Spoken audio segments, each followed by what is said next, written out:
Okay. Good evening. Today is Tuesday, May 3rd of 2016. Call this meeting to order of both the closed session and regular session. Call the meeting to order at 4:37. Have roll call. Councilmember Orozco. Here. Councilmember Knight. Here. Councilmember Condon. Here. Mayor Pro Tem White. Here. Mayor Lara. Here. We have any adjustments to the closed session agenda? Not that I'm aware of. Okay. Do we have any public comment for closed session? None. All right. Then with that, I'll adjourn to closed session at 4:37. The council's going into closed session. Item A, conference with labor negotiators pursuant to Government Code Section 54957.6. City designated representatives, Mayor Mike Lara and Councilmember Orozco, unrepresented employees, interim city manager, acting city manager, and transit director. B, public employee appointment/employment pursuant to Government Code Section 54957B. Employee titles, interim city manager, acting city manager, and transit director. C, conference with legal counsel regarding existing litigation pursuant to Government Code Section 54956.9D1. Two cases, Pedroza versus City of Beaumont and Oak Tree Alternative Care versus City of Beaumont. D, conference with legal counsel, anticipated litigation, significant exposure to litigation pursuant to Government Code Section 54956.9D2, and or 3, one potential case involving Sunny Cal 1 INB, CV Communities LLC, and the City of Calamasa. Item E, conference with legal counsel, anticipated litigation, significant exposure to litigation pursuant to Government Code Section 54956.9D2, and or 3, one potential case. F, conference with legal counsel, anticipated litigation, significant exposure to litigation pursuant to Government Code Section 54956.9D2, and or 3, consideration of denial, approval, or settlement of two claims. The claimants are Cinco and Jorgensen. Thank you very much, Mr. Pinckney. And with that, we'll go ahead and adjourn to closed session. The council's called meeting back to order, coming out of closed session. Can I get Mr. Pinckney to report out, please? Yes, the council met in closed session. Item A, conference with labor negotiators pursuant to Government Code Section 54957.6. City designated representatives, Mayor Mike Lara and Councilmember Orozco. Unrepresented employees, the interim city manager, acting city manager, and transit director. There was no reportable action, and that item is being continued to the end of the council meeting. And there's a number of items here that will be continued, and the public is entitled to remain until after that continued closed session and the report out from that continued closed session. On item B, public employee employment pursuant to Government Code Section 54957B, employee titles, interim city manager, acting city manager, and transit director. There was no reportable action. That item also has been continued to the end of the meeting. Item C, conference with legal counsel regarding existing litigation pursuant to Government Code Section 54956.9D1. Two cases, Pedroza versus the City of Beaumont, case number EDCV 13-01800, and Oak Tree Alternative Care versus City of Beaumont, case number RIC 1109687. There was no reportable action on that item, and that item also has been continued to the end of the meeting. Item D, conference with legal counsel, anticipated litigation, significant exposure to litigation pursuant to Government Code Section 54956.9D2, and or 3, one potential case involving CV Communities LLC and City of Calamasa. There was no reportable action taken, and that item may be also taken up at the end of the meeting. Item E, conference with legal counsel, anticipated litigation, significant exposure to litigation pursuant to Government Code Section 54956.9D2, and or 3, one potential case. There was no reportable action, and that item also may be continued to is being continued to the end of the meeting. Item F, conference with legal counsel, anticipated litigation, significant exposure to litigation pursuant to Government Code Section 54956.9 D2 and/or 3, consideration of denial, approval, or settlement of 2 claims, claimants Cinco and Jorgensen. There was no reportable action, and that item also is continued to the end of the meeting. And again, the public is entitled to remain until the council finishes that continued closed session and comes back into the chambers to report out if you desire to do so. Thank you very much, Mr. Pinckney. With that, I'll go ahead and call the regular session to order at 6:23. We have roll call, please. Councilmember Orozco. Here. Councilmember Knight. Here. Councilmember Condon. Here. Mayor Pro Tem White. Here. Mayor Lara. Here. Okay, we all stand for a Pledge of Allegiance? Sure. Ready, begin.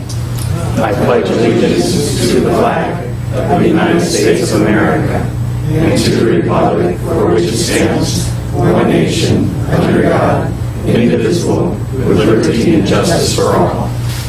This evening we'll have an invocation by Pastor Keith Short. Shall we pray? Lord, we begin by giving thanks for all of your blessings. Thank you for this great country in which we live and for our beautiful community. God, you said in your word that if we ever need wisdom, that we should ask you for it, and you would be delighted to give it to us. And so, Lord, tonight we ask for your wisdom, for your understanding, for your insight. I thank you for all of our city leaders. Thank you for how diligent they are in their tasks. Thank you for all of the members of our community. And Father, we just ask your blessing on the proceedings tonight. Amen. Thank you.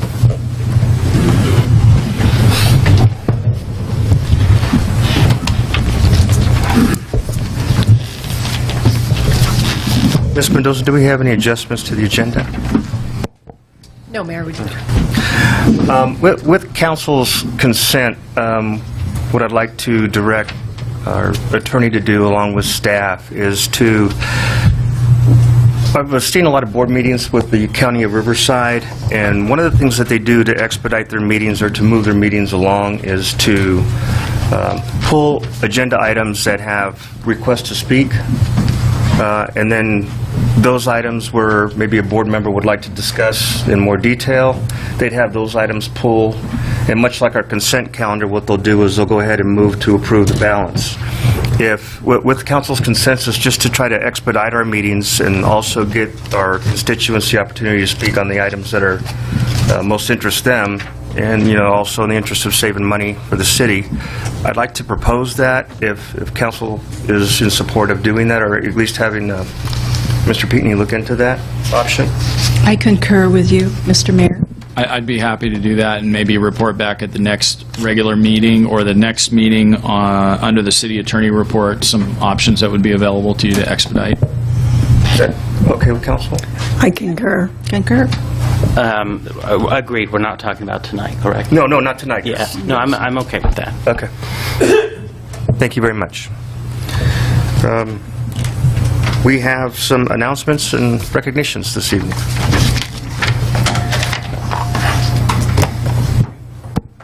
Mayor and Council, the first one we have is Precision Stamping Proclamation. Sure.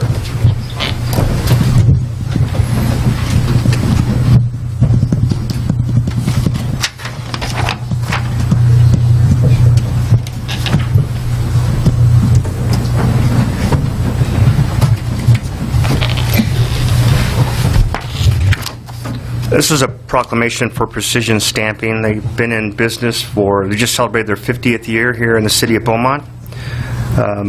This proclamation, whereas Precision Stamping was founded in 1966 as a family company by Jim and Heidel Enber, and the family atmosphere continues to this day. Jim is an expert tool and die maker, ran the shop, while Heidel, with her business experience, managed the office. Heidel's mother, Mrs. Herta Vitas, was the original investor and is still in their memories.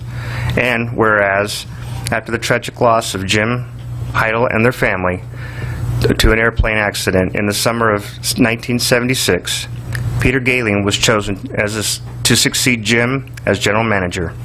Together with continued support from Mrs. Verda Weitz, another early investor named Fred Hirsch was instrumental in navigating this difficult transitionary period, excuse me.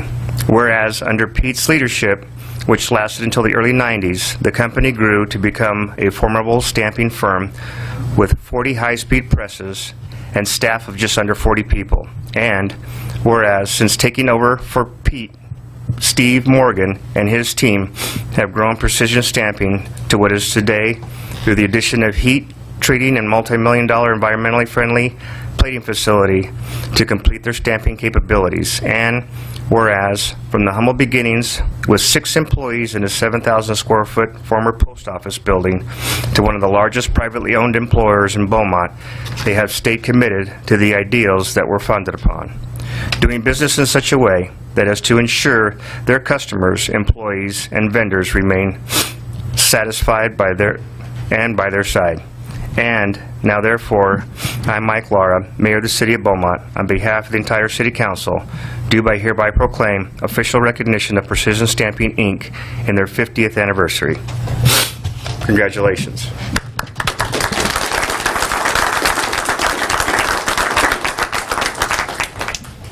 Do we have a representative from Precision in the audience? Sure. Oh, come on up, please. Will you join council? I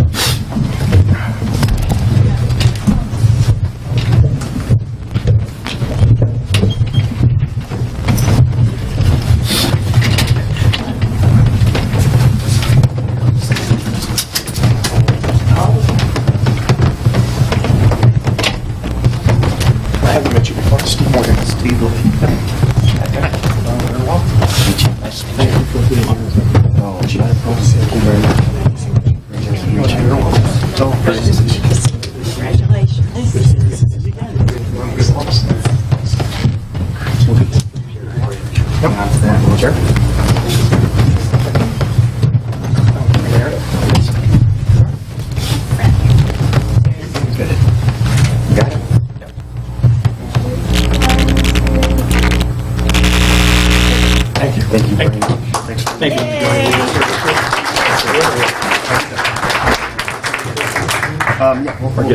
Thank you.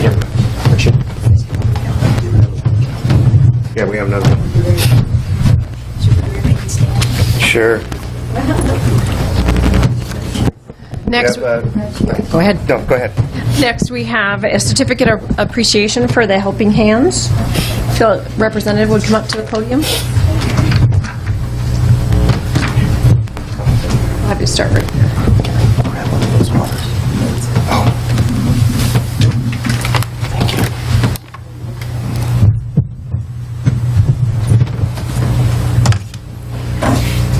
If you would come up, we'll... Oh. Where would you like? Thank you. This is just a certificate of recognition for Helping Hands Day. We had, I think, roughly about 250 was the... I think that's about right. ...count that we had. Helping Hands came out, they asked City of Beaumont if they could give us a hand with doing a project. Bob picked the fences out at the Stewart Park in the baseball field to get them ready for Cherry Festival, and they had 250 people come out, volunteer their time.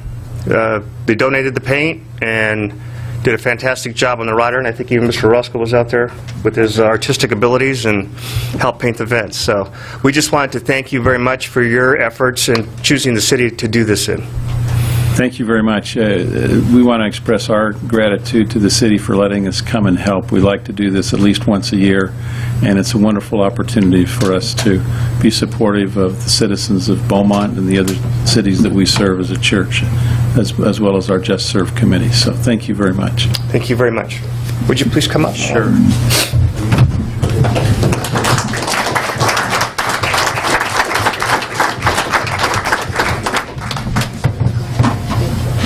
I was told that I had to get a picture, but not everything.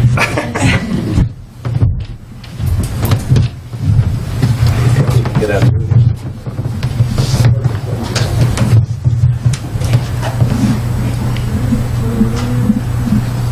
Receiver 3. Thank you. Maybe one more. Yeah.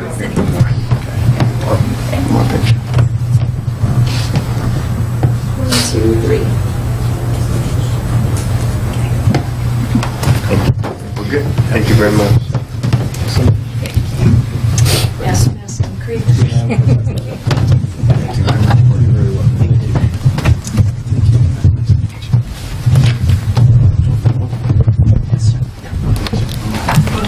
Yes. One more. We have a representative from SEIU and several staff members in honor of Public Service Recognition Week.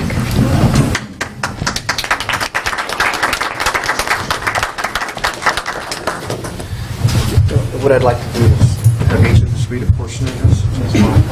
Sure. First, and just pass it on to the next one.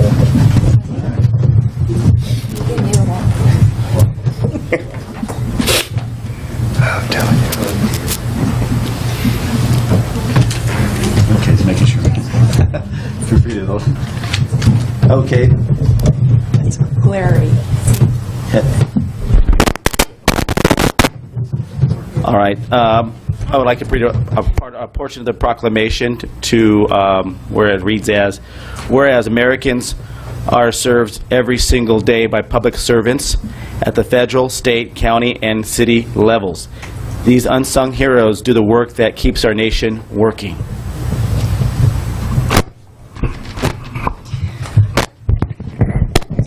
Whereas public employees take not only jobs, but oaths, and Whereas many public servants, including military personnel, police officers, firefighters, border patrol officers, embassy employees, healthcare professionals, and others risk their lives each day in service to the people of the United States and around the world. And whereas public servants include teachers, doctors, and scientists, train conductors and astronauts, nurses and safety inspectors, laborers, computer technicians and social workers, and countless other occupations. Day in and day out, they provide the diverse services demanded by the American people of their government with efficiency and integrity. And whereas without these public servants at every level, continuity would be impossible in a democracy that regularly changes its leaders and elected officials.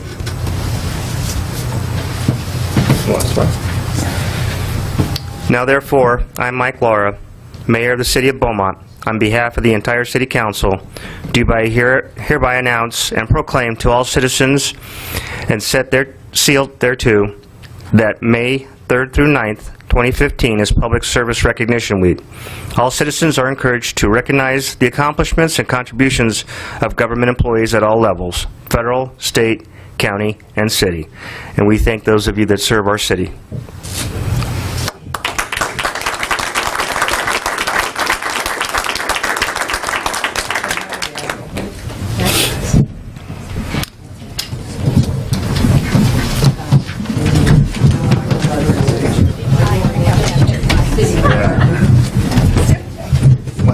Thank you.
Okay, that brings us to public comment. Any one person may address City Council on any matter not on this agenda. If you wish to speak, please fill out a public comment form provided at the back table and give it to the city clerk. There is a 3-minute limit on public comments. There will be no sharing or passing of time to another person. State law prohibits the council from discussing or taking actions brought up by your comments. Mr. Martinez, do we have any requests to speak at this time? Yes, we do, Mayor. Okay, with that, I'll go ahead and open public comment at 6:38. First speaker, John Dyson.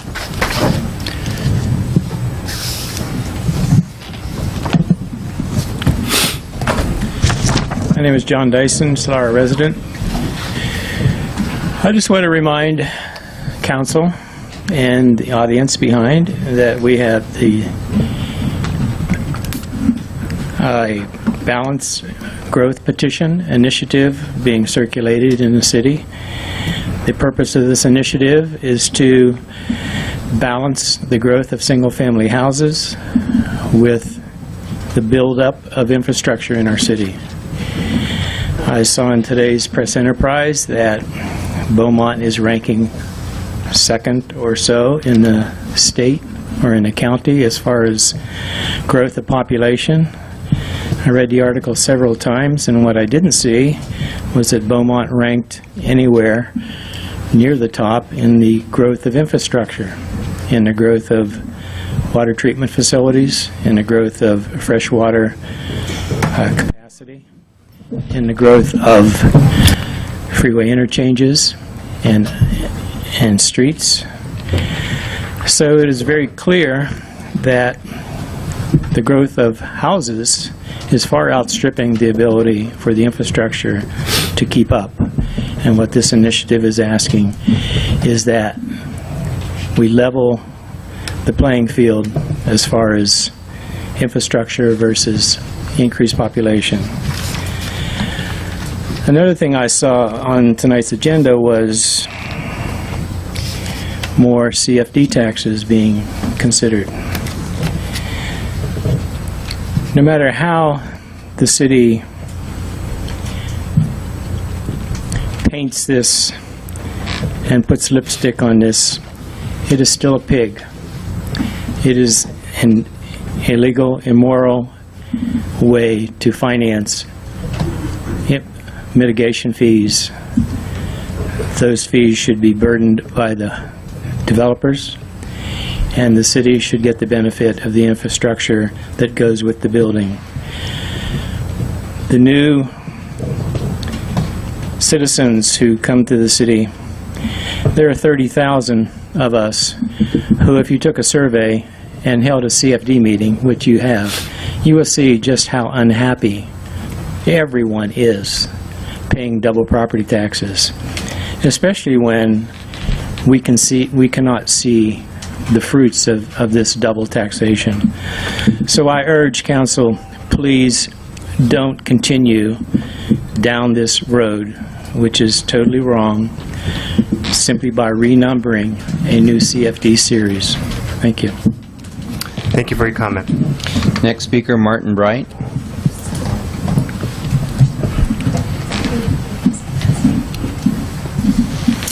Good evening, council, staff, distinguished guests.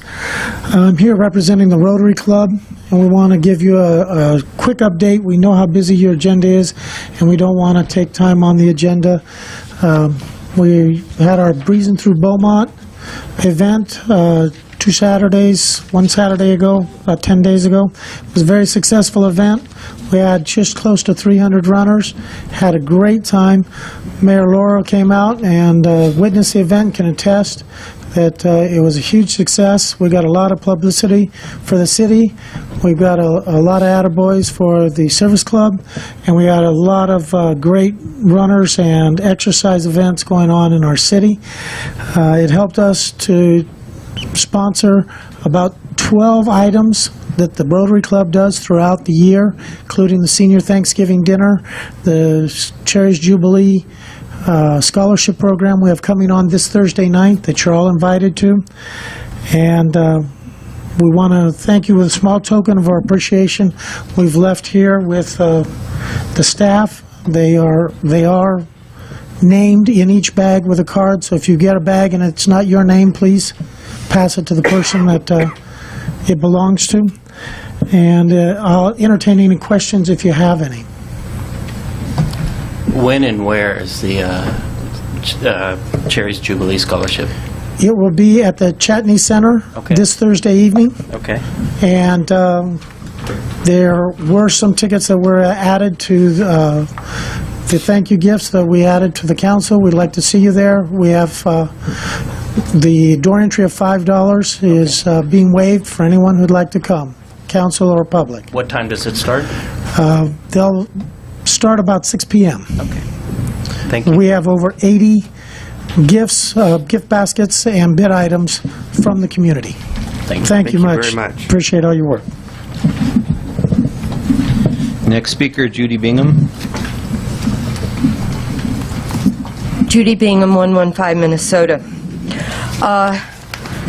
Mayor Laura, I hope I didn't misinterpret what you were saying about public speaking, but I hope you're not going back to putting public comment at the end of the meeting. I endured 3 years of that, and it's not going to happen again. Just so we get it straight. On April 5th, 2016, Beaumont City Manager Elizabeth Gibbs and Webb & Associates stated to council that the city must pay Webb & Associates $35,000 to create debt service schedules for the Melrose bonds. Both Gibbs and Webb & Associates stated they had never seen the documents and that Union Bank did not create, nor have they ever created debt service schedules for Beaumont's bonds. At that meeting, I held up a copy of a debt service statement. I knew that was a lie. A public records request has produced the debt service payment schedules for September 2015 and March 2016. The debt service payment schedules were issued by Union Bank and addressed to Gibbs. And she signed the debt service payments over a dozen times. How could she possibly have forgotten? And the other signers on the debt service payments were Milana Taylor and Carrie Mendoza. And Carrie Mendoza signed as finance staff. I don't know if that's her title. I don't believe she has anything to do with the finance department. The question I want to ask is, how can this council go about regaining the public's trust when staff continues to lie to you? You approved that $35,000 to Webb & Associates. Either that or you don't know the difference. You didn't study it. This conspiracy is just not a theory anymore. And I see Mr. Mike Taylor here, sitting here in the audience. And I just want everyone to know that he trespassed on my nursery property. I don't do business with developers, and I better not ever see you on my property again, nor any developers. You are not welcome. Thank you. Next speaker, Ron Roy.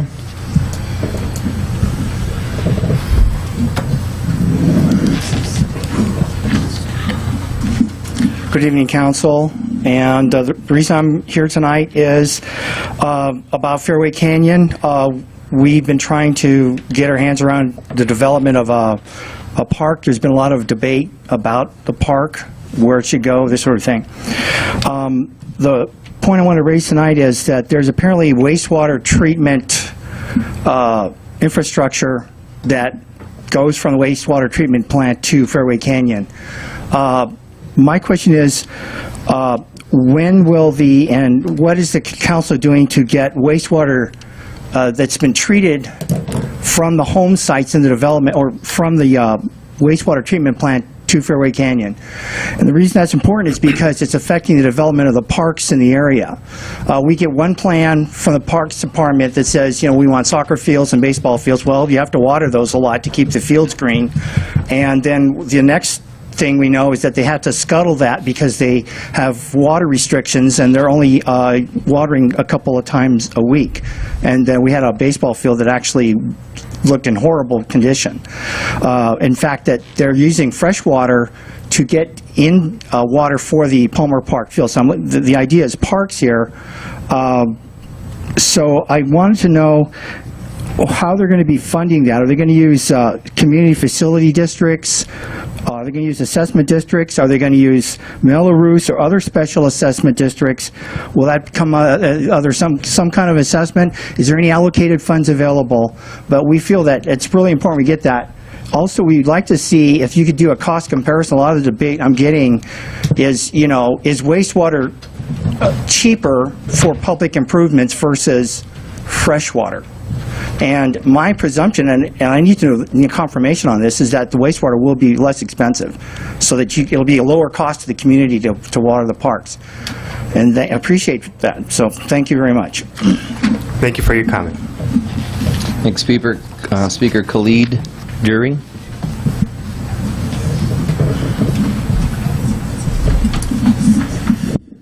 Good evening to the City Council and to my fellow residents. As a relatively newcomer to the City of Beaumont, I'm very excited to see the citizen engagement. I think that's a critical part of a democracy. All too often, anytime cities run into the type of financial crises that we see in Beaumont, the solution, the scope of options that are presented usually go from taxation to issuance of new bonds. And there's a critical tool in the arsenal that's often left unspoken, and that tool is public banking. So I would like to strongly recommend that the city investigate whether the City of Beaumont can charter a public bank and take advantage of the fractional reserve lending opportunity it gives the city, and also of the opportunity to buy back the bonds that have been issued and essentially finance them through the city's coffers. The public banks have been used in many countries, and the state of North Dakota, I think, is the only one that has one at this time. But many states have issued legislative directives to investigate this opportunity. So I would strongly recommend that the finance department or somebody on the city side investigate it, and also suggest my fellow residents look into this option, understand what it is, so that we don't freak out about the term and conflate it with things that it's not. And that's pretty much it. Thank you. Thank you. Thank you very much for your comment. No further speakers, Mayor. Thank you. With that, I'll close public comment at 6:50.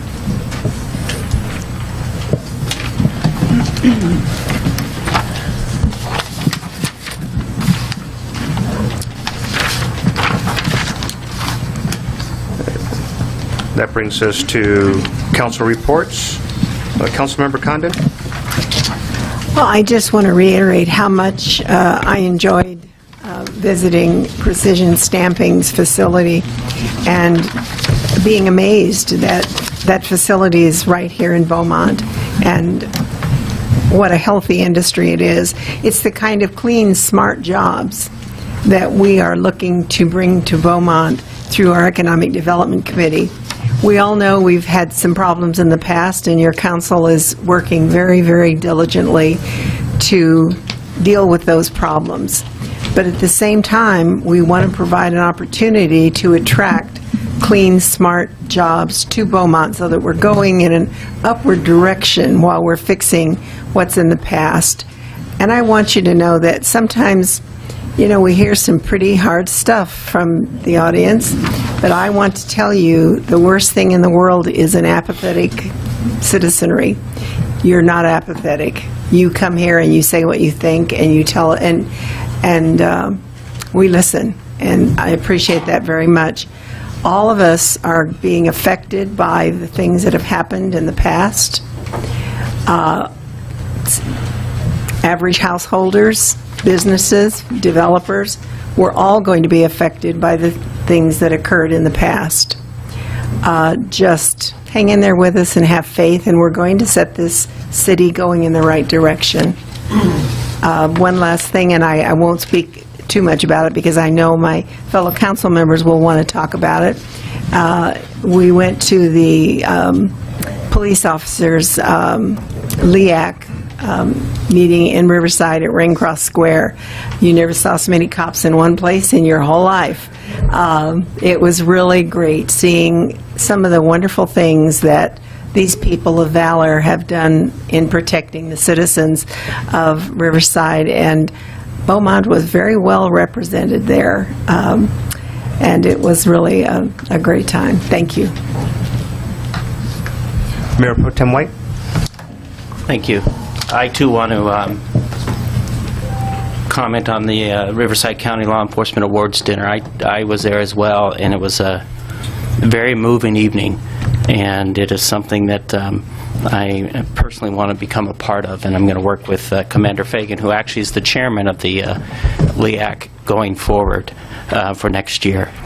On Saturday, I attended the Relay for Life, and I want to thank Heather for putting that together, and Bob's always there, and the city had a good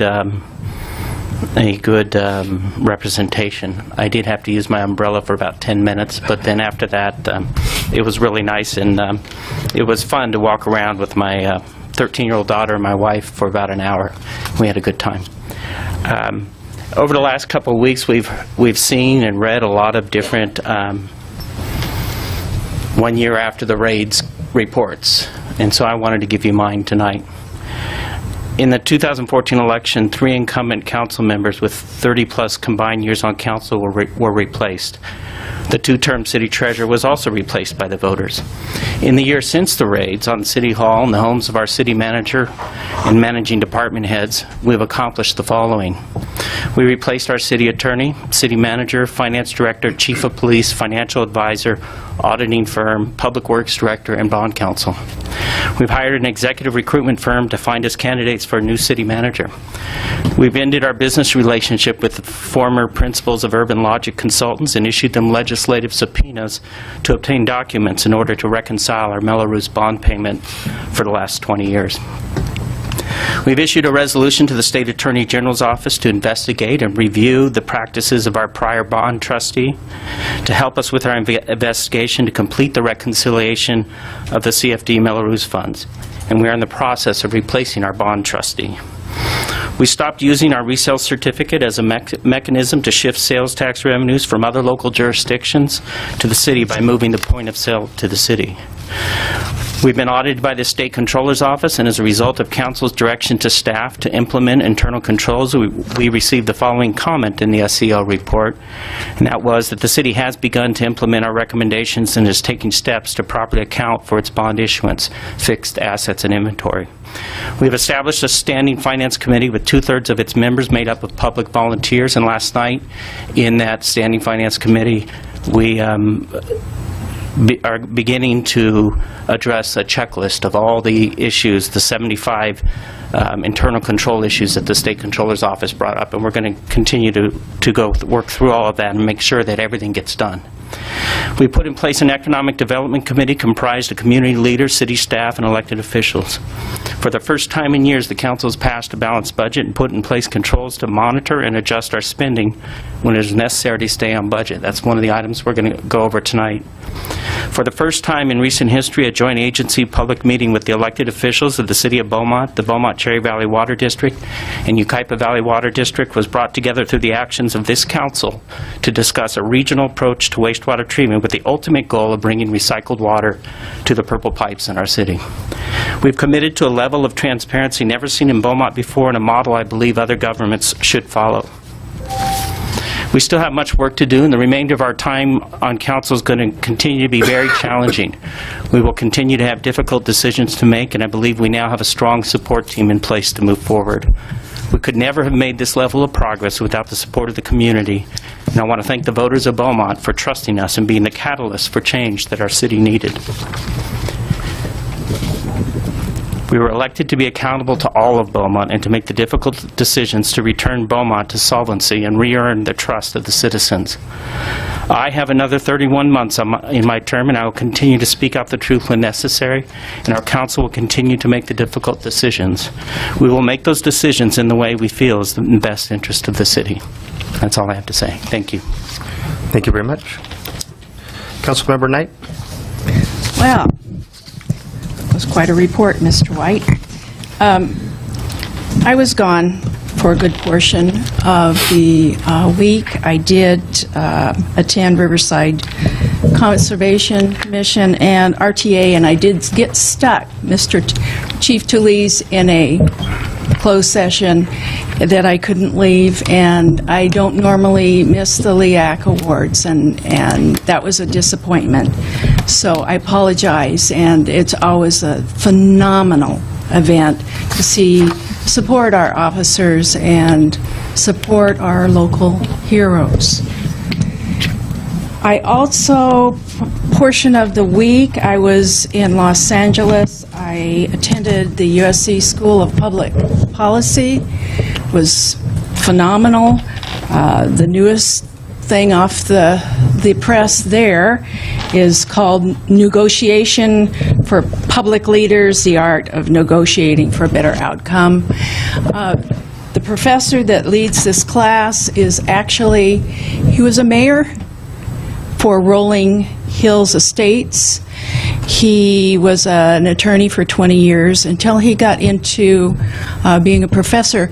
But it's really different when you have someone that teaches classes that have hands-on experience, where they get the issues, they have a unique understanding, perspective, and how to put things in action. Also, another highlight, and I've had this class before, is called Just Plain Good Management, and phenomenal.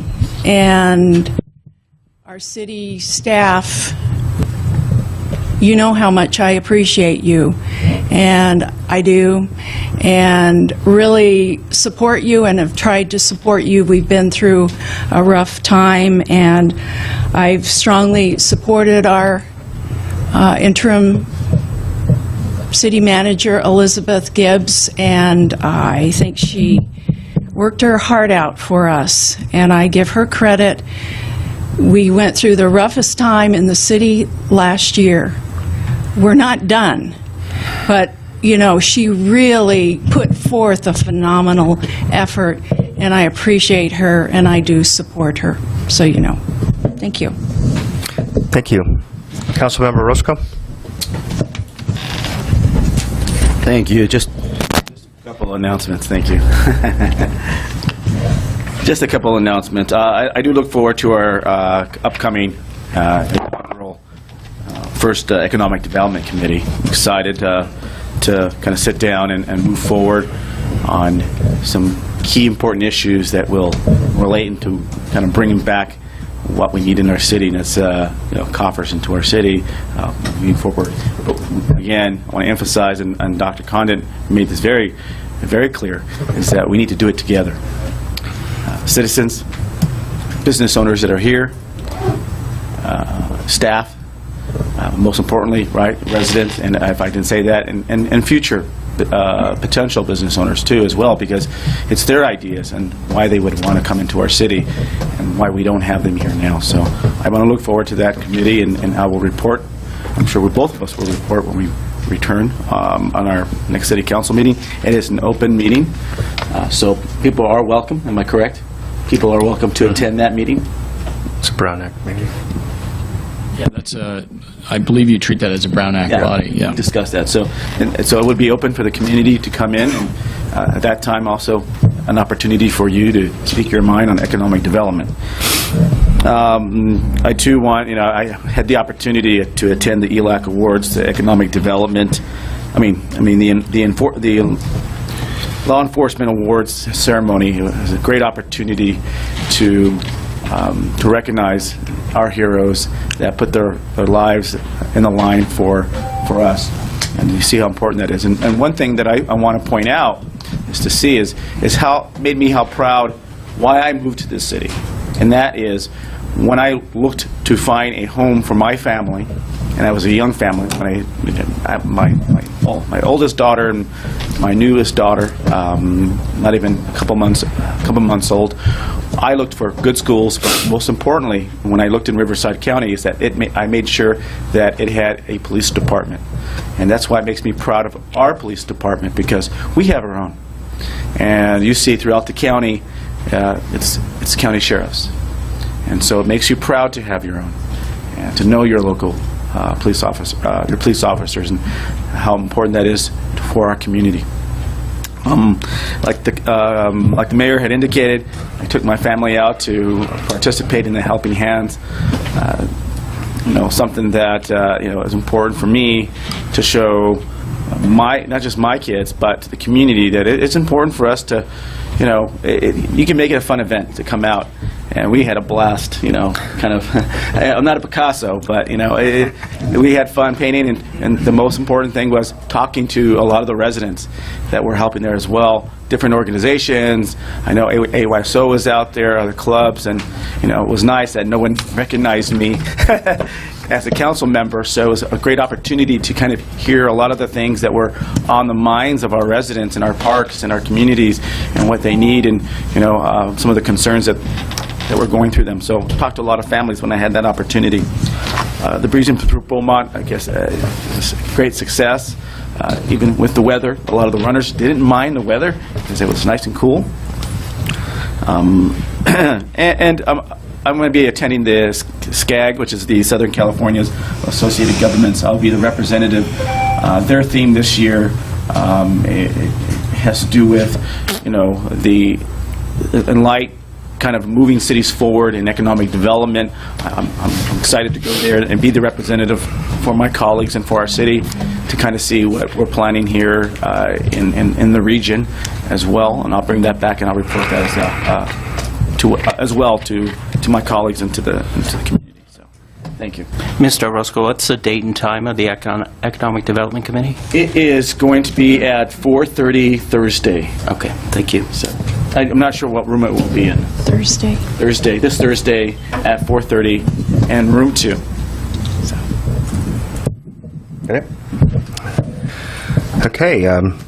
Beaumont High School had last Tuesday had a college signing day with 200 students from each of their high schools. Was well attended. Breezing Through Beaumont, I just want to thank you for your hospitality. The weather held for the runners, and it was really impressive to see how fast these folks can do a 5K or a 10K. I'm waiting for the Wheezing Through Beaumont 1K. Chief Talise, thanks for your hospitality at LEAC Awards, and I also express my appreciation to Commander Fagan for volunteering his time and all the efforts that he does in that. Relay for Life. Bob and Heather, thank you both very much for braving the elements.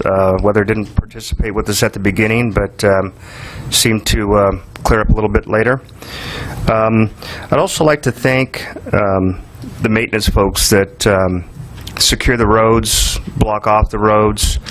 I was driving in to the Breezing event, and you just kind of take these things for granted that they're just there all the time, but there's folks that get up 4:30 in the morning to make sure that they get out early enough to get the road cones out and the fences up, and I appreciate that very much, so we pass my thanks along to them. And with that, we'll get into the meeting. This brings us to action item number 3 on your agenda. We'll go to action item A, which is CFD 93-1 Improvement Area 7B petition. Mayor and Council, you have a staff report from Interim City Manager in front of you. As a reminder, February 16th, City Council meeting, Mr. Ron Meiso presented City Council with a petition signed by 135 residents within Improvement Area 7B, located in Four Seasons. The petition stated there's a special tax for facilities levied each year on the residents. Contains a 2% escalator that creates a hardship for many residents on a fixed income. Staff reached out to Webb & Associates and our special tax consultant in Stradling and Yoka as our interim bond counsel, and got verbal quotes from each of them to engage in this review and analysis, and if so directed, we will continue the process. The estimated cost is approximately $25,000 per firm, so a total of $50,000. Some of these costs include tax rate analysis, debt service analysis, and material preparation, including change proceedings and election materials. In addition to those costs, there will be a city-county vote which will incur charges from the County Register of Voters, and those fees are unknown at this time.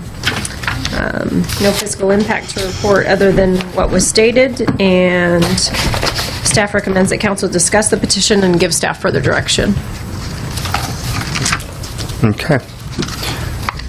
Do we have any speakers on this agenda item? Yes, we do, Mayor. I'll go ahead and open up public comment at 7:08. First speaker, Judy Bingham.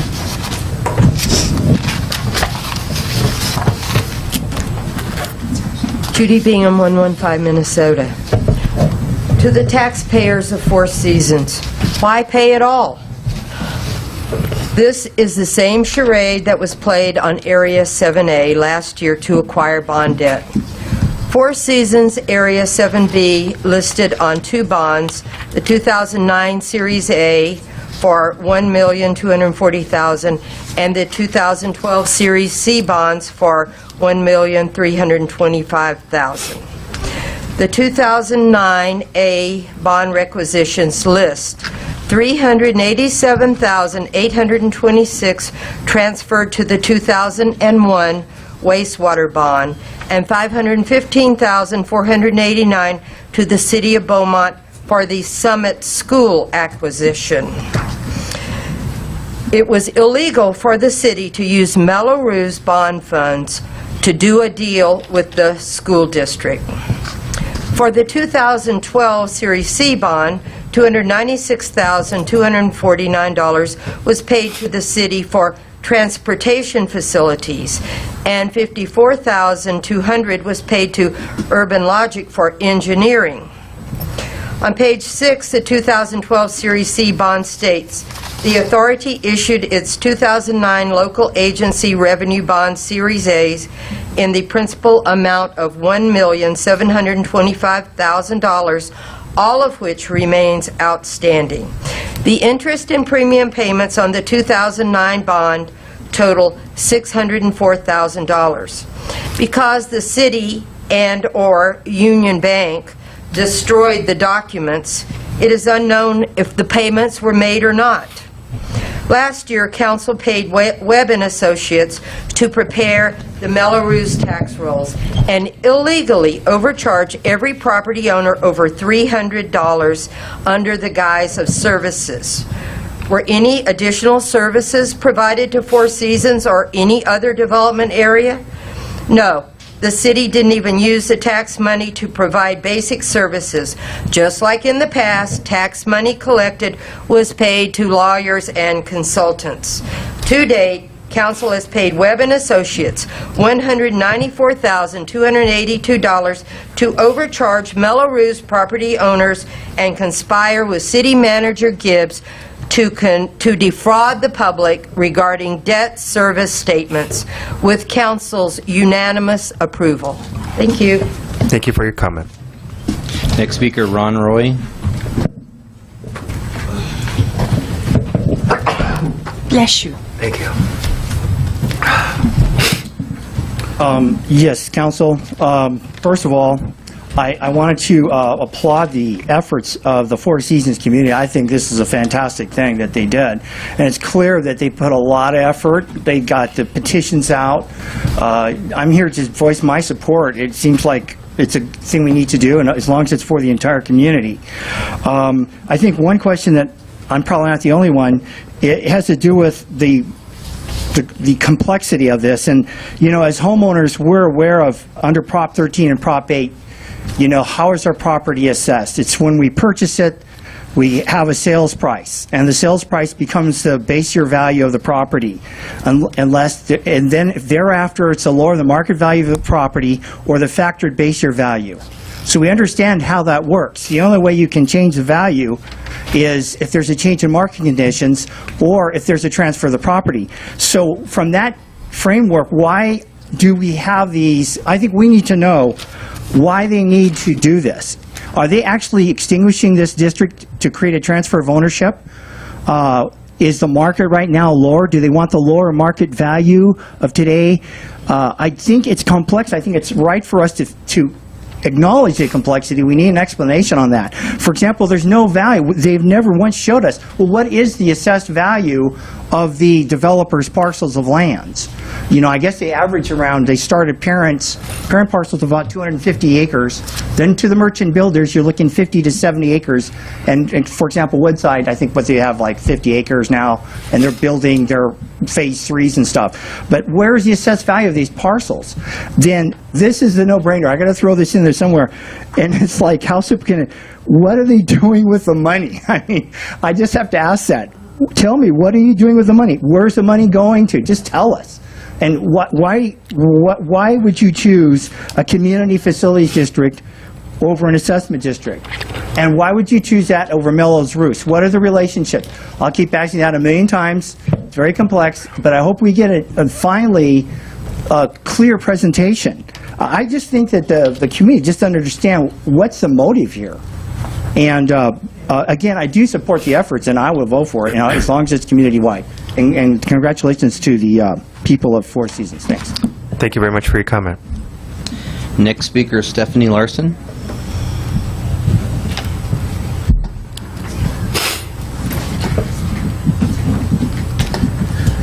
Hi, my name is Stephanie Larson, and I live in the Fairway Canyon community.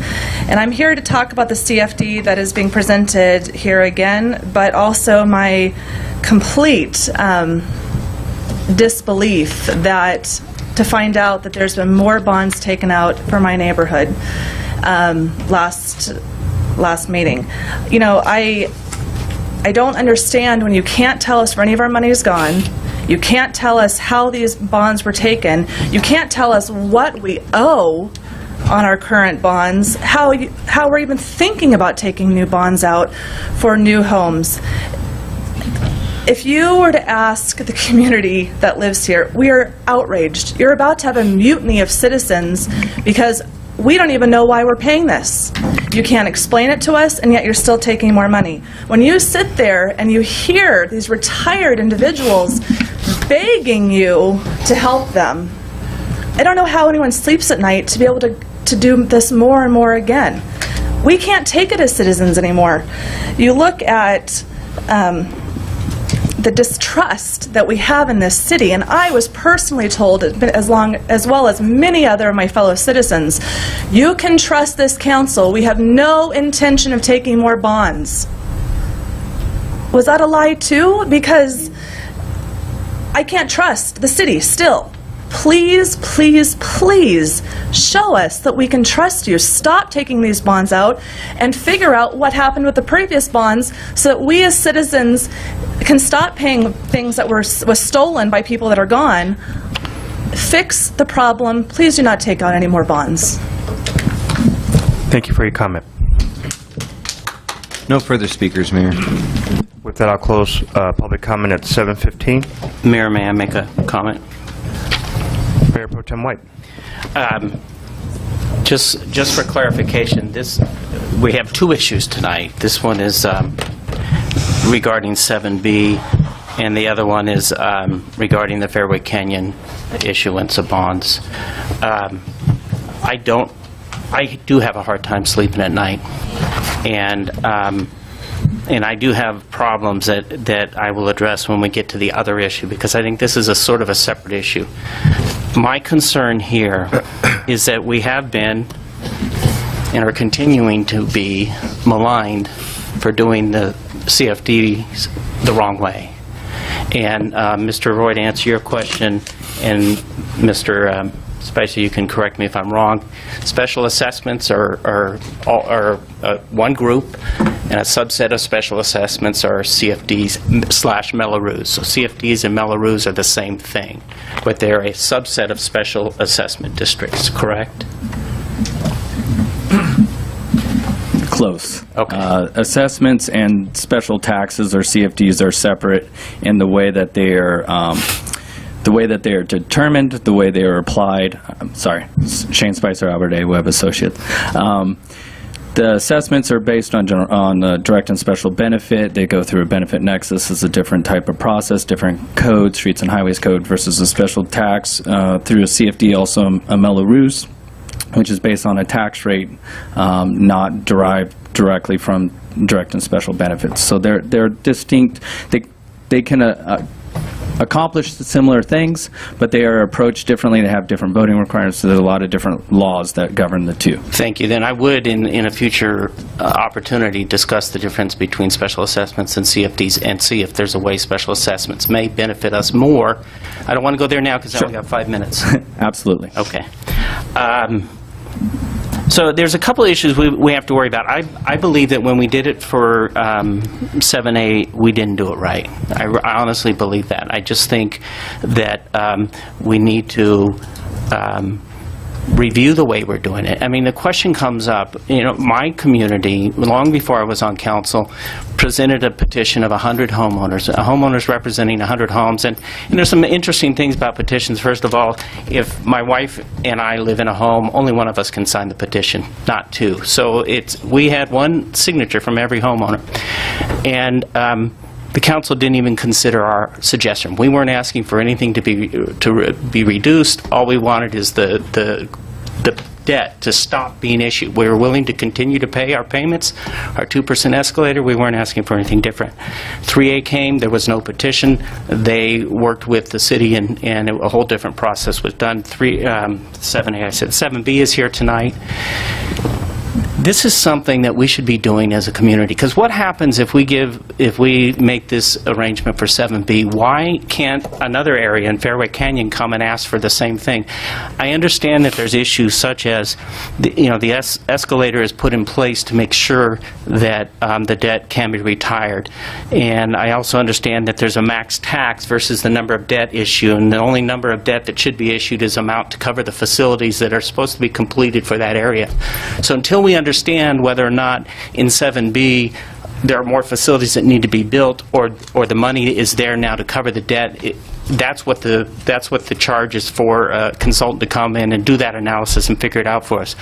But before we do that, I think we need to have a discussion with the community, and I want to propose that I think the Finance Committee is the place to have this discussion, because we need to be able to tell 7B whether or not we can do this, but at the same time we need to set in precedent, because we're going to be flooded with other communities who have every right to make the same request 7B does. And I understand that retired people live on a fixed income. My mom lives in, she's 80 years old, and she lives in, I'm sorry, I better correct that, she's 79, and she lives in Sun Lakes. So I understand that, but there's also families like mine that have a number of small kids, and I'm trying to save for college for them if they get there. So to say that just because someone else is on a fixed income, we need to do something differently. I think this is I hope the rest of the council agree with me that this is a discussion that we can have in Finance Committee. The Finance Committee is set up in a way that we can ask for experts like Mr. Spicer's or the bond attorney to come in and help us understand it. And they're totally open to the public, and we can bring in the public. But for us to rush through and do something on this without getting public buy-in and doing it in an open community meeting like the Finance Committee. And I think the Finance Committee was where we wanted to bring these kinds of issues to get the community's input before we make decisions that affect everyone's lives. And that's all I have to say on that. Councilmember Condon? I was pleased to see this come on the agenda, because I think it opens a very important conversation that we need to have. Since I've come on the council, I have spent many, many hours studying CFDs. I feel like I have had a beyond graduate level course. They're very complex instruments, and sometimes you may do something that you think is good that turns around and it bites you back. You've got to really be sure what it is that you're doing. I am very concerned about people on a fixed income. A lot of income is brought into our community by the seniors who retire here. And we want to make sure that our community stays attractive to people who are on a retirement income. Let me just give you some figures that I checked on today. And many people live on Social Security, and that's their income. Social Security in 2013 was 1.7. These people had a 2% escalator to pay. In 2014, 1.5% increase in their Social Security. They had a 2% escalator to pay. In 2016, we all know the answer to that. There was no increase in their income at all. And there's that. In the last 10 years, our cost of living has gone up 26%. And seniors are living longer today. We're healthier. Our lifespans are longer. And just imagine 10 years from now, the cost of living has gone up another 26%, and you've been paying a 2% escalator. So I'm glad to see this on the agenda. I do believe, though, that we need to look at it on a citywide basis so that there's equity across the board and so that people really understand the implications of doing this. There are some serious implications, and we just need to make sure we have our eyes open if we move forward to do this. So I thank the people in Four Seasons for their diligence in bringing this forward. And by going to the Finance Committee, there's some very astute people there, and we will have the attorneys there. It's not going there to die, believe me. It's going there for vigorous discussion and then to be brought back to council. Thank you. Councilmember Knight. Yes, thank you, Mr. Mayor. Mr. Spicer, I want to ask you, I think that when we get into these issues, there's a confusion over Melrose Law, because I know it's different, and there are certain things there we can and can't do. That question, and also the second one for you, if what we did at Four Seasons is wrong, how can we fix it? We don't know that. I know that we're in the midst of trying to do numerous things at one time to try to get the right information out to the community. But how do we, it's confusing, how do we help get this information out in a way that the community can understand it? Because we had a workshop, 2 months ago? And if we can't help people understand it, they're never going to be comfortable where they are.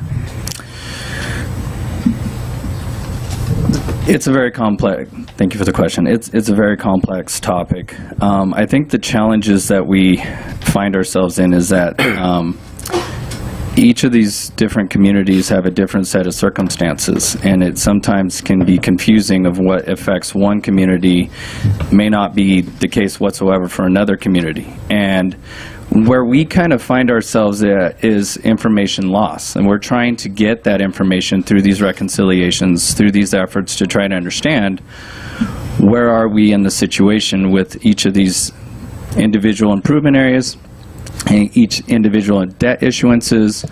It's a common theme amongst all of them, but they're all different.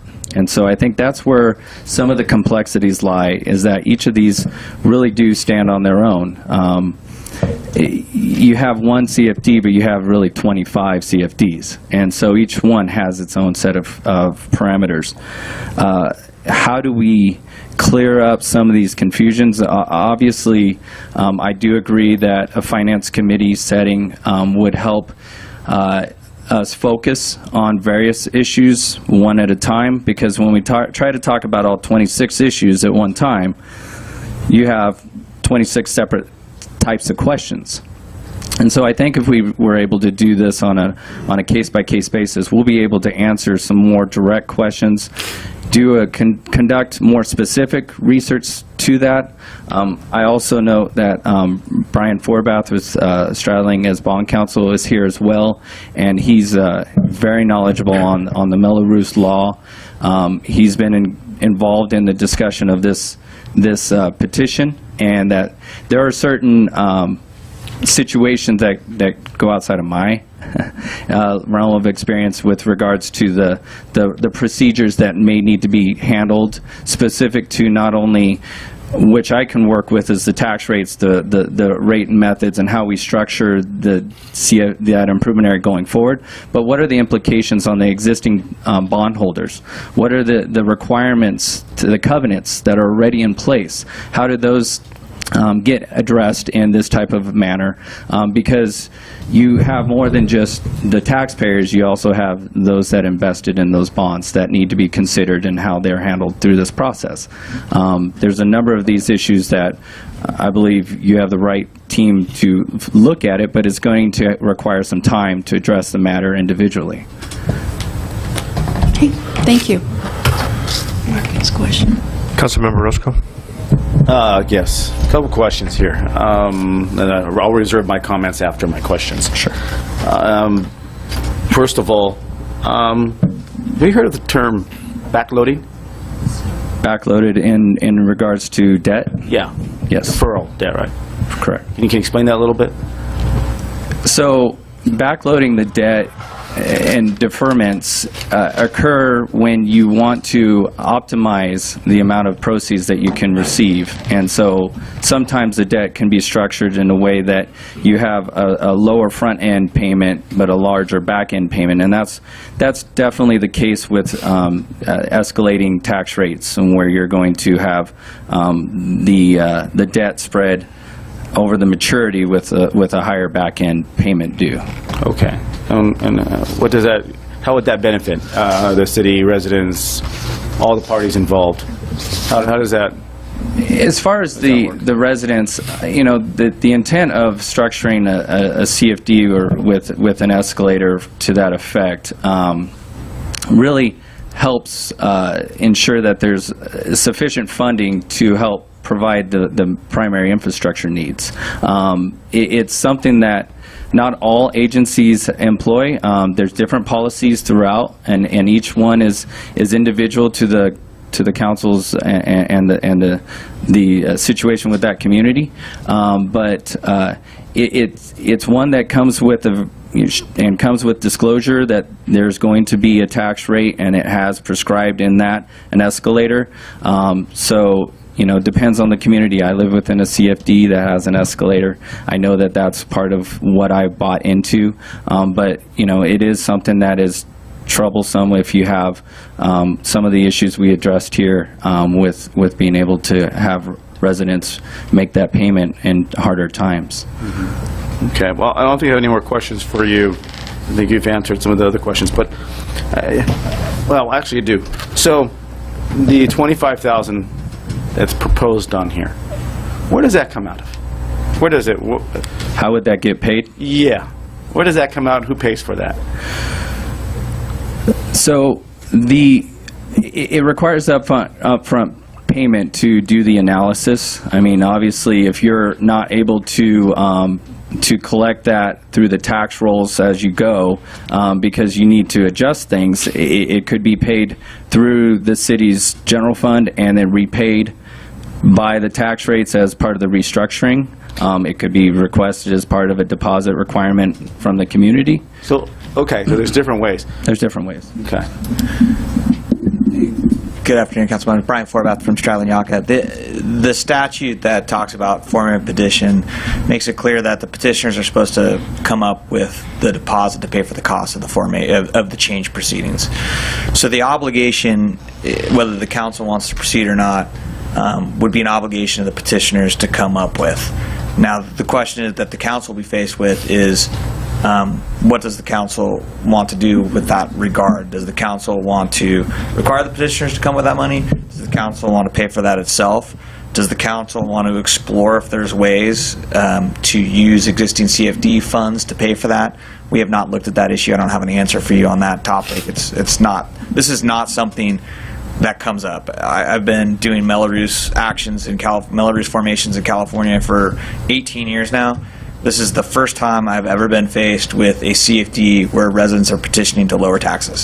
So this is not a standard thing, and it's especially not standard when you have bonds that have been issued to the public market where the city's made covenants and promises about the repayment of debt.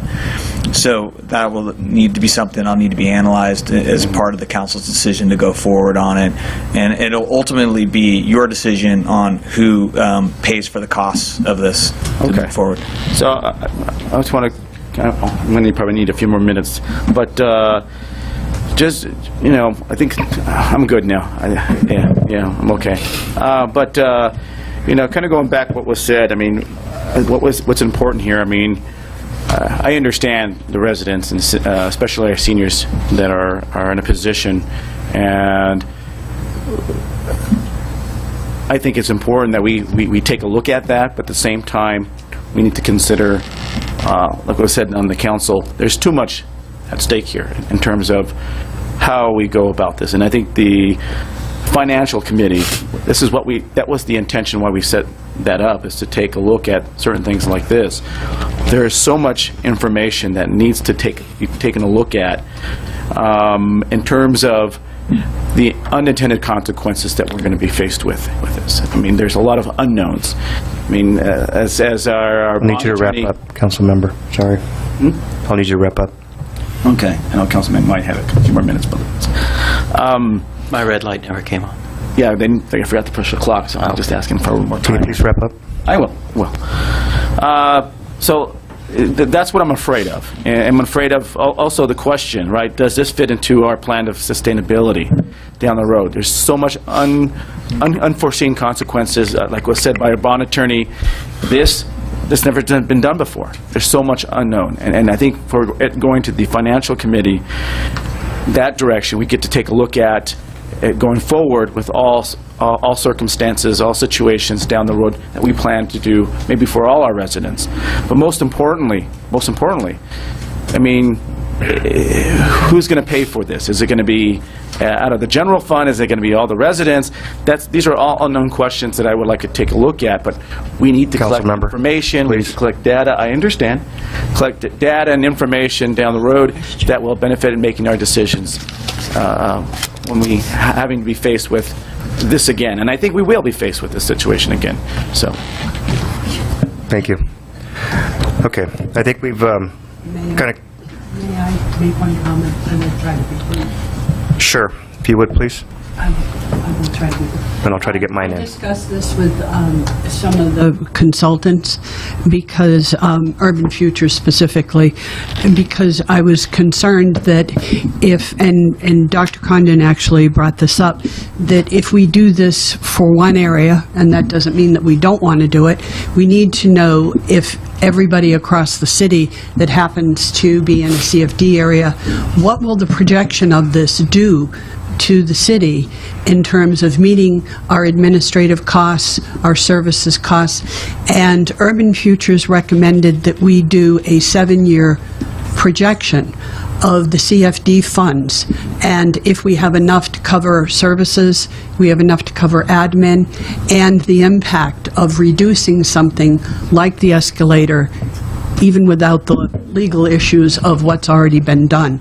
So I was going to bring that up. I just wanted the council to know that at the at the May 16th meeting for the Financial Committee to discuss the value of the report, and Urban Futures felt that it might be able to be done at minimal to almost no cost.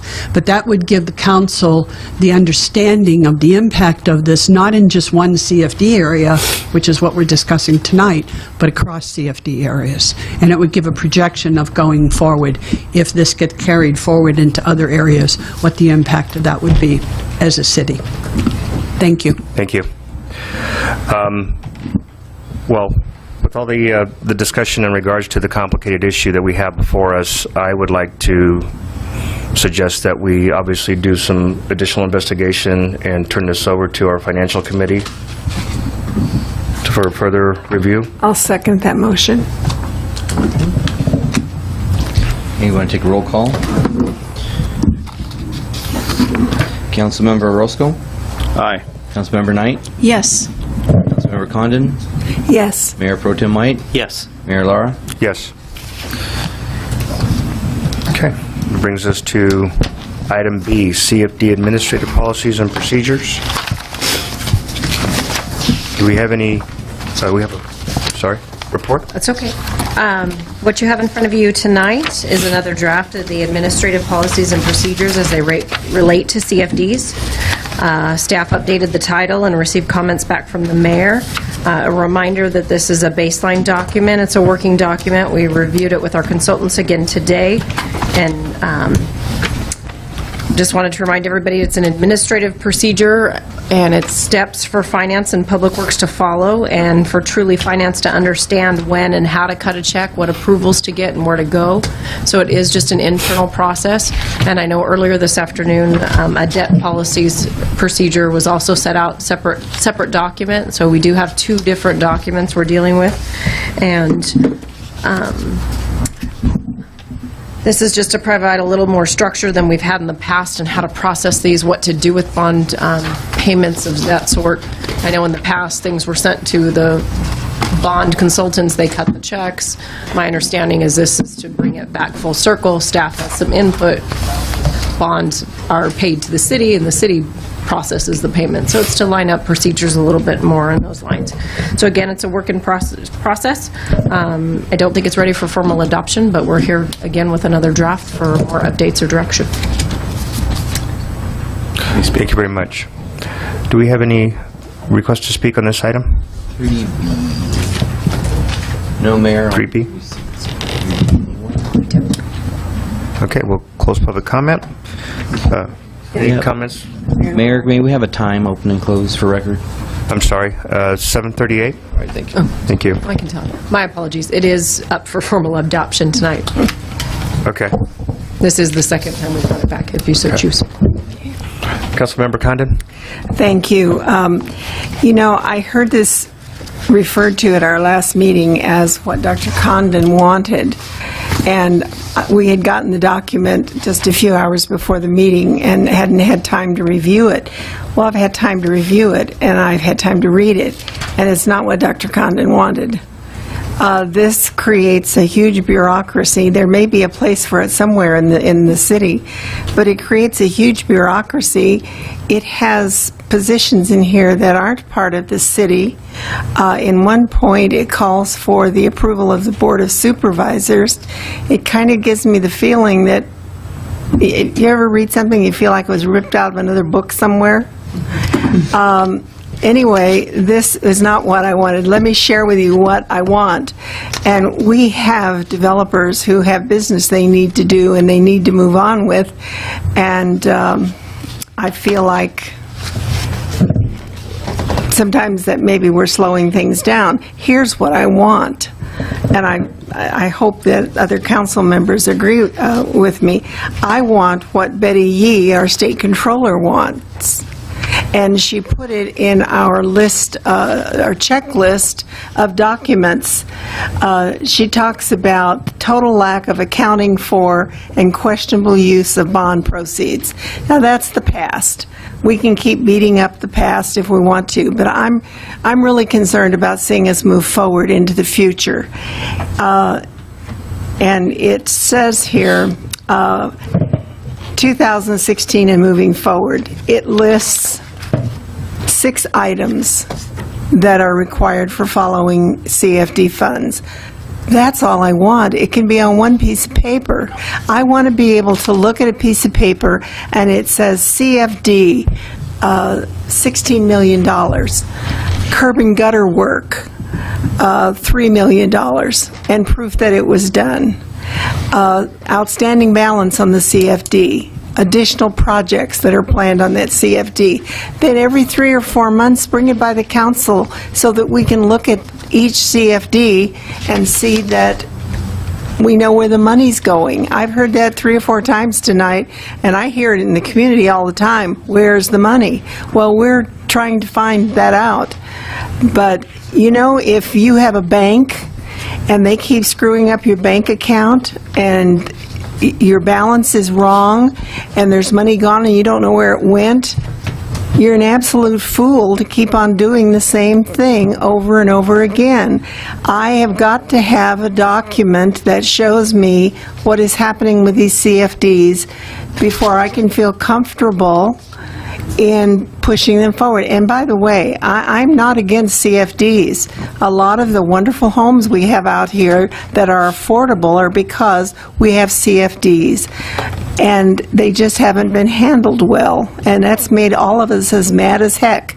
So that's what we need, is something that any citizen can pick up the CFD on their piece of property and look at it. Now, I've seen some but the terms are so ambiguous. 4 or 5 things will be lumped together, and then there'll be an amount there. That's not good enough. It needs to be really crystal clear. I'm sorry I'm on a rant, but I really want to see us look responsible in how we deal with our CFDs. And, you know, give me that, and I would go and vote for another CFD. But I can't until I know our bank account's going to be taken care of. Thank you. Thank you. Councilmember Orozco. I'm glad you pointed that out about some of the mistakes on there on cookie cutter document. Let me kind of explain what I kind of envisioned what we need, and I'm sure when I had some of the discussions with some of the developers here, and some of the residents too as well, and I know myself, and I've asked this before I joined the council, I wanted to see where everything was broken down. What has been spent in my community, especially if where I live is in Tournament Hills, what is broken down, what has been spent. We want to know the total accountability level of every single project, and it doesn't make a difference if it's internal administration.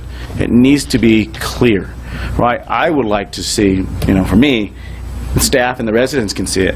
You can go online and basically go down a list or click and see your CFD, your area, and broken down in terms of what the bond has been paid, what areas of the bond have been used, who maybe internally you can see who's been signed off on it, whatever, but it needs to be very accessible and transparent for the community, for staff, for council, for every single individual, even outside you know, the state controller, to be able to see exactly how they've been spent. I've seen it in other cities. I'm sure that the developers here have also seen some kind of mechanism with accountability. I think it will favor them. I think it will favor us. It will favor the citizens, because once we have a transparent system, which obviously we haven't had in the past, in terms of you know, that's what we're spending the big bucks now, trying to reconcile where that money has gone. That will just take care of the problem going forward. And I'm sure you know, our consultants will agree. I mean, if we have something in place, we can have it there moving forward. I think it will benefit the citizens, because they'll be happy. They'll know exactly where their money is going. I think the developers as well will be happy, because then that trust factor will be back into them, where they can see exactly where their investment is going. But also on the council side, where we can tell, or the government in general, where we can tell the citizens, hey, look, we can earn that trust back. We have that mechanism, that accountability to live. And that's what my intention with this document was. Our internal policy. It's just a policy in general going forward. Internal, external, it needs to be something very transparent, using technology. So and we're already using the transportal that's out there. I'm sure there's something that we can add where it's interactive and engagement, where we can see it broken down. So I think going forward, I think there's a couple of things on the agenda going forward that I think will have an effect on how this administrative policies and procedures is going to play out, you know, for us. So, thank you. Councilmember Knight. Thank you, Mr. Mayor. You know, Ms. Mendoza, would you put this on your list, please? We've had this conversation before, and I can't recall which. It might have been with Mr. Bush, as far as breaking out CFDs and where was the money going and that sort of thing, but I don't recall which group it was. But we have had this conversation, which is very much different from the policies and procedures, but that's something I personally want to see. I think it's beneficial to everyone involved, but if my recollection might be wrong, but I do recall that something like that had been in the process of going forward. Okay?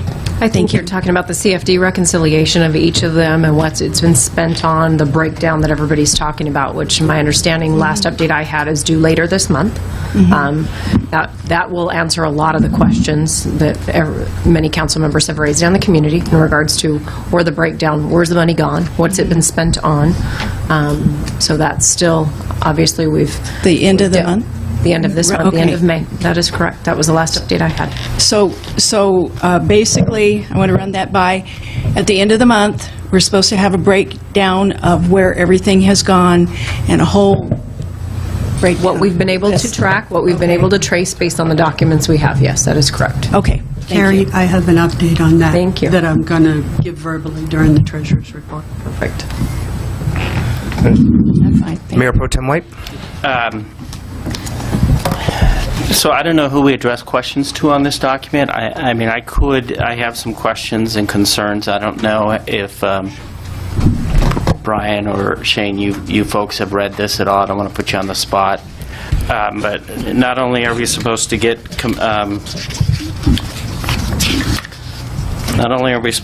this certified as complete by the Board of Supervisors, but we also need to be concerned about the City of Mission Viejo. So my problem last time was the way that it was presented to us as an email hours before. When I'm at work, I can't really take 2 hours off to read this, so I've had an opportunity now to read this. And I have some similar concerns to Dr. Condon, but my biggest concern is what she brought up, which is I believe this creates a whole new level of bureaucracy, because it talks about a district engineer, it talks about a Public Works construction department and a Beaumont Public Works road program. There is another typo in here that I found. There's a few, but page 7, 2.6D talks about a DEE liaison officer, and I think that's supposed to be DBE liaison officer. But all of these different roles. So my question to, and I hope maybe Shane, you can answer this. I don't know. Have you had a chance to review this? Okay. So my question to you, and I hate to put you on the spot, but I have to, is this going to create more charges for us to a consultant like you or another consultant to build this bureaucracy? I work with a number of cities that have various internal processes. Typically, my interactions with the cities are more on, tax enrollment administrative processes with regards to ensuring debt payment and the like thereof. The inner workings of how a city operates varies depending on whether it's the Public Works Department handling the projects and enrolling the charges, or the Finance Department working in conjunction with the Public Works Department to ensure that the projects are on time. Where's the budgets? The internal processes typically come about organically through the business interactions that the that city has. Okay. So, with regards to this document or any of these procedures, the idea, I believe, is a little bit different than what Councilmember Condon had mentioned in regards to how the city is going to conduct business with CFDs. I believe what has been stated here, it would fall really under the reporting requirement of that document, and that really falls under the AB 2109 you mentioned from the state, that a lot of the cities and issuers of special taxes are having to deal with in the accountability of what a special tax was approved, how was it structured, the 6 points. We're actually going out and trying to educate the various communities of these are new requirements imposed upon the agencies without consultants. I hate to cut you off, but we're on a strict time. So let me. I would like to. Let me give you some of the details that I have a problem with. In here it talks. First of all, I have seen in accounting exactly what you've asked for, exactly what Mr. Roscoe mentioned, of a detail of sources coming in, the different projects worked on, when checks were cut, how much they were made. I've seen that, so I know that we're already doing doing that. So whether we need another document and another group of people to do that, the problem with what we were doing before is that, number one, it may not be we may not be able to trust the numbers because of the motivation of the people preparing the documents at the time. I don't know that for a fact, but I have seen that it has been provided to the developers. And a specific issue, before I run out of time, is that there's a process here where the city is intricately involved in the bidding process for construction and for developers. And I think what happens there is it basically says here, I'll give you a quick example, that if a developer takes in 3 bids and one bid is the lowest bid, that the city, it even says in here that the city can require that bid to be the accepted bid. However, if the lowest bid is from someone who's a company who's working all the time, then the developer may determine that I'd rather go with the second highest bid, because the second highest bid, I know the project will get done and it'll meet my timelines of other projects I'm working on. So, and I believe that right now in the current RMAs and documents we have, it already says that the developer can take the second bid, but the city's only required to reimburse the developer for the lowest bid. Those are the kinds of things that I think the issues coming up here, and how involved does the city need to be in the developer's bidding and contracting process. So I just see this as an extra layer of bureaucracy that we don't need. Thank you. I may have some questions for you. I went through the document, and Councilmember Condon brought up some valid points as far as the tracking, but we've seen that on other invoices before. The thing that I thought that this was attempting to address was the millions of dollars that get paid for something that should be fairly simple and straightforward, as far as the contractor or the designer that's doing the work, which is what we've complained about in the past. So I think this can be a document or a working document. I think there's a number of items that it does cover that I think give me the comfort behind where the comfort level behind the money that's being asked us to sign off on. Because to see a line item on a particular invoice that says that we did a lift station that was inspected for 10 hours, but we paid, $750,000 for it, we're going to ask, and typically we have asked for the backup for that. And to me, portions of this document get to that detail. Other portions are too much into the detail, but I think it's a good starting process. As far as a beginning document, I think this is something, in my opinion, that we could have the Finance Committee take a look at. I think we could also get input from our development community to see where are we overstepping our bounds and where might we back off. So I think it's something that's going to provide us some additional information to get the supporting documentation when we go to sign off on these large ticket items, when the developer comes back for payment. That's my thought. Mayor, may I make a suggestion? Sure. If you look at this document, the first 1, 2, 3, even 4th page, because it's definitions. Right. But when we up to area 2.0 does some of the general discussion, and as a working document, I am comfortable with those first 4 pages. And if you go to the back, I think the checklist is okay as long as we address some of the professional issues there. I think the reimbursement section is okay, and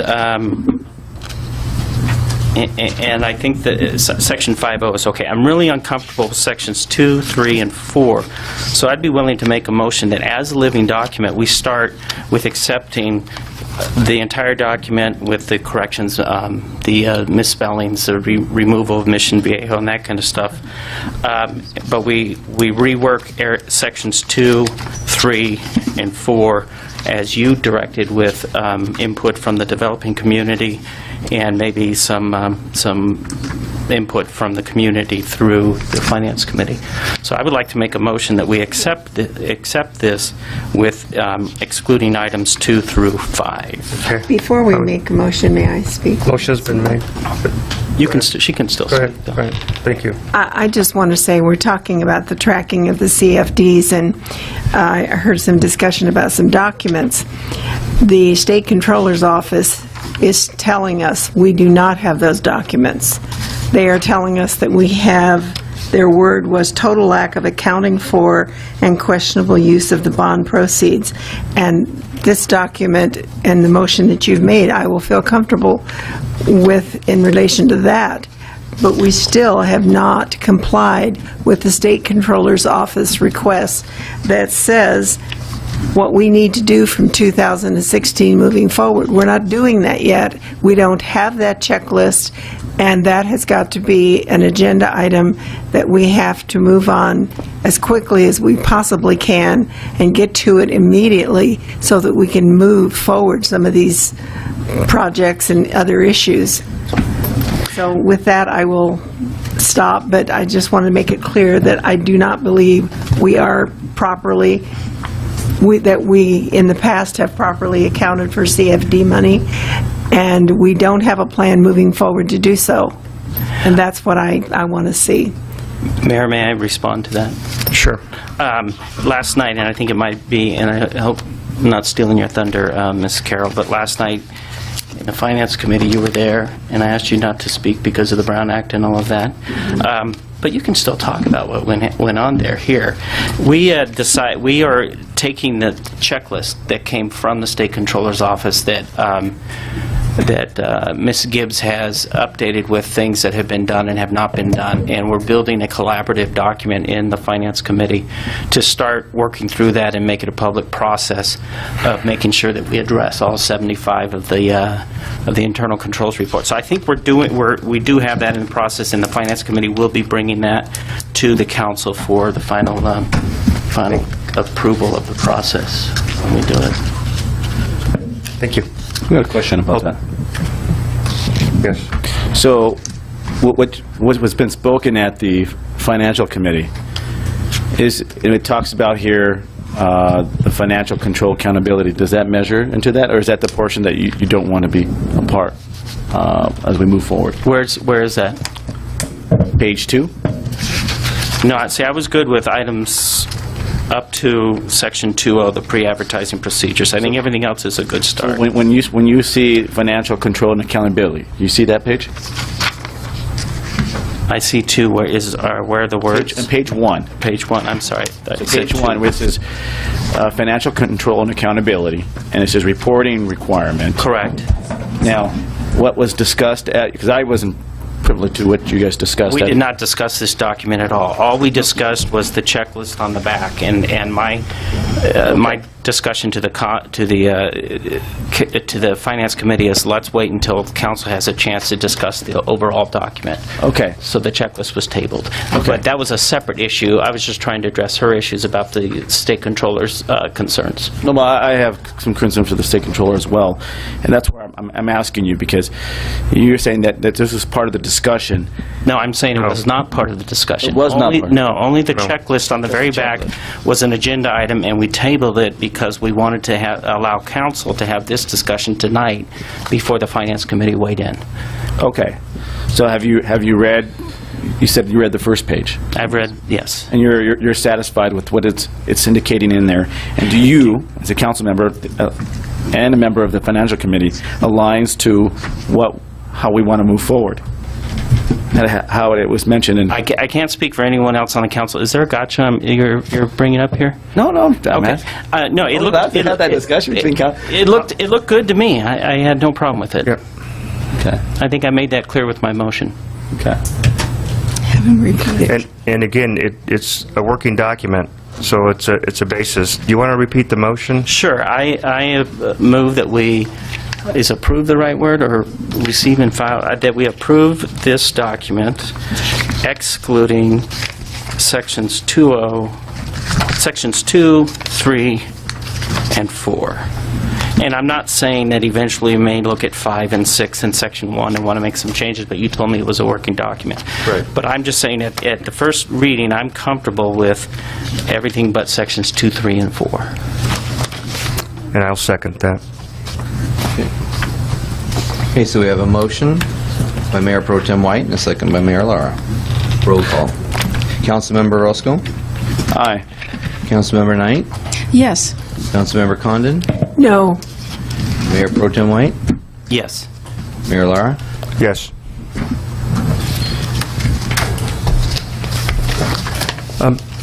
Mr. Pinckney, do we need to add to also have the Finance Committee take a look at that as well, or is that to go through this? You could certainly make that request. Because we had talked about having developers and... It sounds like they're already headed in that direction. Well, the Finance Committee is working on the state controller's checklist, and now the Finance Committee will be working on the development. I didn't think that the redrawing or redesigning of Sections 2 through 4 was a Finance Committee issue. I thought it would be more staff working with developers to come back with something. Okay. Because I don't think developers have bought into this because of the issues I brought up with. Okay. That's what I'm suggesting. All right. Thank you. We're good.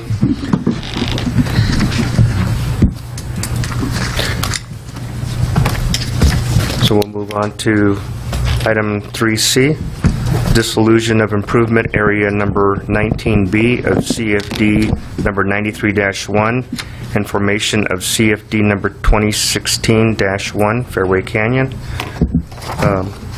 This is the CFD channel 24 hours all the time.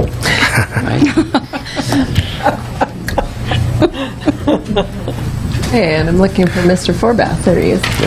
This one's his item. So what I'll go ahead and do is, now is the time for duly noticed public hearing related to the formation proceedings for the City of Beaumont Community Facilities District number 2016-1. Public hearing and formation proceedings will be conducted for the City of Beaumont Facilities District number 2016-1. Mr. Forbath? Good evening, Mayor Lara, council members. Brian Forbath from Stradlin Yaka. So what we have here before you tonight is a public hearing on the formation of CFD 2016-1. A little over 30 days ago, we came forward with a resolution of intention to form the district and determining the intention to incur bonded indebtedness on behalf of the district. The formation of the district would also call for the dissolution of the existing improvement area that the property is currently located in. The property that we're talking about, as I mentioned, is currently in an improvement area with tax rates that are projected by the developer to be significantly in excess of 2% of the home sales in the property.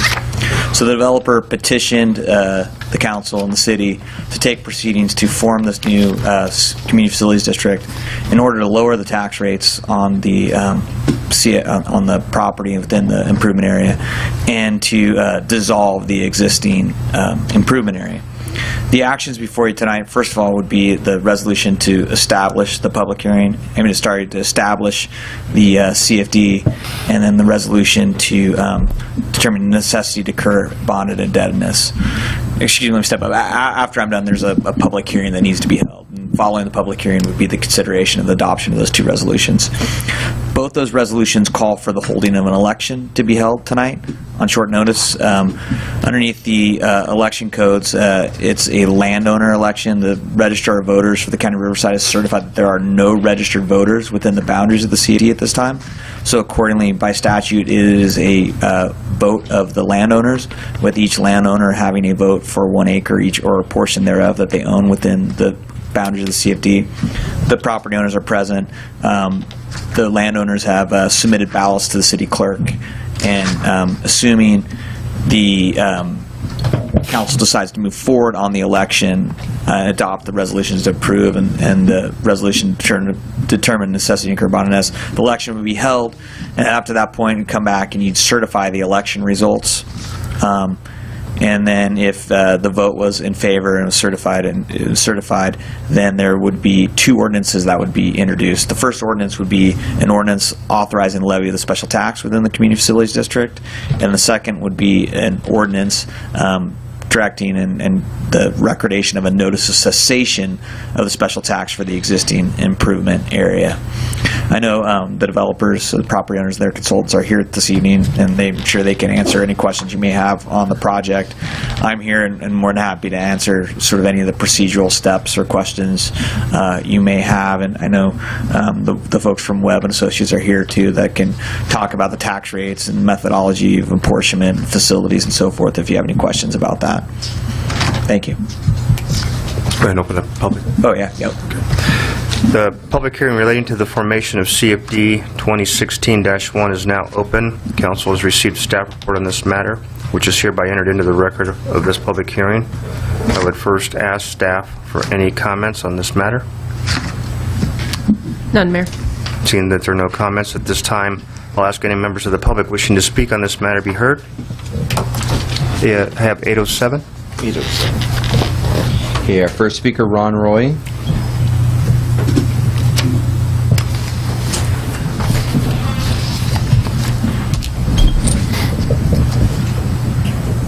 Okay, I'll say this really quickly. I get in so much trouble when I say this.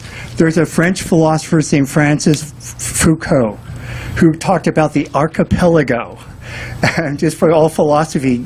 And what we have here is an archipelago of institutions that are so entrenched that, as a council, it's almost impossible for you to act independently.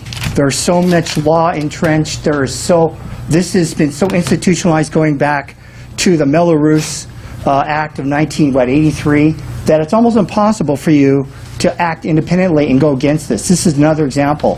For example, if you look at the voting, it's obvious that it's kind of ironic that you can have an absentee owner, which are the developers, vote on $16 million. The people who end up living there will never have any political power to determine whether or not that money will be benefiting them in a way they have no control over that. Now, what the developers would be upset about would be is if you abated this, or I think they call it, I apologize for that, but a suspension or delaying it. Because then what would happen is the people who would end up purchasing the homes would become the voting population. And so it would be a whole different vote. Now, this is, I understand, do I have to acknowledge that we have to finance construction of new housing in Beaumont? I guess that's an acknowledgement, right? But I think that is just one element. Another thing is, if I can just be the conspiracy theorist, I won't be the only one who thinks, is this another way for bond counsels and attorneys to give a reason to get hundreds of thousands of dollars in new consulting fees? That's what this is about. The bond counsel, and I don't know what page it's on, but it's going to be way back here somewhere, that we'll get $350,000 for bond counsel, and then a longstanding company, which is Alfred E. Webb's Associates, is deeply entrenched in the culture here. They're going to get $50,000 to $100,000. So I just think that's the thing. And think of this archipelago. You forget about it now, but we have to change that institution. You've seen that some of the community, like this one person said, the attorney says, well, Beaumont's the only one who's ever done that. Oh my goodness, how can we do that? Well, I think that's something we should be proud of. So again, you have a tough job.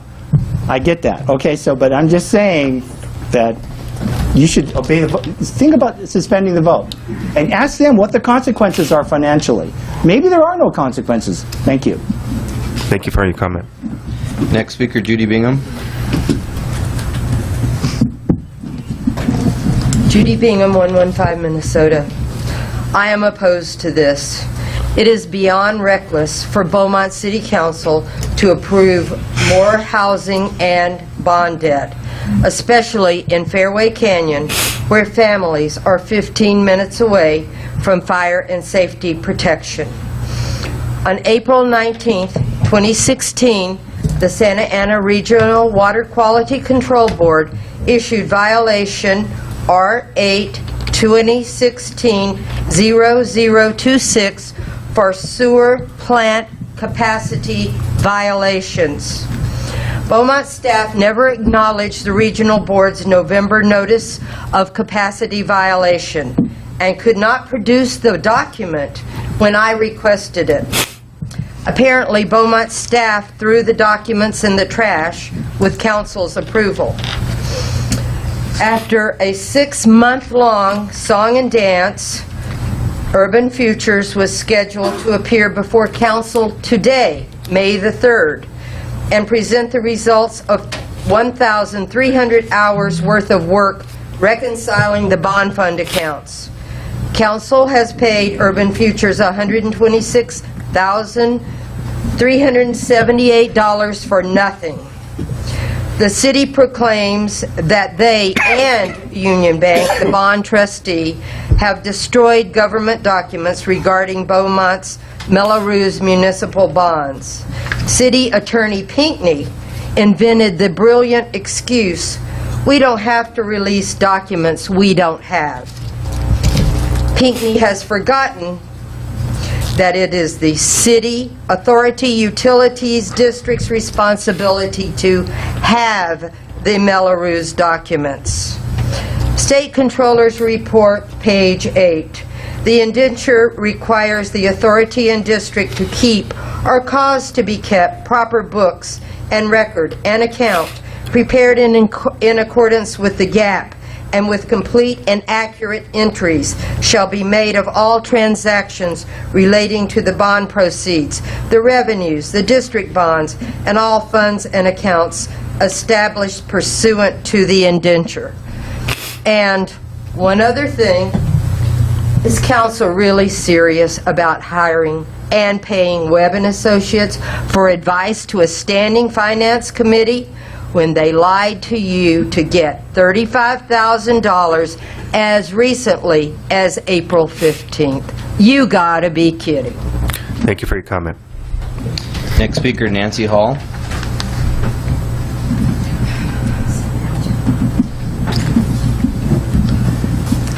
Thank you. First, I want to thank Councilman White for your rendition about what's been going on for this last year. I appreciate the update. And Councilwoman Condon, I appreciate the fact that you are in agreement with us that we don't need to be approving anything for CFDs unless we know where we're at before we can go forward. In reviewing the Melrose and understanding how they work, I don't really understand how you can even consider another Melrose, another CFD district, double taxing residents. Years past, I've seen people up here crying who lost jobs and were unable to maybe make their mortgage for a couple months, but then being delayed on the taxes, the double tax. They had their property tax plus the Melrose tax. It was sinful what happened here. And there was absolutely no forgiveness in this council. This prior council was rude to people that came up here. There's no fire station over there. There's no emergency help on the other side of the freeway for the residents that are there right now. There's been no improvement to the streets. It's all left undone by the prior developer. And why I can't even imagine why you would even consider another CFD district at this point. The state of California shows that Beaumont has one of the highest Melrose districts. I don't know how in the world Alec Campanicus ever got away with it, but why was it figured that high? It needs to be lower, if you're going to have a CF district at all. But I believe there ought to be another way to come up with money to make up the difference for the problems that we've had in the past. And last but not least, Councilman Orozco, your first statement about what you recently heard was talking about how the first word was developer, the second word was resident. So who are you for? That really disturbed me. And then again, you said, number 2, make the developers happy.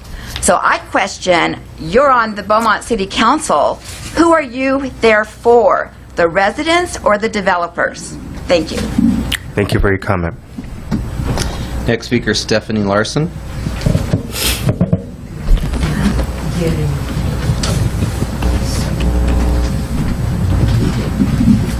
I would first like to apologize. This is my first time. I apparently spoke a little out of turn.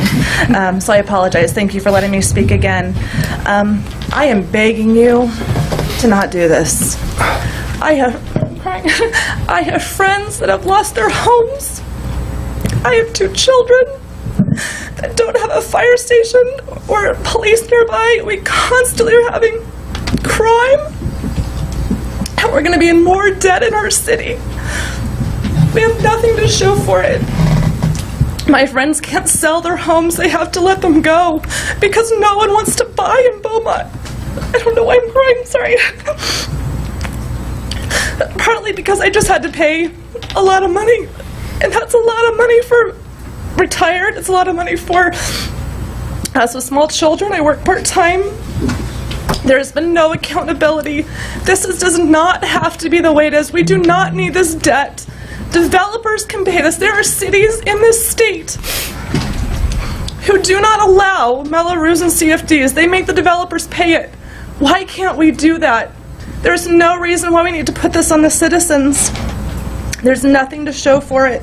We feel like we're being stolen from. And the elephant in the room is that the state has said there's been no accountability. We don't know where the money has gone. Now, the bank has shredded documents. We are being stolen from. It should not be our responsibility, even for the debt that has already been accrued. But certainly, do not do this to more people. Do not make this city someplace that no one wants to live. I love my home. I love my neighborhood.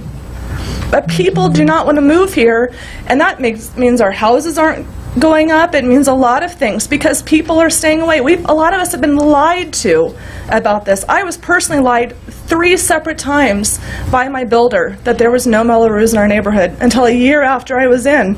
That was a huge surprise. I've now been in my house 7 years, and I don't even like to think about the money I have given to what I feel has been stolen from me.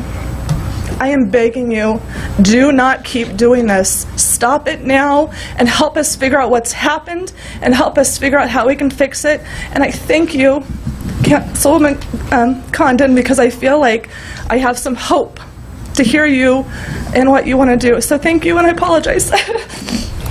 Thank you very much for your comment. Next speaker, Michael Turner.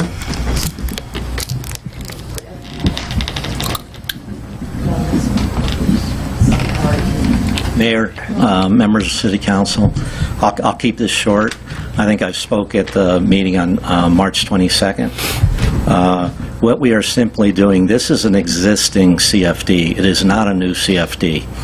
Okay, and what's happening here now, because the CFD was established in 2004, and the maximum tax, the rate and method was established in 2004.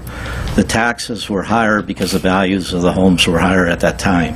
Since that time, the values of the homes have come down drastically, and through the recession, et cetera.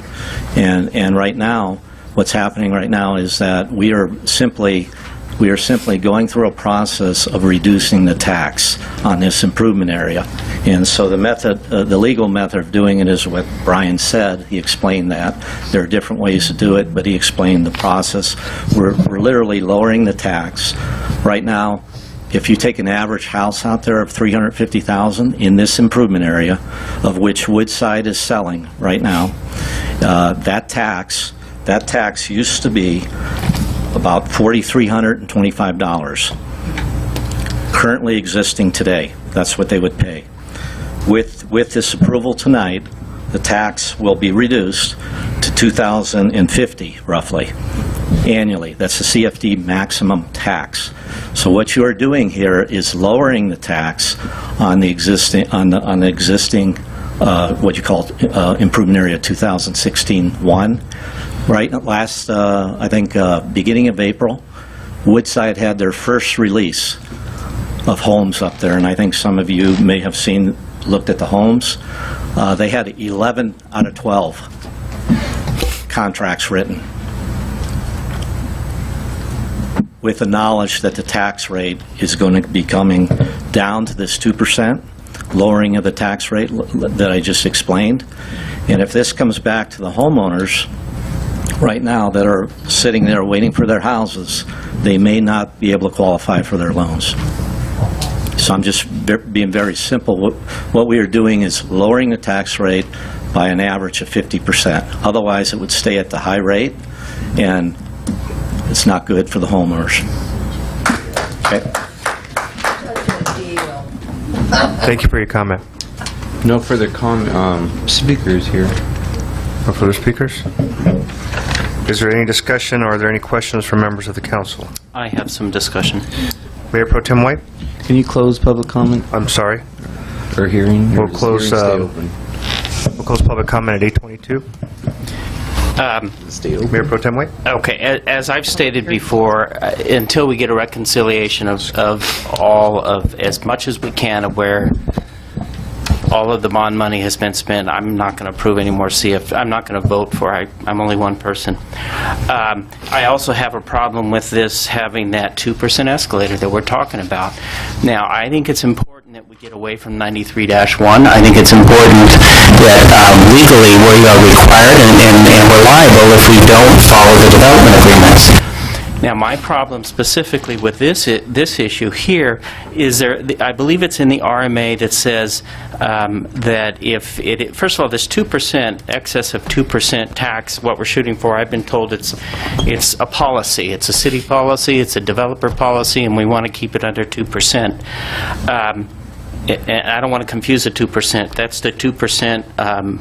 The tax shouldn't exceed 2% of the value of your home each year, which is the 2% that Mr. Turner is talking about that we would need to lower and redo this CFD.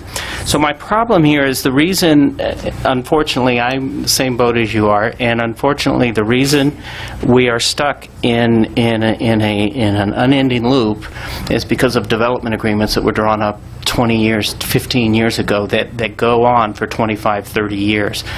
And, I have some issues with this one. I think that we need to get away from 93-1. I think that CFDs do have a role, and the role is to develop just for that community and take care of services and fire and stuff. I looked in this, I see it mentioned services, and I'd like to ask a question, but I don't want to get rid of my time.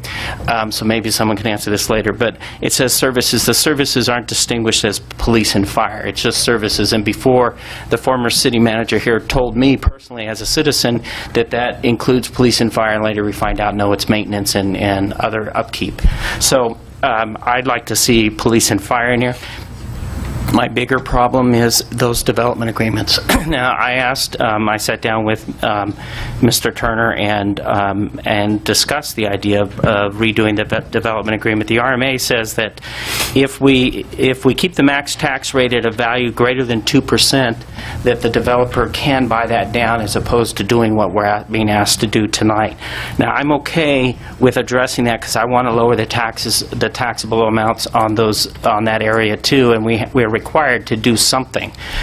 But here's the problem. Last year, when the development agreements came to my attention, I asked whether or not, it actually says in there that you have to use 93-1 or alternative financing. When I asked for a legal opinion on that, the response I got was, you have to do 93-1. So here we are, we're doing a new resolution for a CFD area, and we are not doing a new development agreement. So now this CFD will be for a developer with a developer agreement that says we have to use 93-1, and we're using 2016-1. I think that the way to go, because we have to do this. Legally, we have to do some kind of CFD financing, but I think we need to set a precedent in this city for other developers to come to us and create new areas that are not part of 93-1. We need to get out of 93-1. We need to say goodbye to it. But I think we need to do it right, and we need to set a precedent. And the precedent I would like to see set is, number one, renegotiate development agreements. Because here the developer is asking for something that I think makes sense. and it's going to save them a lot of money. It'll save us a lot of trouble because they're probably going to fight, the clause that says they have to buy it down, and so we're going to have all those issues. So I can see the advantage of doing a new CFD area. What I don't see is this is an opportunity for the city, and I said this before, this is an opportunity for the city to renegotiate the development agreement in a way that will be beneficial to the city as well. So as a precedent going forward, I'd like to see new CFD areas. I'd like to see we need to stop the 2% escalator. Now, earlier, the question that Mr. Orozco raised was backloading and suggesting, and then Mr. Spicer suggested that backloading allowed the city or developer to build more that they couldn't have built if they had to start off with a higher payment. But if we start, you can still retire the same amount of debt with a higher balanced payment. So it doesn't have to go like this. It can go like this. It's going to start higher, and that may make some of the homes less attractive. Thank you, somebody. It's going to make the homes less attractive to new purchasers. So maybe the home builder will lower the price of the home. But you're absolutely right. The problem with the way we're doing CFDs is not only are we running into these problems where everyone wants to get rid of their 2% escalator, but we're suppressing the home values of all the other homes in Beaumont.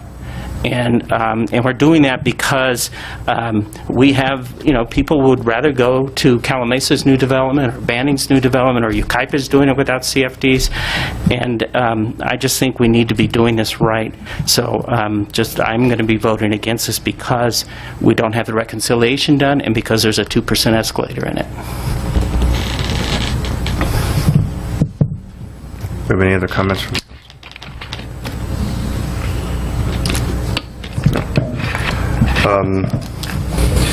In regards to CFD 2016-1, one of the items that I looked at was that I think we'd like to get written out of, and I don't know if Mr. I'm sorry. Shane? Spicer? Mr. Spicer, I'm sorry. The 2% escalator is troublesome for me as well with the folks on a fixed income. Is that possible to have that revised on this particular CFD to remove the 2% escalator? Or does that have to be an agreement through the, how does that work? And do you want to speak to the...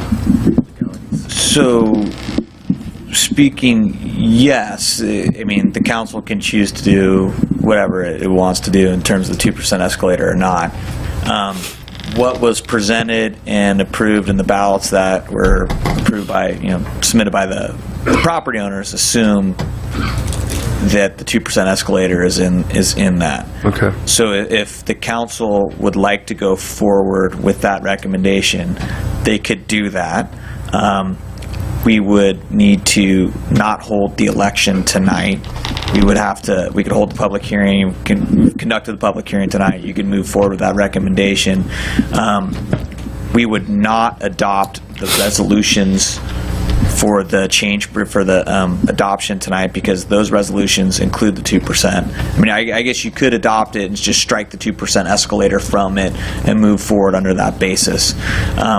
The issues that we have is that, and I don't know the timing from the developers, but I know that they are actively selling and marketing homes out there. So you have homeowners that are moving in. I don't know when the escrows are closing on those properties, but we need to have the election held before the homeowners before those close, for the developers to control the election. So that's the issue. But the answer to your question is, yes, the council could decide that we don't want the 2% escalator and we want to have that stricken from it, and then it would be up to the developers to decide whether or not they wanted to vote for it or approve it or not. Okay. I have a couple other things. I'd like to take this opportunity to try to I guess, get a better CFD for the city. I know that we have to move forward with the CFD at this point. The other concern that I have that I'd like to see if we could remove are the developer fees being taken out of the CFD and have those paid outright. And then for the services, I think it references it in Webb's report as far as it covering police and fire, ambulance, paramedic. With that, I also see that there's a a CPI in there. Is it better to do a CPI, or is it better to do the 2%? Which benefits services in that regard? Can you help me with that, Mr. Spicer? Sure. So escalators are used in a number of CFDs, and we've been discussing in great detail a 2% escalator concern on facilities tax. This CFD, much like the other improvement areas within 93-1, including this project that also has 19A through F. I don't want to mistake the fact that this is replacing a 19B that's currently in place. But the other CFD improvement areas within the city's CFD 93-1 also has the similar language as presented here, with the 2% escalator for facilities and a CPI for services. The notion here is that in discussing the terms with staff and the developer, that the intent here to reduce the tax rate by 50% advantageous to the eventual homeowners, maintain similar structure as the other improvement areas, that's how the rest of the project has been set up. So that's similar language you see in the RMA. With regards to the CPI on the services, that's the same in all the other improvement areas. However, for services, it has been common practice to have other factors be used, a greater of CPI or 2%. Other services, especially ones that include public safety, have them as as high as 3-4%. There's various CFDs that have differing escalators, and the notion there is that the cost of services increase at a greater rate than CPI. So yeah, those are different considerations that would be. Okay. What have you seen in other cities? I know I'm running out of time. I want to honor my 5-minute shot clock. So, am I on 9 seconds? No, that's me. Okay. Your question: other cities that have escalators, there's a number of them. 2% or CPI has been what has been done previously.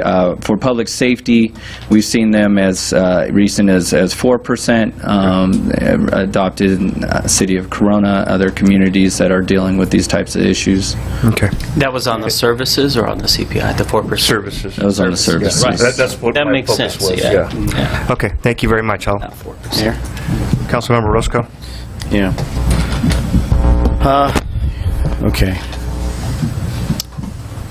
I want to ask you a couple questions. Yes, before I want to try to be quick on this because I want to make a couple comments as well. So what we have here is we let it ride.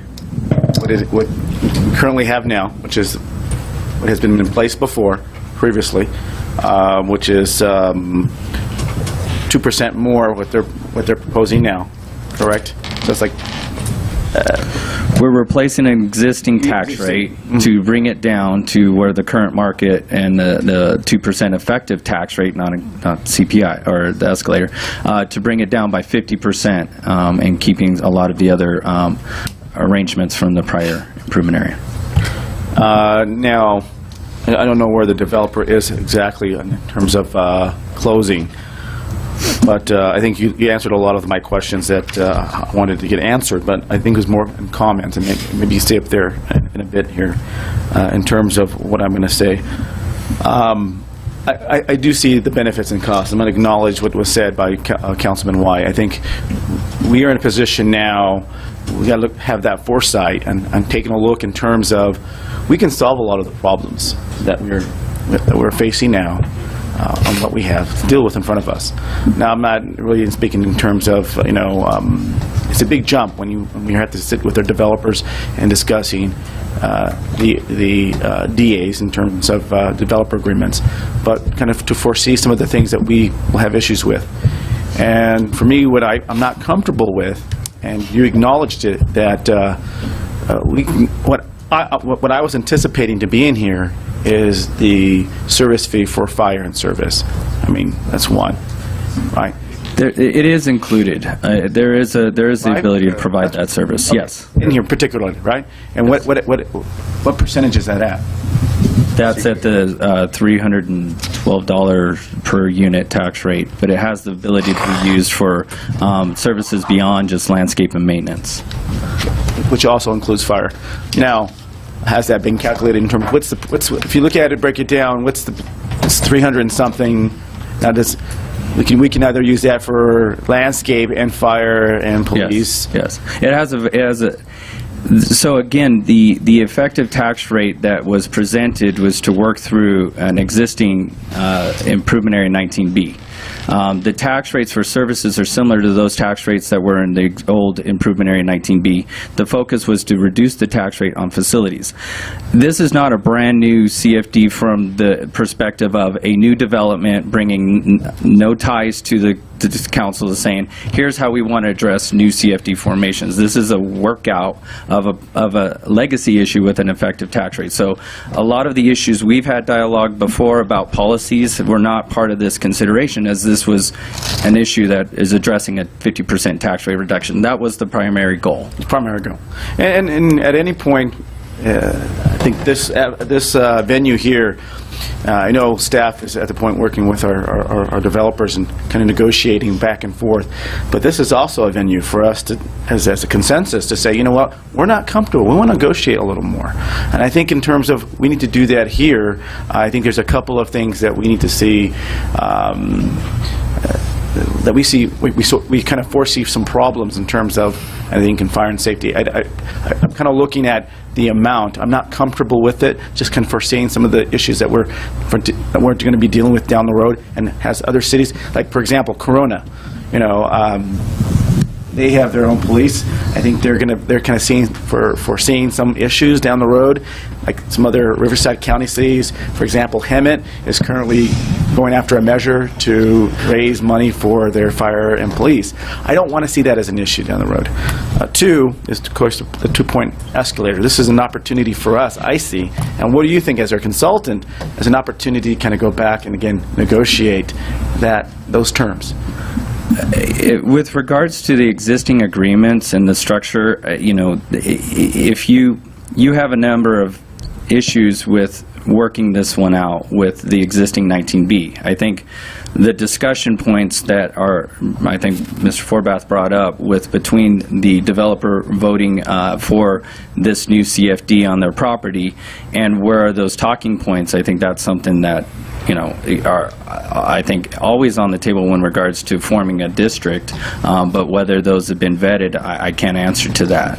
Okay, thank you. I think I just want to kind of close up by saying that I think we've heard from the council members up here in terms of an opportunity to kind of relook and to revisit some of the terms here. I don't think in any way, I know for me, we want to disregard the opportunity to restructure this and help support the future residents of this community.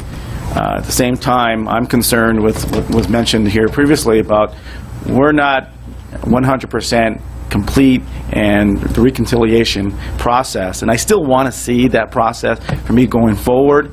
That does not mean I don't want to support CFDs going forward. It just means we need to, one, clean up our act, two, kind of have that opportunity at this venue right here to be able to make it clear to the developer. I think it's an opportunity for us to negotiate. I know we can't all go up, we can't individually go up or all together, I mean, without violating any laws, but that sends a message to staff. We're not happy. We're not satisfied. So it's like any negotiations that we do. You come to us, you tell us, here's the terms, we're not happy, you go back, and I think that's what we see here. So, thank you. Thank you. Member Knight? Mayor, I have a quick question for Mr. Forbath. Okay. Two quick questions. Sorry, I lied. Is that possible? Yeah. Gabe, don't put that on your Facebook tomorrow, okay? So, This 93-1, if we deny this, then 93-1 still holds, and they can still go ahead and move forward, correct? Correct. And there is that issue with the developer having to buy it down, or I talked to you before about the idea of us having the willpower not to issue bonds higher than the 2%, whether or not that's a possibility or not. But there's got to be other improvement areas that are in 93-1 that are trying to, that have max taxes over and above this 2%, and this is something that we're setting a precedent for. Again, we're going to have to do it moving forward. So my last quick question is, do you see any legal issues with the idea that the developer agreement says you will finance this with 93-1, and we're now finance it with 2016-1? In other words, could a home developer later say, oh, we found this little loophole, and get out of it that way? I don't believe so. Council Mayor Pro Tem White, I'll have to go back and look at the development agreement to confirm that, but we have both the property owners here who have consented, they've petitioned for this change, they've petitioned for these changes through the CFD, they've signed waivers waiving certain election law rights and other rights to do this. So I think they'd be hard pressed to come back and say, no, the development agreement says 93-1 and you But we were told in the last council meeting, I believe by, I don't think you were here, but Mr. Spicer, as well as, I think the developers may even made a reference to it, that all we were doing last year was, or last council meeting, was passing the intent to do this. So we are not locked in or required to continue this process. This does not obligate you to issue bonds. I mean, you're going to have whatever obligations you have underneath your development agreement. I'm not really here to advise you on what those are at this point in time. But this action tonight does not obligate the city in any way to issue bonds. This is not the issuance of bonds. Okay. This is the formation of the new CFD and the termination of the old. So I'll confirm, like I did the last council meeting.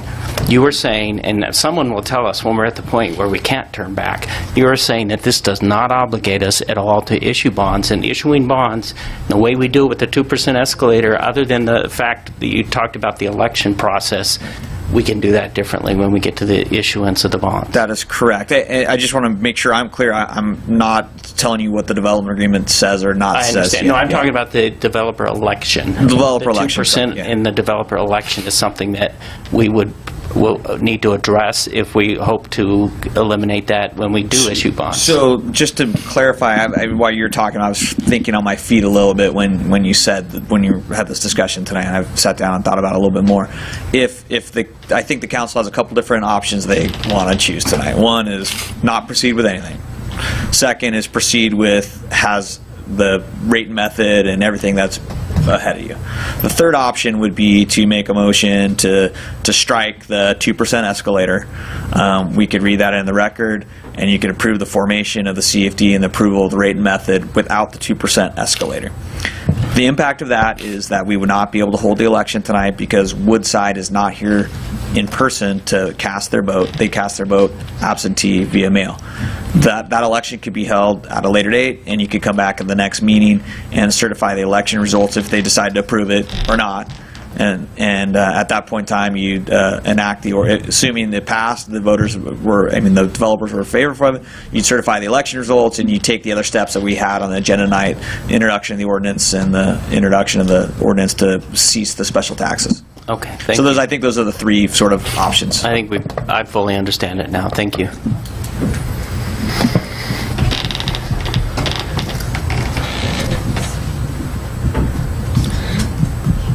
So,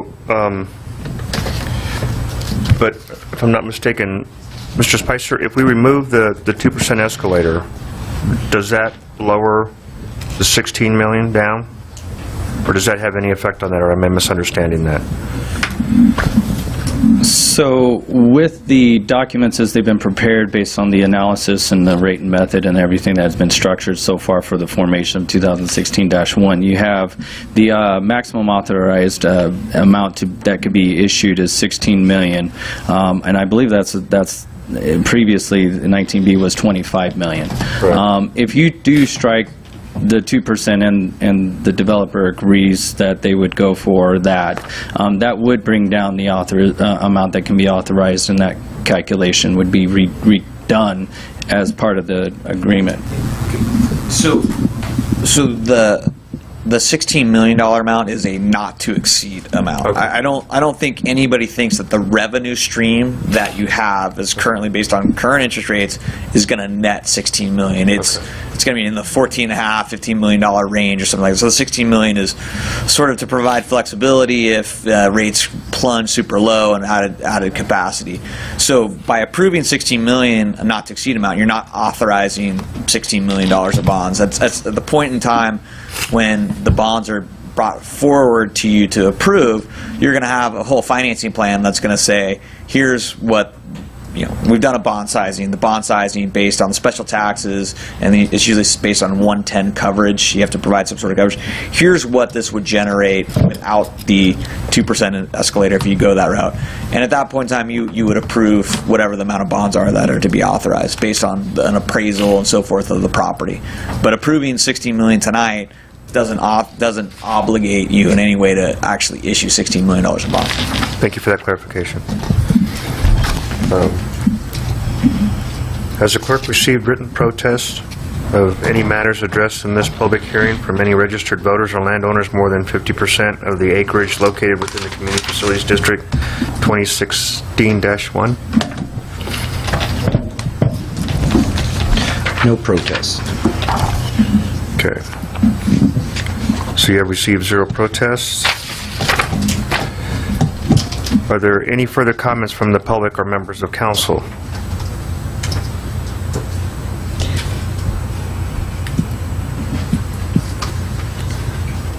Seeing none, I hereby declare this public hearing closed. I will entertain a motion to approve the resolution of City Council establishing the City of Beaumont Community Facilities District 2016-1, authorizing the levy of special taxes and calling for an election therein, and resolution of the City Council of the City of Beaumont acting as legislative body of the City of Beaumont Community Facilities District 2016-1, determining the necessity to incur bond indebtedness within the Community Facilities District and calling elections therein.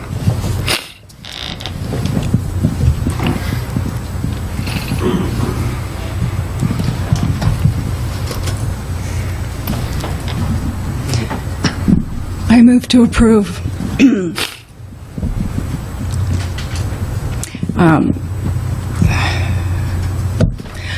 I do believe, and I should have, looking at this, I'm concerned about the homes that are in escrow. I do not want those homeowners to have a higher tax rate. And I don't know if I need to ask this, does this affect this tonight? If we do this, it directly affects the tax rate of the new homeowners. So these people can either move into their home at, what was it, $4,325 tax rate, or if we approve this tonight, $2,050. Is that correct? Do I understand that right? Okay, so that's where I am.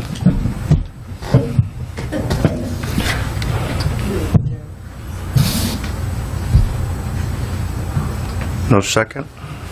Motion dies. We have another motion.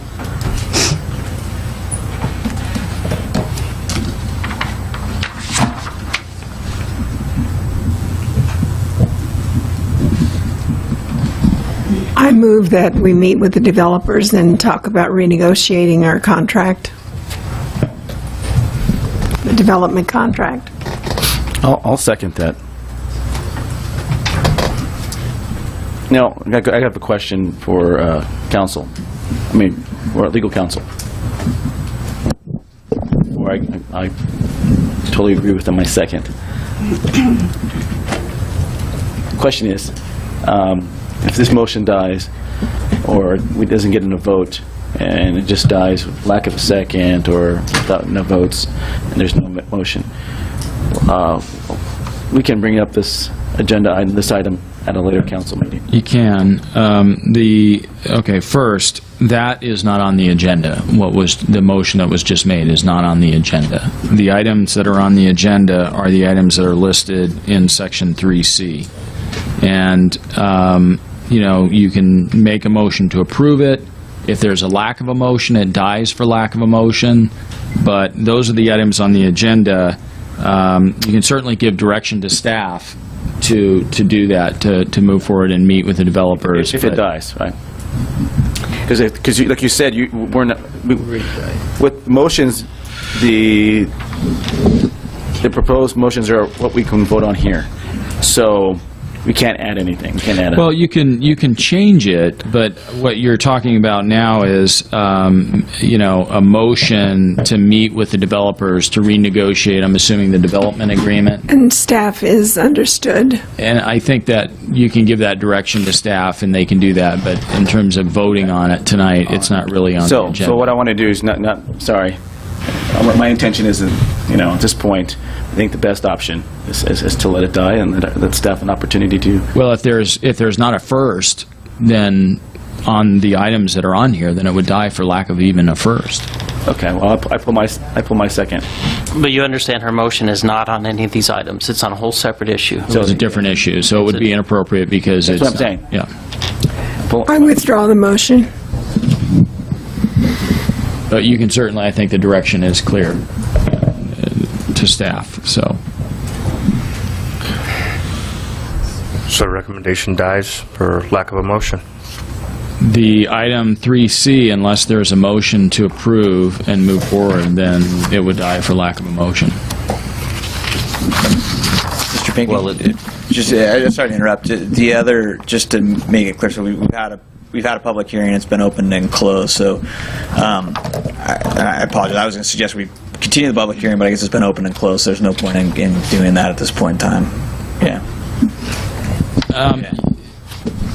We could, you could continue it to another date to bring it back, to have staff come back and bring back whatever. I thought that's what, if we don't say nothing, it will die, and then we can do our... Then we'd have to renotice it. Yeah, the issue is we need to start again with a new resolution of intention, and then start the clock over again on another 30-day period, and we've got home sales pending, so that's the issue. So can we leave? You can reopen the public hearing and then continue it to another date. Okay.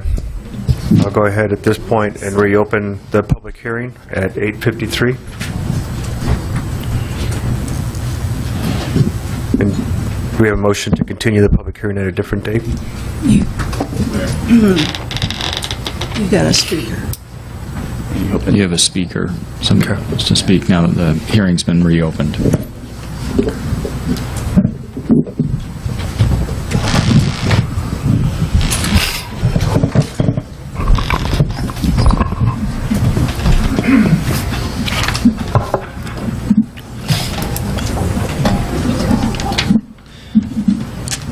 Good evening, Mayor, council members. Jeff Chambers with Party Homes. I've been listening to this, and I'm glad I had the opportunity to come up here. What you're doing tonight is telling people that are in escrow to buy homes that you're not going to allow them to save $2,000 a year in property taxes. I can't believe that you're rejecting them and forcing. Everyone's talking about how money, it's too expensive, you can't live with the 2%, and yet a $2,000 savings, and you reject it. You won't even put it up to a vote. I can't fathom that you would do that, given all the discussion. Secondly, the business of building homes is the business of developers. You have a few people complaining about 2%. Every one of those people that bought a house approved the 2% escalator when at the time they entered escrow and bought their home. If they didn't want to buy their home in Beaumont, they wanted to approve the CFD and they wanted to approve the 2% escalator. I don't know what all this rhetoric is about bad homes in Beaumont, prices going down, prices not escalating. You all know, because I've given you each documents about the property tax increases that the county has recently passed on because of the escalating home prices in Beaumont. Beaumont has a very strong housing market. This CFD rhetoric is not helpful to anybody in Beaumont. Your home prices have all, or your home values have all increased significantly over the last 3 years with 2% escalators, with CFDs.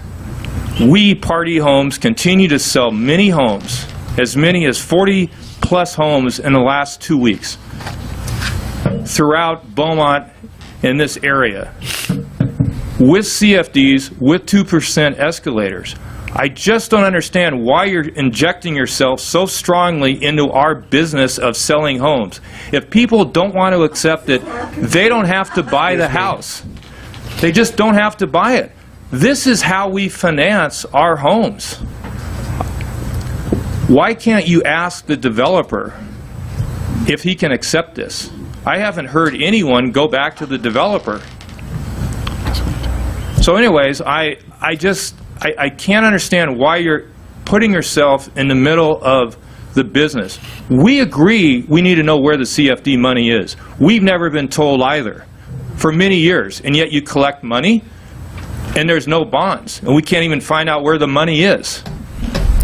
So we'd appreciate it if the council would consider the developer's business instead of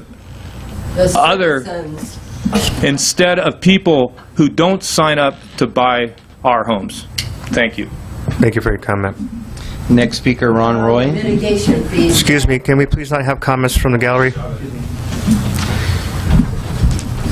Council, you have a very difficult job. I appreciate that you're willing to negotiate terms. I think that will resonate with the council. The man says they've sold 100 homes. Believe me, those 100 homes under a hard market, they're going to buy them anyways. People don't really pay attention when they purchase a home. Your market's going to continue to heat up. People are going to continue buying Woodside, Party, other parts. So this is your opportunity. I think you're on the right track. I think what homeowners, they still not have answered us why the tax rate's going down. People will, if you tell people and make them understand them and educate them, that's what they're upset about. Okay, there's a couple of issues here on the incidental expenses of services.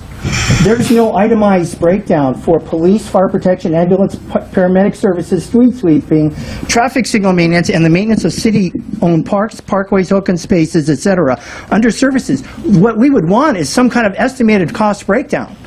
And frankly, if I was a Woodside homeowner, I'm actually going to be paying outside of my development. I'm now subsidizing other people who've lived here for 7 years. I mean, we all got to be altruistic. Why should we penalize the Woodside owners to pay for the fire stations and parks that should have been paid years ago?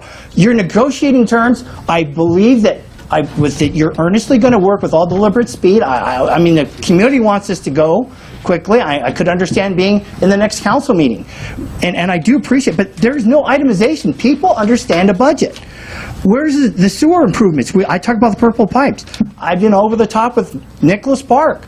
Well, what prorated share of this bond, of the $16 million, will go? They should be giving us estimated itemized breakdowns. If you have to spend $250,000 for a police unit, a car, a pension per cop, then where is that? If we need 4 police officers in that area, then that's $1 million. Well, give us an itemized breakdown. I mean, we need to be educated, and they understand that they want to govern. I know developers don't want people to understand what they're doing. They want to govern. They don't want you to govern. And so the residents are saying, no, this is a different ballgame. So they're already willing to negotiate the escalation of the terms. I mean, the removal of the escalator. I just want to thank you for doing that. I don't think I'll be alone. And the market's still going to continue to heat up. People want those homes. You can have your cake and eat it too. So I'm all done. Thank you very much. Thank you for your comment. Mayor, I have a point of order for Mr. Pinckney. We reopened the public hearing, I think with the intent to continue it to the next meeting. When, in order to continue it, do we need to? You'd need a motion to continue it. But if we do continue it, are we violating the people who want to speak? Well, you can let them speak if there are people here that want to speak tonight, and then you can continue the public hearing, at which time you would pick up the public hearing and you would allow additional public hearing when to the date that you continue it to. So thank you for the clarification.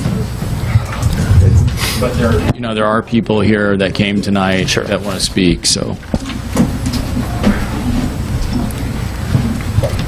So additional public comment? Yeah, this is a public comment. Douglas Prong, would you like to? Are you guys speaking still? Okay. So Michael Turner then?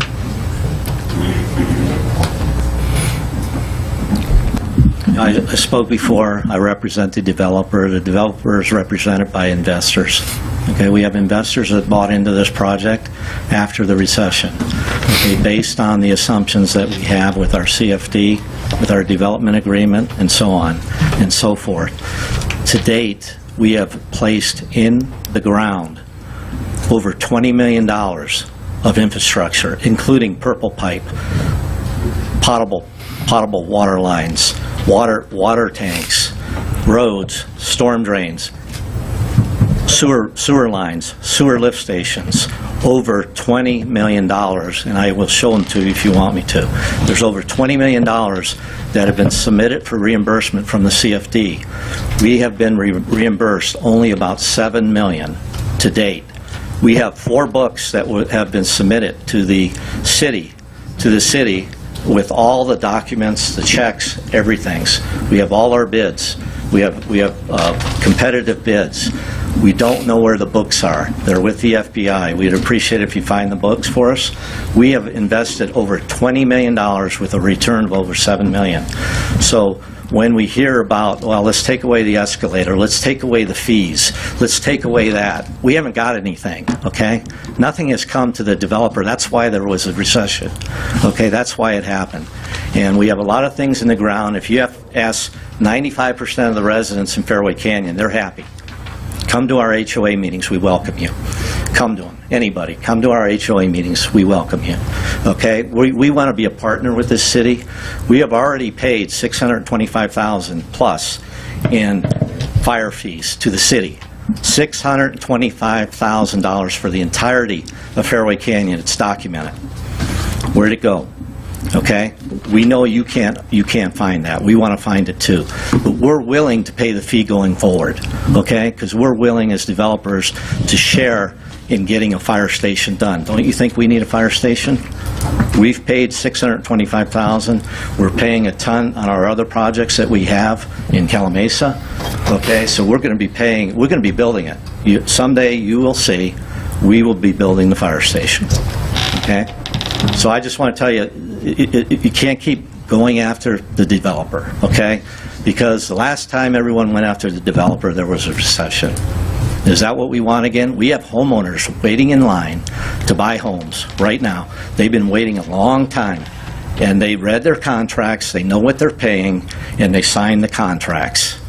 And if they can't get in their homes because of this, it's going to be a disaster. It's going to be a political disaster out there of whatever. And remember, other residents in Beaumont are not paying that CFD tax.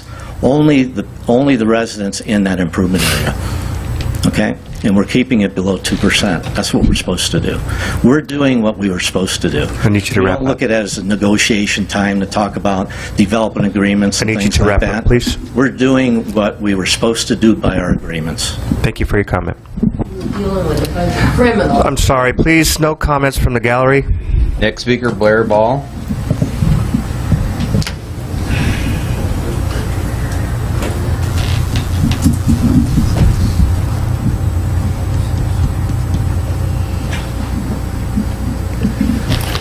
I appreciate this council for being forward-thinking. I've been here for many, many years, and there was a point, I believe, in the Record Gazette where there was an article with the former city manager talking about the way we do business in Beaumont and having people from Pakistan or Afghanistan coming to see how Beaumont does their housing.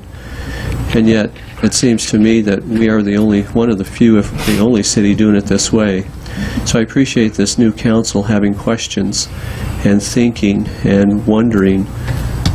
It seems to me as I listen to this month in and month out, I wonder who is actually driving these documents. Is it the council directing staff on how the developers will act, or is it developers directing council on how to act?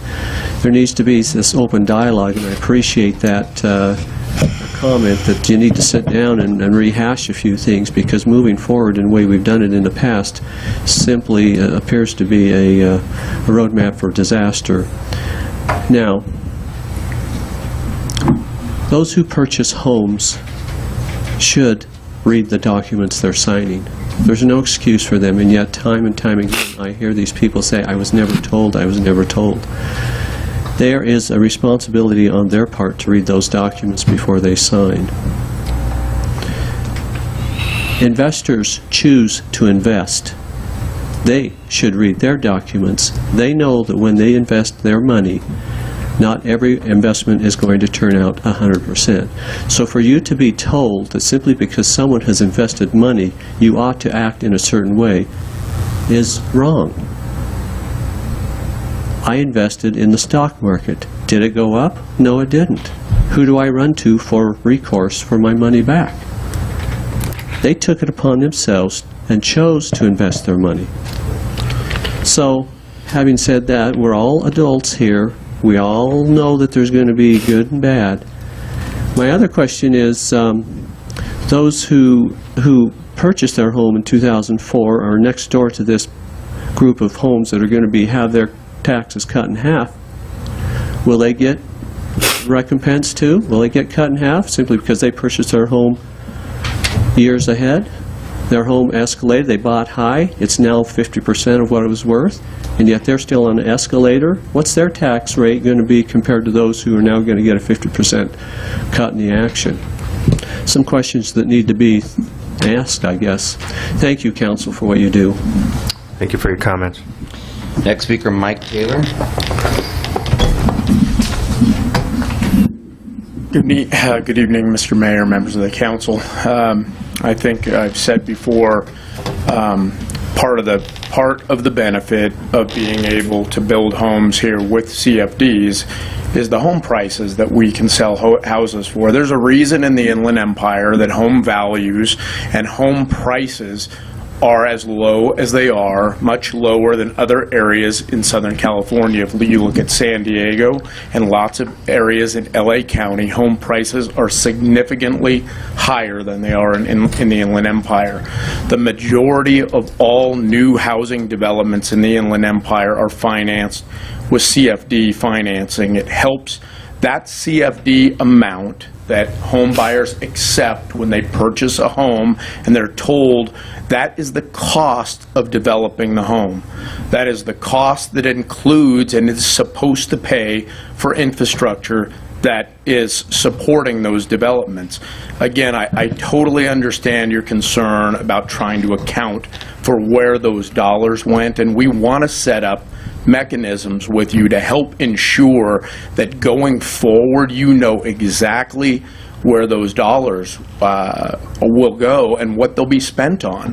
What I would suggest and hope we might be able to do and work with you on is that any time a developer comes forward with a CFD, whether it's a new CFD or asking for bonds to be sold on an existing CFD, is to come up with a list of facilities and an estimated dollar amount. Every bond issuance that is going out for sale has a projected amount of bond proceeds that will be generated from that bond issuance, whether it's $5 million, $6 million, $10 million, and we as developers need to bring you a list of specific facilities and their estimated costs.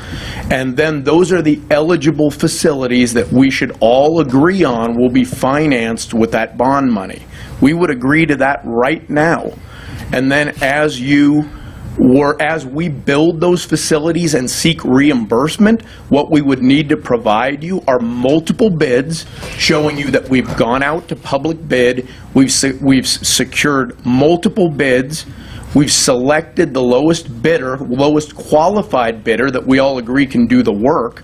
Then we provide the contract in that book. We provide all of the invoicing for the work that was done. We provide certified payroll to show that that work was done prevailing wage. And you get the final sign-off from the city that the city accepted that facility. And not before those items are met do you ever release one nickel of bond proceeds back to a developer. And that will give you the assurance of exactly where the money went and what it was spent for. We have no problem posting in every sales office that these homes will be required, the home buyer will pay a CFD, and it covers the additional cost of this house. Thank you very much for your comment. Thank you. No further speakers, Mayor. Mayor? I'd like to move that we continue this public hearing to the next city council meeting. I'll second that. Okay, so we have a motion by Mayor Pro Tem White, second by Councilmember Orozco to continue this to the next council meeting. Roll call. Councilmember Orozco. Question. If we make the clarification, if we make, let's say, I know we have a lot of items on the agenda. If council needs to, I know it's in the next 2 weeks, but if we were planning to have a special council meeting within those 2 weeks, which I may foresee, as we may foresee. No, it has to be at a regular meeting because you're adopting an ordinance as part of this, but there's also an ordinance as part of it, so it would be at a regular meeting. Schedule. And then perhaps you can give us some direction if it's going to be continued after you're done with your motion in terms of what you would like staff to do in the meantime.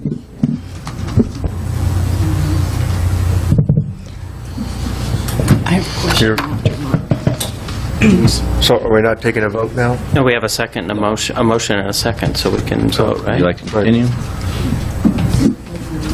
Okay. Mayor, do you foresee us having a council meeting in a week? Just due to the circumstances that we're... My understanding from Mr. Pinckney is this can't be done in a special council meeting. Oh, but if it's scheduled, if we schedule it now... It's okay. Still, technically, it would still be a special meeting. So as soon as we can bring this back, would be at our next regular scheduled meeting. Just one point of clarification on that. And I'm not a suggestion one way or another, but if you were to decide you wanted to do that, you could continue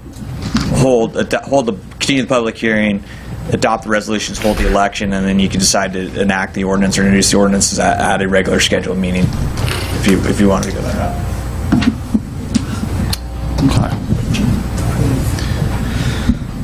My motion was to continue it to the next scheduled city council meeting. So I keep that motion in place. And we have a second by Councilmember Orozco. Just your motion. Second? Yes. All right. Yeah, motion and second. Roll call then. Councilmember Orozco. Aye. Councilmember Knight. No. Councilmember Condon. Yes. Mayor Pro Tem White. Yes. Mayor Lara. No. Motion carries.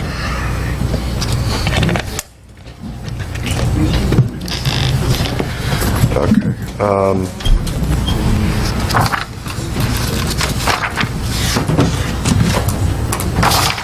That brings us to the next item. Mayor and Council, we have Milana Taylor to give us our overview of our financial transactions since July 2015. I'm sorry. Let's take a 5-minute break. Okay, good idea.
When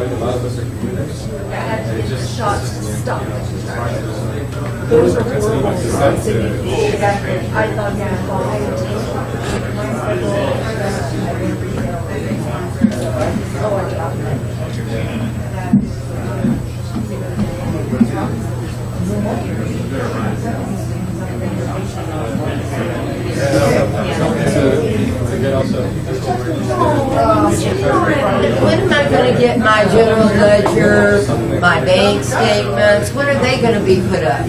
For what month? March? They went up. March is there. I haven't done April yet. It's not. I haven't reconciled yet. I understand. It's there. It is a General smart. ledger Did it there? myself. Yes. The general ledger? Yeah, it should be there. As soon as I got it reconciled, things straightened up for the report, I got it on the web. So it should be there. I'll fix it up. Will you sign those? The wire transfers, yeah. Right. Because I had the instructions. Why did she lie about it? That's not the schedule, the debt schedule. That's just the regularly scheduled debt payment. It's not the same thing. It's a document. Well, we asked for that, and that's what you gave us. No, you asked me.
there was some comments that were made, and I apologize.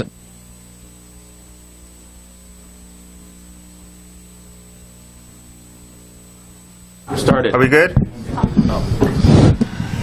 It's certainly appropriate for council to give direction to staff, but I didn't want you voting on something that wasn't on the agenda. But if there's direction that council wants to give brief direction to staff in the interim 2-week period in terms of what you'd like us to do, now would be an opportunity to do that without a formal motion.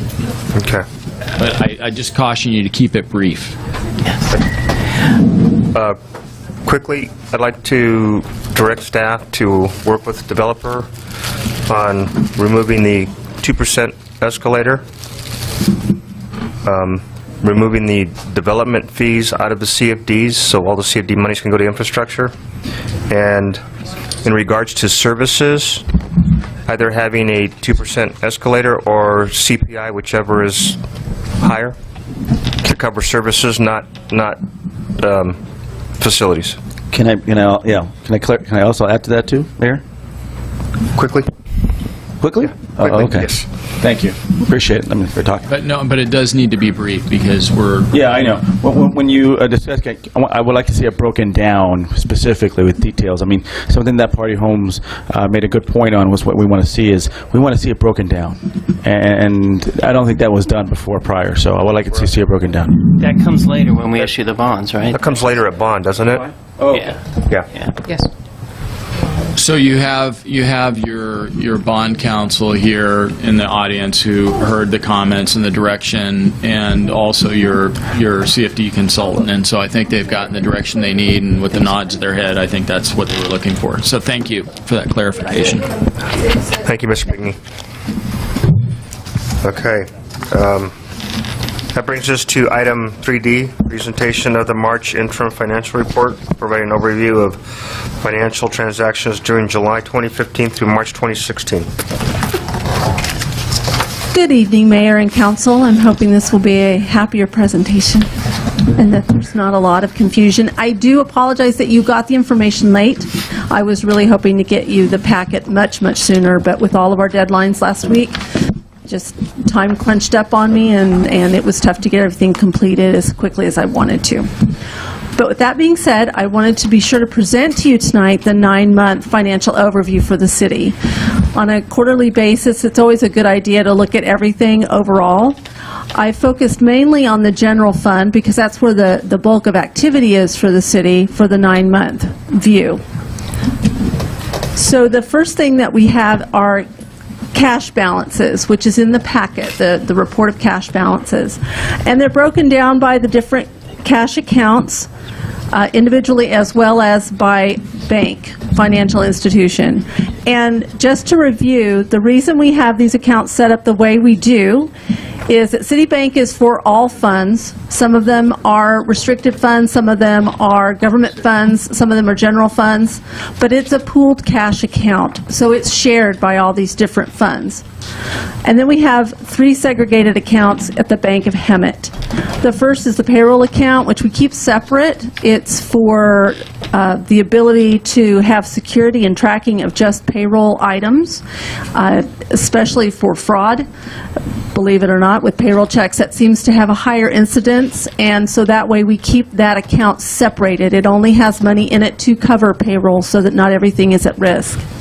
The gas tax account is to hold state restricted funds, and that is used for our streets and lighting and different costs for that, which is in a different fund entirely. And then we have workers' comp, which is segregated also for tracking and security, the same kind of reason that we have payroll separated.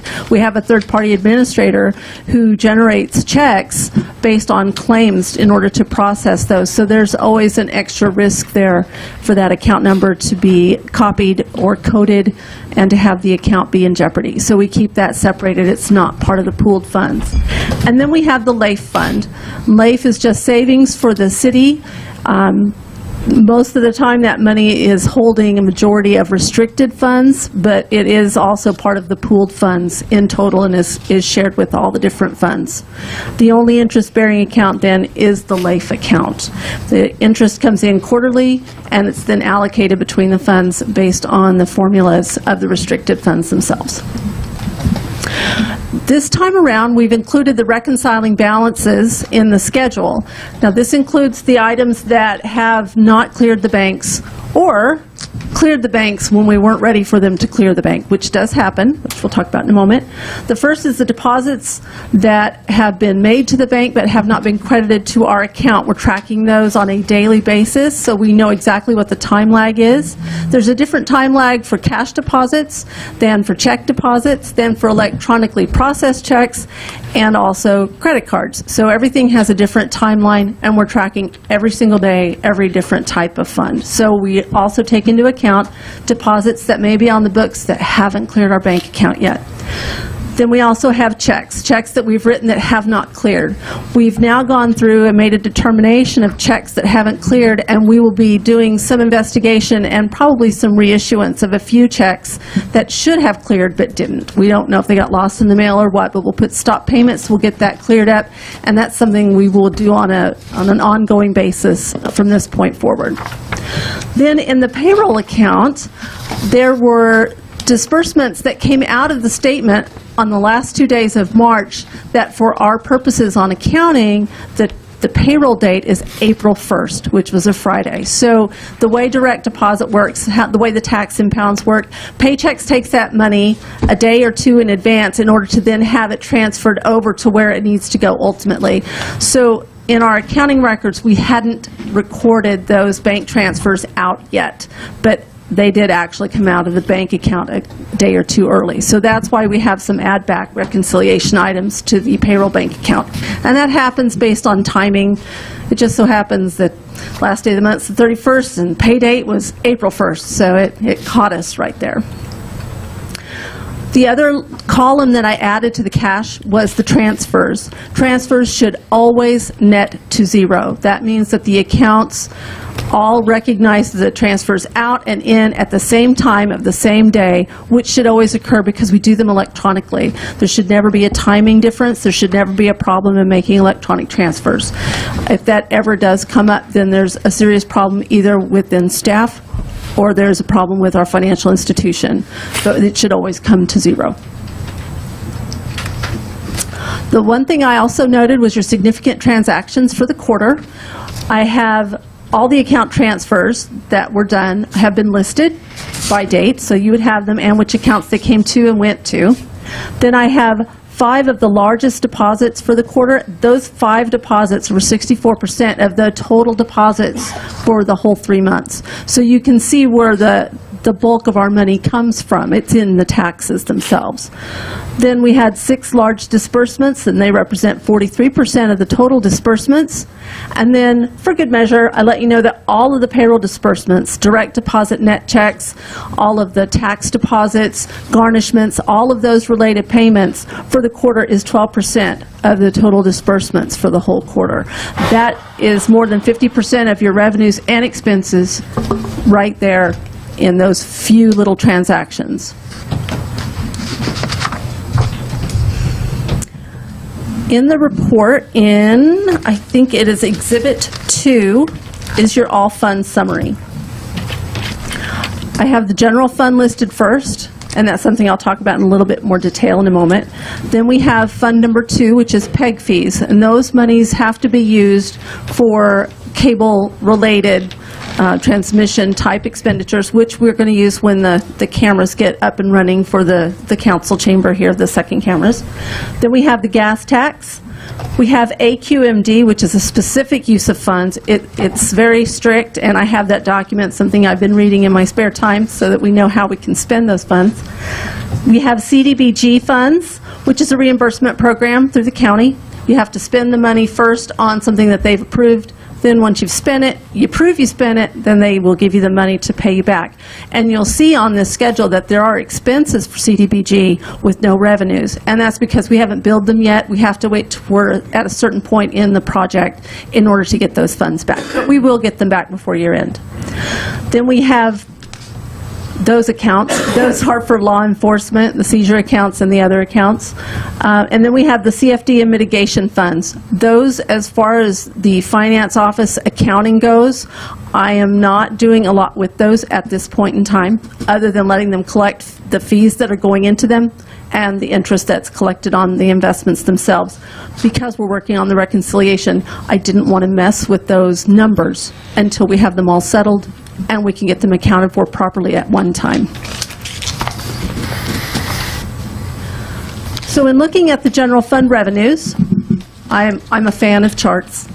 Sorry. I took all the different types of revenues that we have in the general fund and I lined them up to see where our largest revenues are. It's obvious, it's in taxes. It's property taxes, it's sales taxes. That is the bulk of what drives the revenue for the city of Beaumont. Melinda? Yes, ma'am. Will you be breaking it down specifically what type of sales tax, or are you able to do that? By taxes. Oh, there you go. Okay.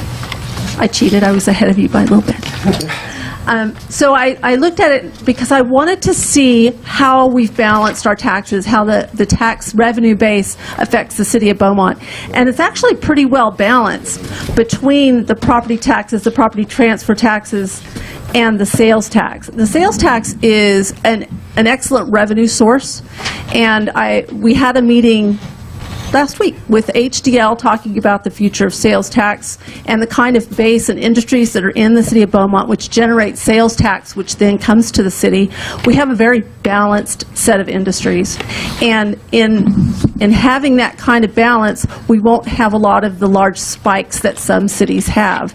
We have a little bit of everything, so it helps to keep things somewhat steady. In a recession, it will decline, but it won't drop. It'll just smoothly up and down rolling if necessary, but our sales tax base should be somewhat constant as long as the industry and businesses that are in the city of Beaumont remain constant.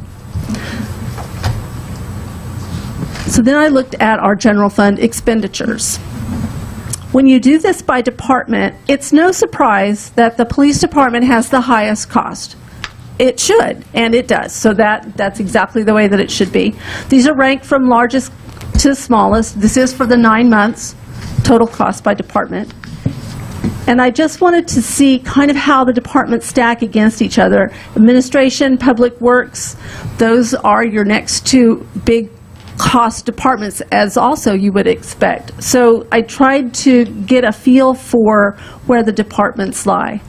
So the next thing I did is I took the same information, because that's what auditors do, took the same information and I squished it in a different way. That's a technical term, squished. And I said, what kinds of expenses do these make up? Not the department, what kinds are they? And also, as you'd expect, personnel is your highest cost. The city is run by people, you've got a cost of people. So you can see where our costs lie. And of course, the number 2 is contractual services, which is also something that I'm working to break down in the next year's budget so that it isn't just one big line item, but a culmination of several different things. In looking at personnel being our largest cost, the next thing I thought was, then how does that break down? How does that look in total? So I said, okay, compensation, personnel costs, basically 4 different groupings.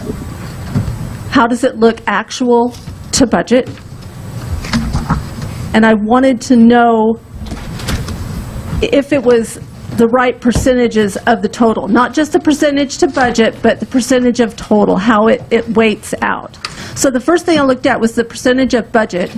Compensation is not just all the different kinds of compensation, but I also took the contingency, or the, sorry, not the contingency, the, yeah. Council's contingency? No, not that. Not that. I took into account concessions. There we go. The concessions that we had budgeted into it. So that's also in there. So at this point in time, at the end of March, we are at 75%. 75% of our total compensation gross cost, including concessions, has been incurred, which is good because we're at the 9-month mark. We're at the 75% of the year completion. So we're right where we really thought that the budget would land for cost of personnel. Same with our retirement is down a little bit, I believe, because I've been working on a reconciliation of our PERS contributions. It's the timing, because we get a little bit of time before we have to make those contributions. So I think that there are some payments in April that are for the March payroll. So that's why that looks a little low. And then we have the insurance costs, and then, of course, the taxes. When you look at them as a total percentage of just this total grouping, 12% of the retirement is a little bit low. So it is the timing of when those payments have been made. And then the insurance is about 17%, which is about right. Insurance generally runs almost 20% in regular industry. So that is not a surprise either. This is really the analysis, the kind of analysis that I'm used to doing, that I look at and I see, does it make sense? Where are we at? How does it stack up? What are we doing? So this is really what it is that I looked at that I wanted to share with you tonight. The informational packet that each of you got is more traditionally what you've seen this year as far as each department and the breakdown and where everybody is as a percentage of the budget for all of the different line items. And I am happy to report that our expenses are about 63% of our total budget, but our revenues are about 61% of our total budget. It's one of those things where your revenues are going to be slower to catch up because they come in April and they come in May and they come in June more heavily than anything else. But your expenses are going to be more consistent through the year. So that is where we stand right now. It looks like we are on target for the budget. I don't see a lot of movement either over or under. It looks like we're just right in line with it. And with that, if you have any questions, I'd be happy to answer them. And always, if you have questions later, after you've had a chance to look at it, I'll be happy to answer them then as well. So, thank you very much. Do we have any public comment on this item? No, Mayor. Okay. I will open and close public comment at 9:43. Councilmember Orozco? Yeah, not really much questions. I do appreciate this is fantastic. yes, I'm sorry. Sorry, I didn't want to be rude. That's all right. This was a I appreciate you breaking it down for us this way. I'm sure if we were to ask you about any other particulars, we probably can go to you. You could probably give that to us too, right? Probably. Yeah, that's just great stuff. I appreciate that. That does help a lot. And this will be online, posted, viewable by the citizens as well, right? Absolutely, yes. It already is. Okay, that's wonderful. Yes. Okay. I just wanted to say it's a great job. Thank you. Thank you. Can I just add one comment, Mayor, please? I'll be brief. Thank you very much, Milana. This is, Council Member White talked about the change from last year, how much has been done. The fact that we have someone like you doing the block and tackle and managing to budget so closely and charting us every step of the way is astounding from where we were last year, where it was more of a creative enterprise than a substantial one. So I just want to thank you very much for your work. You're welcome. I do have to give a lot of credit, though, to my predecessor, because Onyx did a lot of the groundwork that put this together in the first place. So for that, I'm very thankful. Councilmember Condon? I've sat through a lot of budget briefings in my career, and I have to tell you, yours was very substantive and illustrative in your pie charts and graphs. But I also want to tell you, if you need any extra copies of your budget, I got the download and I went to print it out and then went to do something, and my computer took on a life of its own, so I have 15 copies of your budget report. You can use it for wallpaper. It's great. It was nice to hear it in person. Thank you. Mayor Pro Tem White? I too think it's a great job, and I appreciate that. I do have some questions, though, just real quick. Right ahead. I noted that there was a city attorney in the, what fund was that? That is the risk fund, which is 1,300, yes. Okay, my page numbers are off. Oh, right, that's the department Well, number, you could so. probably answer this without going to the page. I wrote a note to myself that said revised with a question mark. Do you know? Can you explain? Was the budget was revised? Oh, revised. That is the revised budget, and sorry, I meant to say that before I ever started. That is the revised budget at the mid-year when we made adjustments to the budget. So revised simply means it was the revised budget approved from the mid-year report. Okay. And then we talked earlier this, probably last month, about a itemization, a line item for public records request and the cost that's costing the city. Is that something that we will see in the next year's budget? Or? We can certainly put that into the next year's budget as a line item specifically. Right now, I believe Nicole is trying to track that outside of the accounting itself, just to find out as far as who and hours and what kinds of requests, so that we get a handle on that, and then we can probably assign some values to that. And look at ways to be more efficient with our costs, yeah. Mm-hmm. And that's it. Again, I like charts too. That's what I do for a living. So we were always told don't use a pie chart, but we can talk later about that. Okay, well then I'm glad I mixed it up. It had bars too. Our charts are good. Well, thank you. Very good. It's an excellent report. Any further comments? No, I concur. Let's receive and file, and thank you very much. Do we need, make a motion to receive and file? I have a motion to receive and file. Okay. So is it going to go with Councilmember Knight, second by Mayor Lara? Yes, sir. Okay, to receive and file. Roll call. Councilmember Roscoe? Aye. Councilmember Knight? Yes. Councilmember Condon? Yes. Mayor Pro Tem White? Yes. Mayor Lara? Yes. That brings us to item 3E, 4th of July entertainment. Community Services Director Bob Sherwood do the presentation. That's a hard show to follow. But at least it's still good news. Yeah, I had that. Thanks. Good evening, Mayor and Council. What you have before you tonight is a proposal to bring a little entertainment and some sound and lights to the Stewart Park stage for the July 4th celebration. Without this, I think we'll have a good event, but this will really enhance your market night and help the chamber with the event that they're trying to have out there. Currently, this would bring in a couple cover bands at 5 o'clock. They would cover that till 9 o'clock, when then we would do our Pyro Spectacular. The sound system is needed for the Pyro Spectacular if we want to put any type of music out there. We're going to need a sound system that we currently don't own. The lights will help, of course, the stage itself. We have 3 decent bids on that. One company did opt out of the entertainment side of it because they don't have a license to bring entertainment to California. But with that, we do have 2 good California bids. I know that was the previous comments that we weren't getting California shopping. Well, we have 2 good California bids, and one of them just a little lower than the other one, and the one company has thrown in some entertainment because they just want to bring their light and sound package out here and show us what they really have. We have had a couple meetings with the Chamber, and I had a joint meeting with the Chamber and the Beaumont Cherry Valley Recreation Park District. It was a very productive meeting. I know the Park District wants to partnership with us. They will be having their meeting next Wednesday night, and then they'll have a way that they could be a partner with this event. Currently, the Community Service Department is asking for a budget shift of $13,000 out of the contingency fund to offset the sound lights, a couple bands, and of course the porta potties. I have looked at the great budget that our finance department gave us, and talking with the chief of police back there, we're able to absorb the staff cost in this year's budget.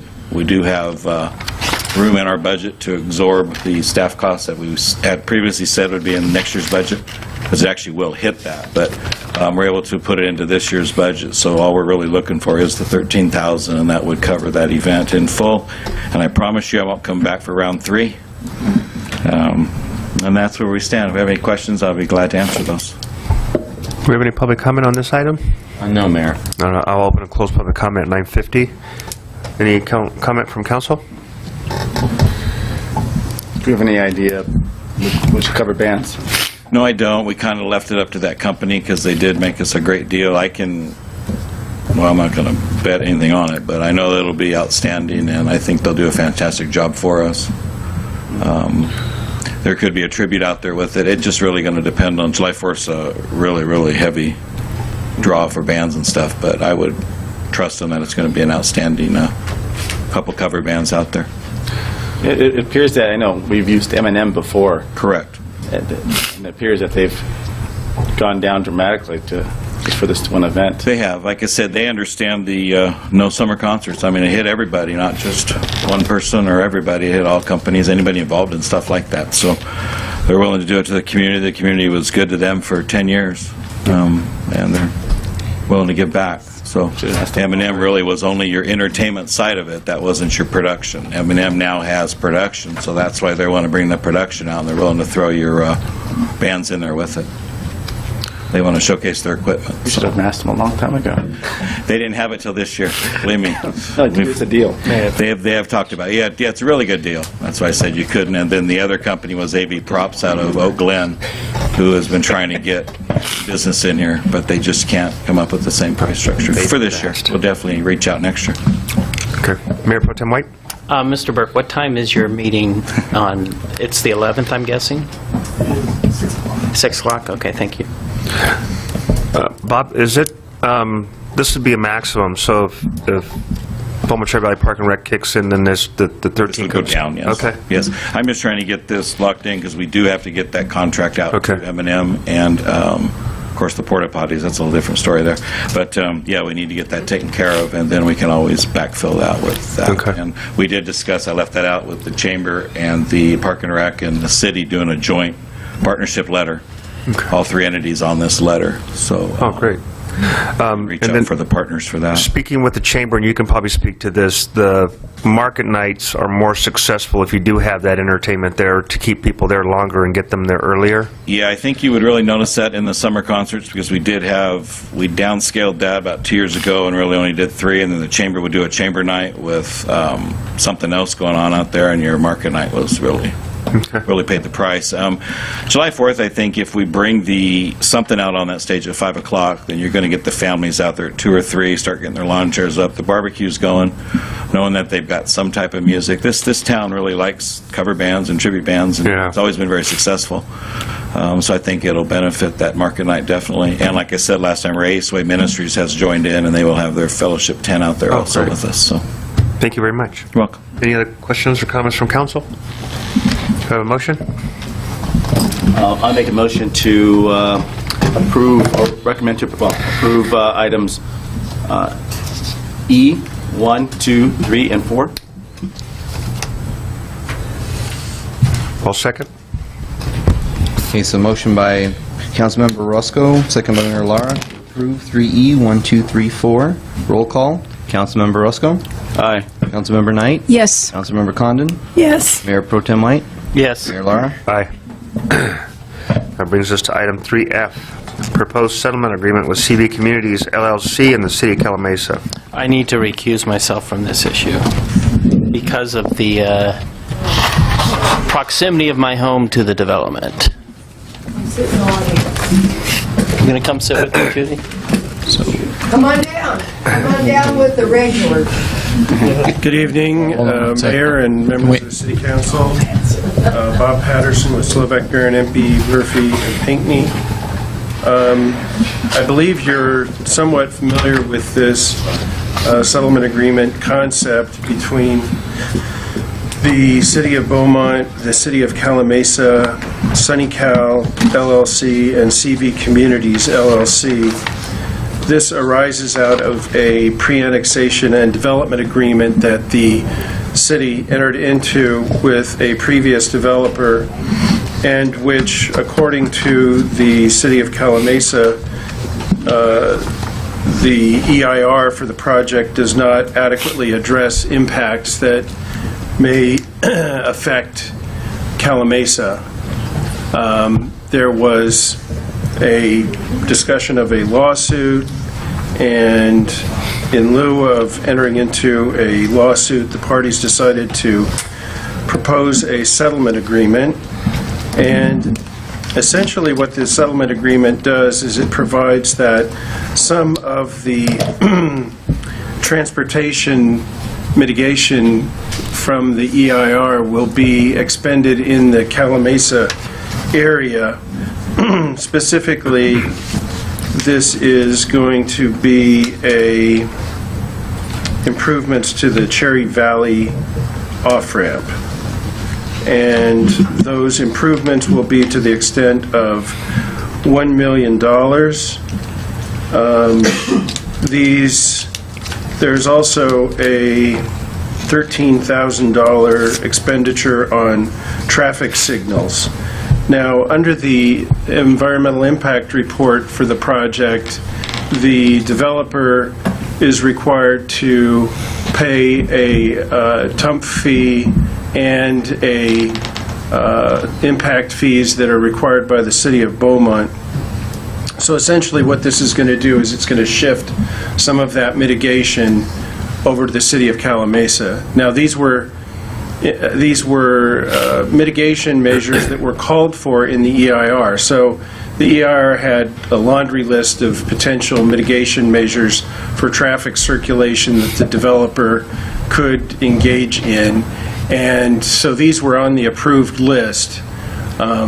Obviously, it's going to benefit Calamasa because they believe that this project is going to create traffic impacts for them. It's going to benefit Calamasa to the tune of about $1 million. The developer, as I understand it, and we have the developer here this evening, Mr. Mike Brown, the developer is going to pay approximately $4.5 million in TUMP. Is that correct? And the developer will be responsible for the City of Beaumont impact fees too, which would include the road and bridge fee. So the city will receive its impact fees for its local transportation facilities through the road and bridge fee. It's not as if the City of Beaumont is not going to receive any mitigation for transportation and circulation issues. It will be able to receive that benefit. Let me just go through here. See if I'm missing anything. The mitigation measure from the EIR is mitigation measure T1. There is a typographical error in the draft of the settlement agreement, and if you'd like copies, we've got copies up here that you can look at. The recital F in the settlement agreement states that final environmental impact report mitigation measure T1 requires developer, prior to issuance of the project's first occupancy permit, to either pay a Beaumont impact fee, participate in TUMP, or construct off-site facilities to mitigate project impacts. And that should read, FEIR mitigation measure T1 requires developer, prior to issuance of the project's first occupancy permit, to pay a Beaumont impact fee and participate in TUMP or construct off-site facilities. The construction of the off-site facilities can be engaged in lieu of receiving a fee, but again, both of those fees have to be paid. There's also a typographical issue in recital G, which states that Calamasa desires that developer comply with mitigation measure T1 by preparing and paying for plans and specifications and estimates and right-of-way acquisition. And I want to make it clear that that isn't the entirety of the compliance with mitigation measure T1. There's more to T1 than just the $1 million that's provided for in the TUMP credit agreement, right?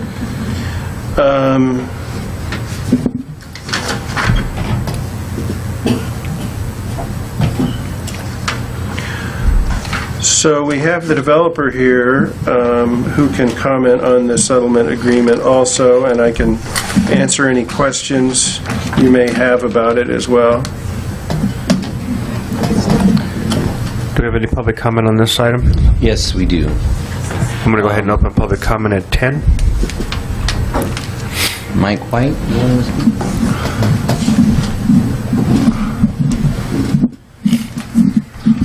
Thank you. Mike White, CV Communities. I think Bob did a great job. It's Mike White, by the way, but not Mike Brown. But just to be clear. I think he did a great job explaining it. Really, just to really summarize it, this goes back a long time ago when the project was first approved. The city was in WRCOG, and the developers paid TUM fees. The city had a much lower transportation fee for the city intersections, and then they had, well, actually the city intersections were covered under TUM, so everybody paid into that system, and then there was a small city fee that covered other transportation elements. Then, after the project was approved, the city left WRCOG and created their own transportation fee, which covered only the intersections along the freeway within the city limits. Everything outside of Beaumont was not covered. So you have projects that were in the city already, that, like, let's say Fairway Canyon, that were paying the city fee, impacting Cherry Valley Boulevard or Cherry Valley Interchange, but no money was going towards that. So I think as we went through the entitlement process with our tentative map, Calamasa was a little upset that now another project's coming that has direct impact to the intersection is not going to pay its fair share. And so with negotiations with Calamasa and WRCOG and the city, we've structured agreement where we are going to pay our WRCOG fees to WRCOG, TUM fees, which has never been done before. And we are also going to take $1 million of that $4.5 million, and we're going to earmark it, because that's what it is, towards that interchange for PS&E, design and engineering. It's not actually for the interchange so much as there's an intersection off-ramp, on-ramp that needs to be fixed kind of before you get to the major intersection, because I don't think Calamasa really has a plan yet that's been approved by Caltrans for what that whole interchange is going to look like. Ours is the kind of more of the Cherry Valley Boulevard portion of it. So we think it's not something that I necessarily wanted to do, but we think it's fair. I think it's a compromise that kind of gets this issue off our table so we can move forward, and I think all parties are happy. So anyway, if you have any questions, I'm here. Otherwise, thank you very much. Thank you very much. Do we have any additional speakers? No further speakers. I'm going to go ahead and close public comment at 10:03. Have any comments from council? I just had a question. I think you partially answered it, but what is it exactly that you're going to do on the Cherry Valley off-ramp that is going to improve that situation? Well, we're not allowed to actually construct anything. WRCOG was very specific in allowing $1 million of our funds to be used. We could only do design and right-of-way acquisition. So the idea is within the next 3 years, and by the way, we've posted a bond for this so that if we default on that agreement, that they can call the bond, but we're not going to do that. So for the next 3 years, we will work with Calamasa to design it's kind of from the intersection towards Cherry Valley Boulevard, there's kind of a transition area and an off-ramp, on-ramp, or an on-ramp that has to be reconfigured and changed. We're just going to be doing the design and right-of-way acquisition. That's it. If we don't spend $1 million, if there's only $700,000 to be spent, then that's all we spend, and the rest of the money goes to WRCOG. If we spend $110,000 or $200,000, if there's a contract to build $2 million worth of improvements, we can only spend $1 million. You're not thinking roundabouts, are you? I'm not. I know they are, but I have nothing to do with the roundabouts. So it's my responsibility ends kind of where the Caltrans right-of-way is, and we were very specific because we didn't really want to get involved in that. Yes, I understand. Thank you. That's a political issue. Yes. Any further questions from council? Have a motion? I move to approve item number 1. I'll second that. A point of clarification, could you make a motion to approve with the changes that I discussed? The typographical errors, correction of typographical errors? Yes, okay. Like I can remember all those. I move to approve with the changes as per our city attorney. And I'll second that. Okay, so a motion by Councilmember Knight, second by Councilmember Condon. Roll call, Councilmember Orozco. Aye. Councilmember Knight. Yes. Councilmember Condon. Yes. Mayor Lara. Aye. That moves us to, Mr. White back in. I got it.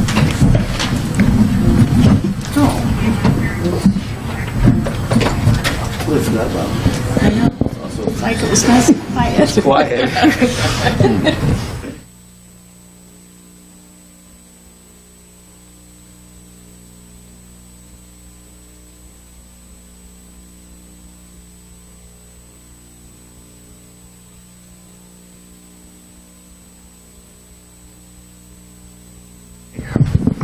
Item 3G, the tolling agreement between City of Beaumont and Moss Levy Hartsum LLP. Mayor, members of the council, this item that's before you is a tolling agreement that would be effective April 1, 2016, and it's between the City of Beaumont and its related entities that are listed in the tolling agreement, such as the Beaumont Utility Authority, Beaumont Finance and Financing Authority, the Beaumont Redevelopment Agency and its successor agency, and the Beaumont Conservation Authority. And so those entities are referred to collectively as the city, on the one hand. And then on the other hand would be Moss, Levy, and Hartsheim LLP, which is the former auditor for the city, and a firm that has provided auditing-related services to the city. And this would toll the running of any applicable statute of limitations for a period of 1 year through and until March 31 of 2017. And it does note in Section 2 that any time that has run on any applicable statute of limitations or statutes of repose that commence prior to the tolling period shall not be affected by the tolling agreement. So if there's a statute that's already run, expired, it doesn't affect that. And then also in Section 5, it provides that during the period of the agreement, all parties agree that they shall preserve all documents and or evidence of any kind, including electronically stored information, currently in their possession, custody, or control related in any way to the agreement for auditing and or related services and or MLH's obligations as city auditor. So to the extent that the city possessed a claim against this auditing firm for work that they did, it would toll the statute of limitations through March 31 of 2017. There's one correction in paragraph 1. Paragraph 1, it says the parties mutually agree that any applicable statutes of limitations, statutes of response, and it should be statutes of repose. So other than that, the agreement is there for your consideration. We certainly recommend approving it to toll the statute for the benefit of the city.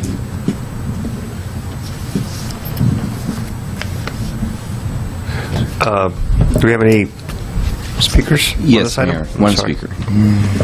I'll open public comment at 10:09. Judy Bingham. Judy Bingham, 115 Minnesota. Moss Levy Hartsheim audited the City of Beaumont's forged financial statements for 20 years. They also work for ERMAC, the city's worthless insurance. Like the law firm of Aklufi Wysocki, Beaumont Council thinks they can assist the auditing firm of Moss Levy Hartsheim to get away with criminal activity by creating the tolling agreement. It will not stop state and federal indictments. It only proves to the public this council has no intention of holding accountable those that are responsible for the embezzlement of $400 million. Thank you. Thank you for your comment.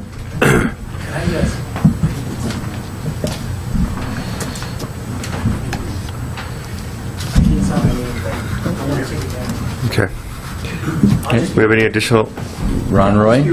Please. Thank you very much, Council. I apologize. Just don't forget Oak Valley Parkway Interchange and Beaumont Avenue. And thank you for her work. Thank you. Have any additional speakers? No further speakers, Mayor. I'll close public comment at 10:10. Comment. Councilmember Knight? Thank you, Mr. Mayor. Mr. Pinckney, will you please clarify this, because it's my understanding of this is that we're not letting them off the hook. It gives us longer to go after them. Is that correct? That's if the city determined that it had a claim, if it determined that at some point this would toll the running of the statute of limitations for a year. Okay. I have a question. Mayor Pro Tem White? But no, to be more direct, no, it doesn't let them off the hook. If there was any kind of negligence or malpractice or error that was actionable on their part, this would, again, it would toll, it would give the city additional time to bring that claim, but it does not let them, quote unquote, off the hook. Okay, thank you. Mayor Pro Tem White? John, I have two quick questions. Number one, if we wanted to let them off the hook, we could just let the statute of limitations run out, correct? Correct. This is a way of preserving and protecting the city's rights to the extent there is a claim that's identified that the city decides to pursue at some point. This is protecting the city's interests. Okay. In bringing such a claim. And if we extend the toll, if we do the tolling agreement, extend it out over a year, and some other agency files claims or charges, we can use the information from whatever that would be in our decisions to move forward. Sure, of course. Okay. I move that we approve the tolling agreement. With the corrections as Yes. indicated by Correct. Mr. Pinckney? I'll second that. Yes, a motion by Mayor Pro Tem White, second by Mayor Lara to approve tolling agreement with the correction item 1 as stated by the city attorney. Roll call, Councilmember Roscoe. Aye. Councilmember Knight. Yes. Councilmember Condon.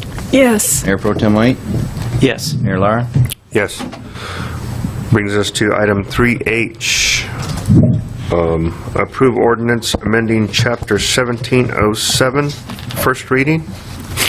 Thank you, Mayor, council members. This is the return of the ordinance that was discussed at our previous meeting for the signs. I made the changes as requested by council and included them in the ordinance to incorporate into the zoning code. There are one additional change I made that was not discussed at the previous meeting. We had no height restrictions discussion. So I put in 6 feet maximum height for the commercial and residential zone and 8 feet for the over 1 acre. So that's the only thing I've added really since our previous discussion. There were a few typos that are noted, and that is Section 6 of the ordinance should read Exhibit C instead of Exhibit A. And then Exhibit A, Section 15A says in residential zones and on legal residential uses, in addition to the flag allowance, temporary, it says temporary of permanent, and it should say temporary or permanent. And then number 2, maximum side of any one side versus size, and that is repeated in the next 3 sections. And those are the typos that were discovered. I can answer any questions you might have. Mayor Pro Tem White? I got to apologize. First of all, I like what you did here. And when I read it, there was something that jumped out at me, and I went back and looked at the last one you brought to me, and it had it in there. And I should have. I'm concerned about it, and that is.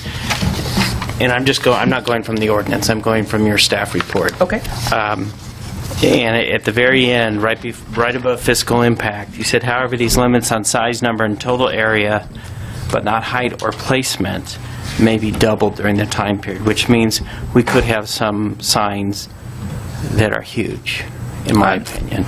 Correct. And we also, last time when we had the discussion of moving it from 20 to 50, I didn't realize we were moving it from 40 to 100. So I just wanted to bring that up and ask the rest of you guys if you're comfortable with the doubled limits on size, number, and total area. And that is just for signs on private property. That is not related to signs in the right-of-way. Right, but either commercial or residential property. So the commercial signs could get They could be 128 square feet, which is 10 by 12. It says maximum, residential, yes. 64 times 2, correct. Yeah. Where, oh. That would be combined, though. What you're looking at, one sign would be like a 4x8 sheet of plywood. It's 16 square feet. It'd be doubled, it'd be 32. Right, I'm looking at the next one's... Where you combine? 16, you're right. That's combined, so if you had, you could have a 32, I could have a 32. Actually, that new one would be 32 by 32, right? Maximum size of any one size could be 32 by 32. Oh, it's 32 square feet. Correct, it'd be Yeah. 16 square feet is the 16. standard, and you'd be able to double that prior to 32. To 32. So any one size would be up to 32 square feet if you wanted to keep that in this ordinance. Well, I would be willing to compromise with the rest of you and only change one thing, leave that in place, but change the 50 back to 20 on the signs in the right-of-way, or 25 if you want to be exact. And doubling that would be 50? Doubling it would be 50, so it's 25 for a yard, a yard sale or something like that. Correct. The right-of-way signs are not allowed to be doubled. It is only the signs on private property. So the sign in your yard, not in the right-of-way, is the only section that discusses doubling the size. Okay, so then same thing with doubling the number of signs then. Okay, well, if the rest of you want those big signs on all over a commercial property. I have a comment. Councilmember Condon? I'm just thinking about people on private property putting those signs, and, I was very protective of private property sign rights, but 32, if there are a number of people who have those, and the house is on the corner, I see all kinds of visibility issues and problems and accidents because people don't see a car coming the other direction on the street. And I like the 50 small signs because it allows people to really cover the city if they want to in various locations. But that large sign does give me a safety concern. The signs on private property have a maximum of 10 square feet, which could be doubled. So on residential property, it would be up to 20. And we did have the same concern, so we did add the note that the placement shall be 5 feet from any sidewalk or property line or driveway and shall not obstruct any line of sight for traffic. So it is in the ordinance that there's no obstruction. Thank you. That's good. Oh, there it is. Very good. Do you have any other comments from council? Oh, I mean, I like what it is. Do you have a motion to approve with the changes? What changes? It does need a public hearing. The changes he's talking about are the typos, I think. Yes. Okay. Thank you. Yes. So need to Open public hearing. at 10:17, Mayor? I'm sorry. Yeah, 10:17 is fine. Thank you. And we have no speakers on the subject. So with that, I'll close the public hearing at 10:17.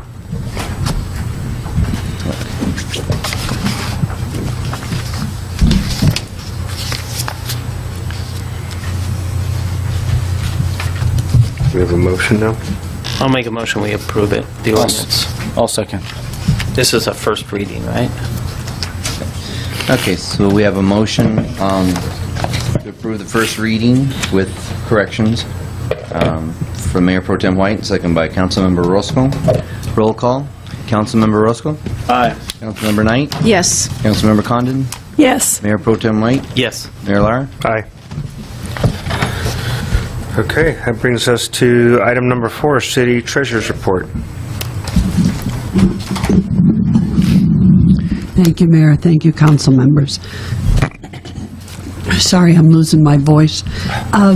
We had the Standing Financial Committee meeting last night. It was a good meeting. We did discuss, as Council Member White brought up, the checklist. The direction of Council was to provide a checklist where you would all be comfortable with where we were on tracking every one of the items that was flagged by the State Controller's Office, and you would have a summation that you were comfortable with looking at quickly to get the guts of what it was that needed to be done and where we were in the process. With that in mind, we did, the acting city manager brought her spreadsheet that was, I believe, initially started by Onyx Jones and had been populated as progress went along, and that the city manager was working from. So that was brought into the meeting. Additional information was added to it, and then it's the Standing Financial Committee's responsibility, with one member going ahead and collating that information together and then seeing what may be missing from that combined document. So the intention is to give you the backup that you need for the State Controller's report, so that at any point in time you know exactly where we stand, what was done, what still needs to be done, and you'll be able to look at it and bring up your own issues on priorities or questions or more information that you need. So I think that was an extremely productive meeting, and I look forward to seeing how that checklist progresses going forward. The other thing that was discussed, we did discuss and share with the Standing Financial Committee the disclosure policies that were brought to Council, because we felt that they should know what was being developed and approved for the disclosure policies on bonds. That was discussed. We also then went ahead and discussed the checklist. The checklist was really brought not because we thought we were going to be able to make any substantive changes to it, but just that we wanted the Standing Financial Committee to be involved with the discussion on what it was that was being required or asked for by the council on tracking the CFDs. So all of those went well. We will bring any agenda item that you might want to add to it. There were some things that were brought up tonight that I did make note of to discuss with the chair of the Standing Financial Committee and put on the future agenda. I also had a phone meeting with Michael Bush today to just get a little bit of an update on where we were with the reporting for the mitigation fees and the CFD balances, and to put it succinctly, where the money went. Now, it was going to be on the agenda tonight for him to do a presentation, and he actually didn't really know that he'd been pulled off of the agenda. So he was thinking he was marching towards the update tonight, so he was able to give me a pretty good verbal one. He had some family emergencies that actually Elizabeth thought was going to bring him out of town, so she very graciously pulled the item off the agenda so that he would not be in a difficult spot with his family issues. The update that he gave me is that he is basically on target. He's going to have an accounting of where all the funds are. He is at the point where all of his work is pretty much done as far as he can take it right now.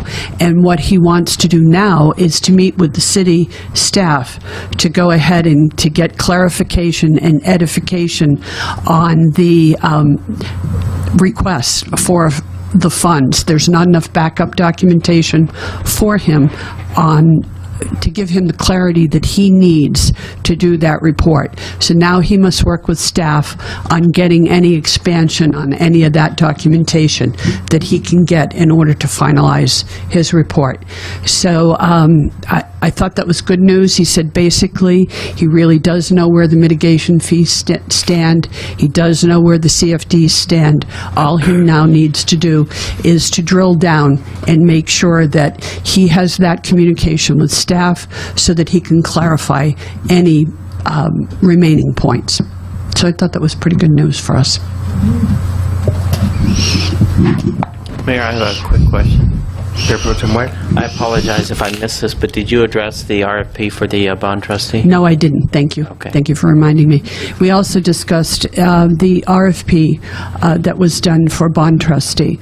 We put it out, and we would, the Standing Financial Committee is going to meet on Friday, 2 members of the committee, to just review the documentation that came in on that RFP, and we did put on the calendar a meeting for May 16th, which is sooner than our usual meeting, so that we can discuss the response to the RFP and what we would recommend to council to do on that.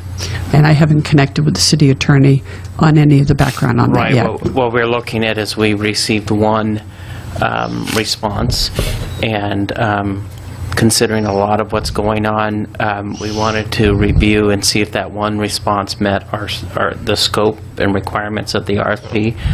And if it did, then the Finance Committee would recommend to Council either we think it's a good one, we think you should go out for more, and then we'll leave that up. It'll be up to Council to decide what to do. But we're basically reviewing it to see if it's something we can do in a meeting. We needed to find out if, since a couple month ago, we've moved back from 2 meetings a month to 1 a month, but we're just going to hold a meeting that would have been our normal meeting before to actually review the RFP as a entire committee. So I want to make sure we're not. So you'll notice the meeting, right? Yes. Correct. Yeah. Correct. So. Yes. Fine. Okay. And I think that the ordinance requires that the committee meet at least every 90 days, I believe. Yes, So we're meeting if monthly you meet more now. frequently than that, that's fine. You can certainly do that. It would be, so just make sure you notice it per the Brown Act. Okay. Ms. Carroll, a couple of the items that were on the agenda, I don't recall having a consensus of council that were on there. Did I miss that, or? you mean that we put things on the agenda that you did not direct us to do? Is that what you mean? Actually, from the beginning, the Standing Financial Committee has reviewed things that are put on there by council, but also other things that I didn't realize it was limited only to what was recommended by council. Okay. And we've a little clarification, done that though. at I other think meetings, too. we've addressed issues that were either directed by council or by staff.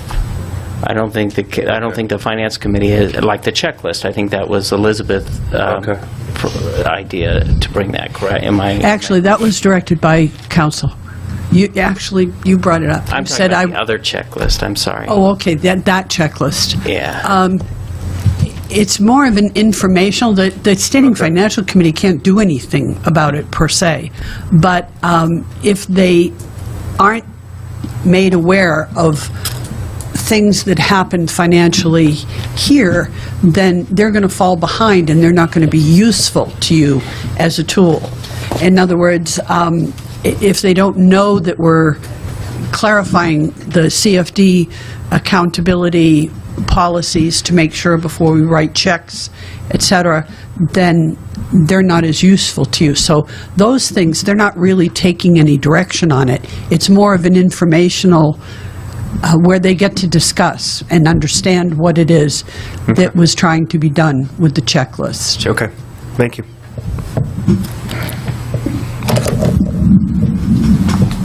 And that moves us to City Manager Report, number 5.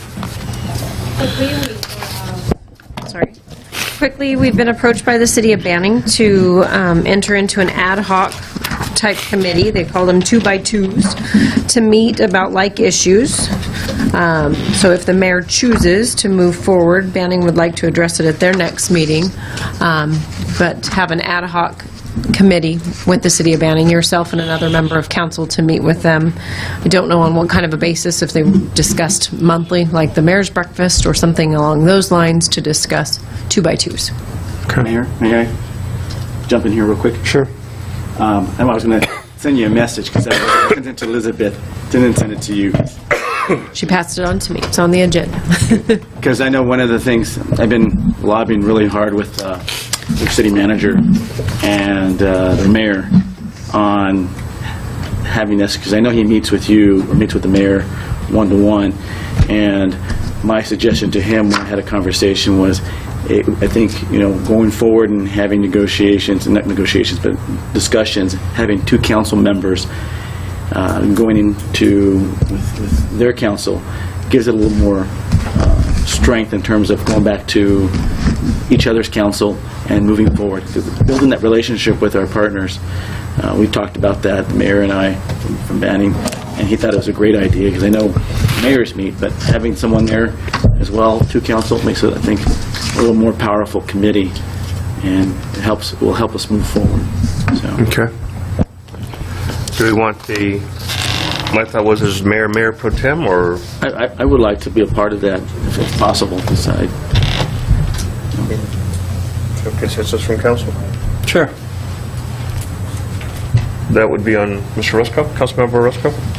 Okay, sure. I appreciate that. So we'll have the mayor and Councilmember Roscoe will represent the city in the 2x2? Okay. And Mr. Pinckney and I are going to look into whether or not it's a Brown Act body and what needs to be. Legal issues. Yeah, what needs to be enacted. It needs to be what? I'm sorry? Whether or not it's considered a Brown Act body. It's just those us Right, two. but it's not just a minority of the council, it's a minority of the council, and then a minority of another body's council, so. And there's other cities that do it, and they don't. Well, We can trust him to look into No, it. I know. I'm glad You know, you're looking into it. I'm just curious. Yeah. Different from the mayor. With all the mayors. In my view is when you have designated people that have been selected by the council and they're meeting with, they're on a committee, where they're going to be taking votes and taking up issues, and on that committee are members from another council that are designated, that are voting members, then I think it should be treated as a Brown Act body. That's my opinion. Okay. Next, I have an update from Amr Jakar from our Public Works Department. I have some items listed that kind of like a 30-day in review. It's pretty lengthy. He broke it down into sections for us in reference to land development, citywide concrete repair, the CDBG project, where he's at with a wastewater treatment plant, Potrero interchange project, financials, as well as requests for proposals. I don't know if there's one specific area you'd like to hear or like me to enlighten you on, but I got a 2-page list of assignments that he's been working diligently on, keep him busy these last 30 days. I don't know if Amr has something he'd like to touch on specifically, or if anybody has any questions. I have a lot of detail. I can give whatever you would like. It's late. Got that sewer plant. Any direction? No? Okay. Also have HDL, as they referenced earlier, came by last week, met with staff.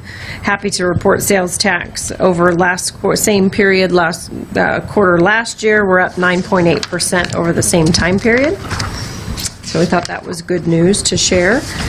And as of this afternoon at 3:35, the city interim city manager, in conjunction with Public Works, did draft a letter of response to the Santa Ana Regional Water Quality Control Board in reference to our notice of violations, laid out a detailed plan, gave some numbers and statistics and some estimates of what we think is going to happen over the next few years, and we will be happy to share that with council as well.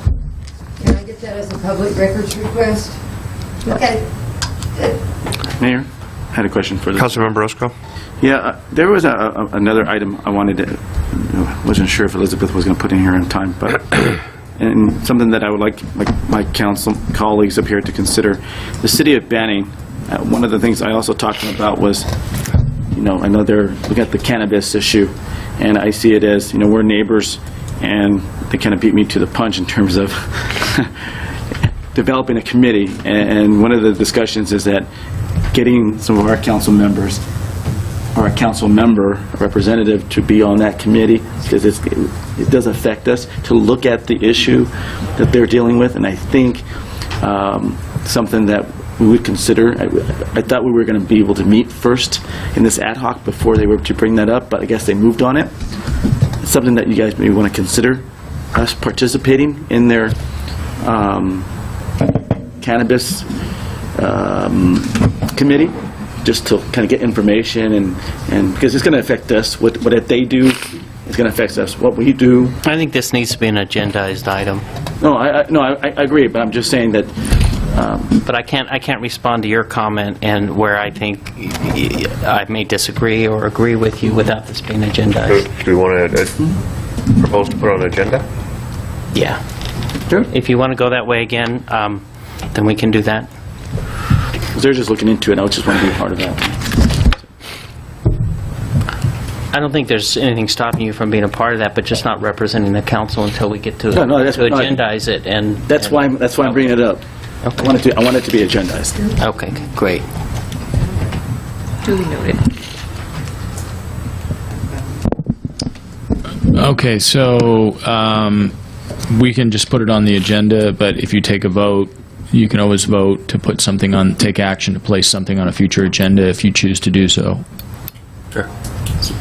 So do you want to make a specific motion? Yeah, I'd like to make a motion. Well, first of all, I want to make sure if it's still open before we even consider that. So if City of Banning would consider allowing us to be a part of that, then I would like to make a motion. Why don't we wait and find out before you make a motion then? Because I think they're probably... I thought you just said you wanted to wait and see first. Well, at the same time, I think if they say yes, then I think we can, that's why it's a contingent, right? So I would like to make a motion if we can discuss of the City of Beaumont being a part of their cannabis committee if they say yes. If not, then there's no reason to put it on the agenda. That's my motion. So the staff would reach out to them, and if that's an option, then it would be placed on the agenda. If they say no, we're already moving forward, and there's no room on the committee, then it wouldn't be on the agenda. Correct? Yes. Okay. That's my motion. I'll second the motion. Ready for roll call? Yes. Okay. Councilmember Roscoe? Aye. Councilmember Knight? Yes. Councilmember Condon? Yes. Mayor Pro Tem White? No. Mayor Lara? No. 3-2. Is that a consensus? Yeah, that's a future agenda item. Okay. If they say yes. Okay.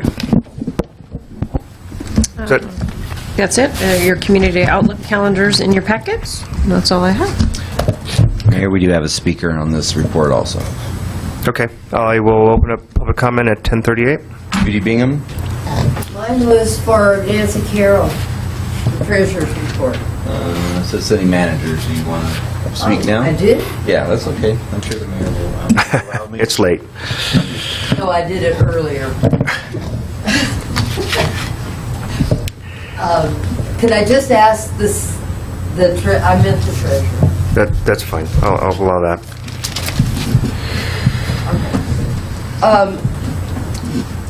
California Government Code 43884, the city treasurer shall keep in his office a book showing at all times what bonds are registered and in whose names. Monday I tried to get to that book, and I was just given at the counter a book of one of the bonds, and I was wondering, do you understand this, and are you going to be able to get this for me? Actually, no, I don't understand it at this point.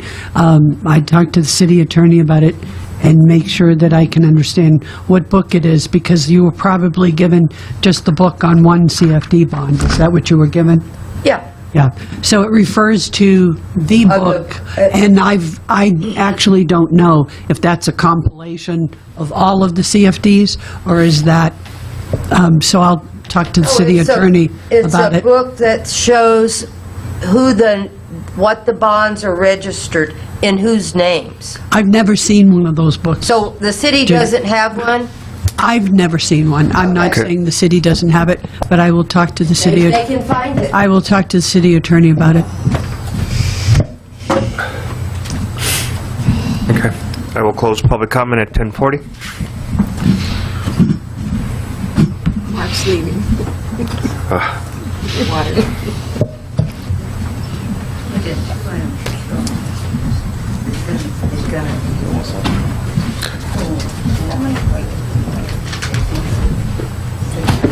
Question? No? Okay. That brings us to calendar of events. Your community outlet calendar is in your packet if you have any questions, but I think everything's, I noticed Cherry's Jubilee wasn't on there, and Councilmember White clarified that earlier, and it's Thursday at 5:30. It's this Thursday. I wrote it down, but I couldn't find out where I Yeah, wrote Thursday, it's this Thursday. At 5:30. Yeah, because I saw that wasn't on there. Okay. So it's not our event, but still, it's important. So we have a basket on display in City Hall. All right, 6 o'clock? It's 5:30? 5:30, yeah. 5:30. Carrie, would you make a note that the Standing Financial Committee has gone to only once a month? Yes. It still says twice, so. He has been advised, yes. Appreciate that. Okay, it moves us to item number 6, City Clerk Report. Thank you, Mayor and City Council. Today, Deputy City Clerk Nicole Wheelwright would like to report out on her training that she attended last week.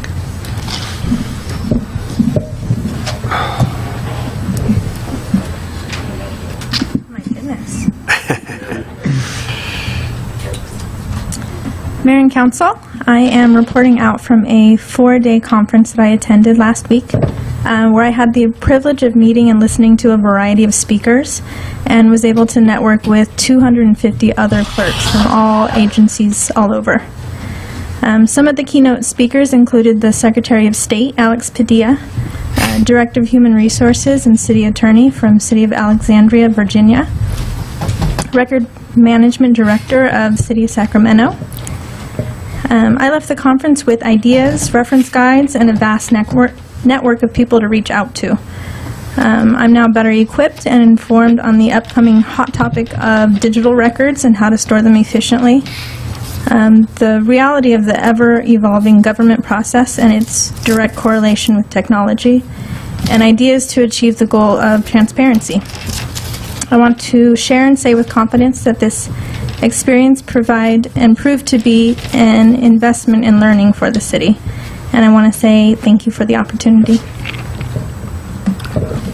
Thank you. Thank you very much. Thank you. No further. Okay, that brings us to item number 7, City Attorney Report. I have nothing this evening. Thank you. Brings us to item number 8, Consent Calendar. Mayor, we have a speaker for 8. Thank you very much. I appreciate that.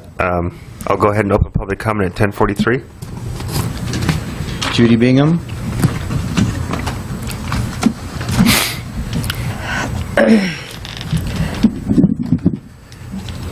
I hope Mr. Jakur's information, if I can get it, will help answer some of these questions.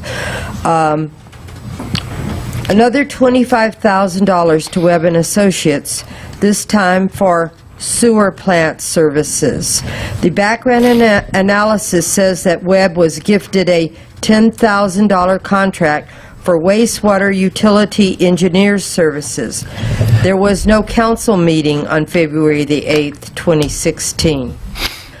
The scope of work includes on-call contract engineering services and states currently the consultant is assisting city staff in reviewing Title 22 engineers report and in drafting a response to the correspondences received by the city from the Water Quality Control Board. I assume that might be some of the information you have. On April 19th, as you know, the Regional Board issued the notice of violation and to the city for their failure to report that the city's sewer plant is over 75% capacity.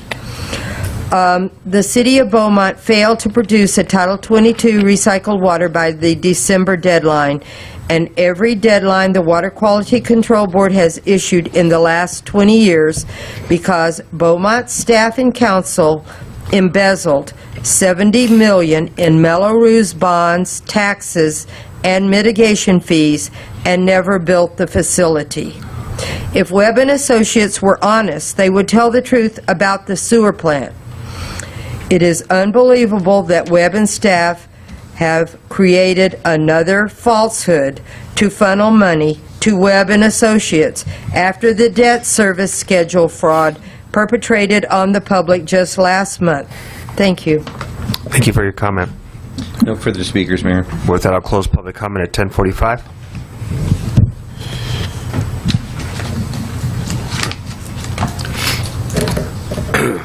I move we approve the consent calendar. Second. I wanted to pull H. A motion and a second. Did you want to pull H? Yeah, I just had a question on it. I don't know if you have to pull it since we're just discussing it. I don't know. Does he need to pull H to ask you a question? If you're going to have discussion on an item, normally you would pull it, approve the remainder, and then you would address that item that's been pulled. Okay, I move to approve items 8A, B, C, D, E, F, G, I, J, K, L, M, N. O, P. I'll second. Okay, so motion by Mayor Pro Tem White, second by Mayor Lara. Roll call. Councilmember Roscoe? Aye. Councilmember Knight? Yes. Councilmember Condon? Yes. Mayor Pro Tem White? Yes. Mayor Lara? Yes. Okay. Item H. Computer just shut down. Darn it. Okay, I asked a question. I had something going on with my computer here. So the I didn't get a chance to ask staff this, and it's on me, so I missed this one. But the purchase order, is this for an additional? I know that. Thank you. So there was an amount for $10,000 that allowed for the city manager to approve. So this is an additional. So it's $25,000 in addition to the $10,000. So it needs to go to council. Correct. Okay. A point of clarification. I don't believe it is an additional $25,000. It's increasing the amount to $25,000. Okay, it's increasing. Okay. Not to exceed $25,000. Right. Yes, you're correct. And The original RFP, or excuse me, the original purchase order is attached with Elizabeth's authority at $10,000. So this is just clarifying that it's going to exceed $10,000. It's coming back to you for a not to exceed amount of $25,000. This is the work they've already done? They've already begun? Yes. Begun. So they're anticipating, correct me if I'm wrong, they have begun. Elmer, correct? Most of the work that they have done is within the original 10,000. As we speak, they're still working on some stuff, so if this item didn't come to the council tonight, in the next couple of weeks they'll start exceeding the original 10,000 that they have, and then we would have to come back to council. So I wanted to put this before they exceeded the 10,000. So they're very close to the 10,000. We still have some of the Title 22 reviews that need to be done. And what basically on just a quick history, they were contracted before I was brought on.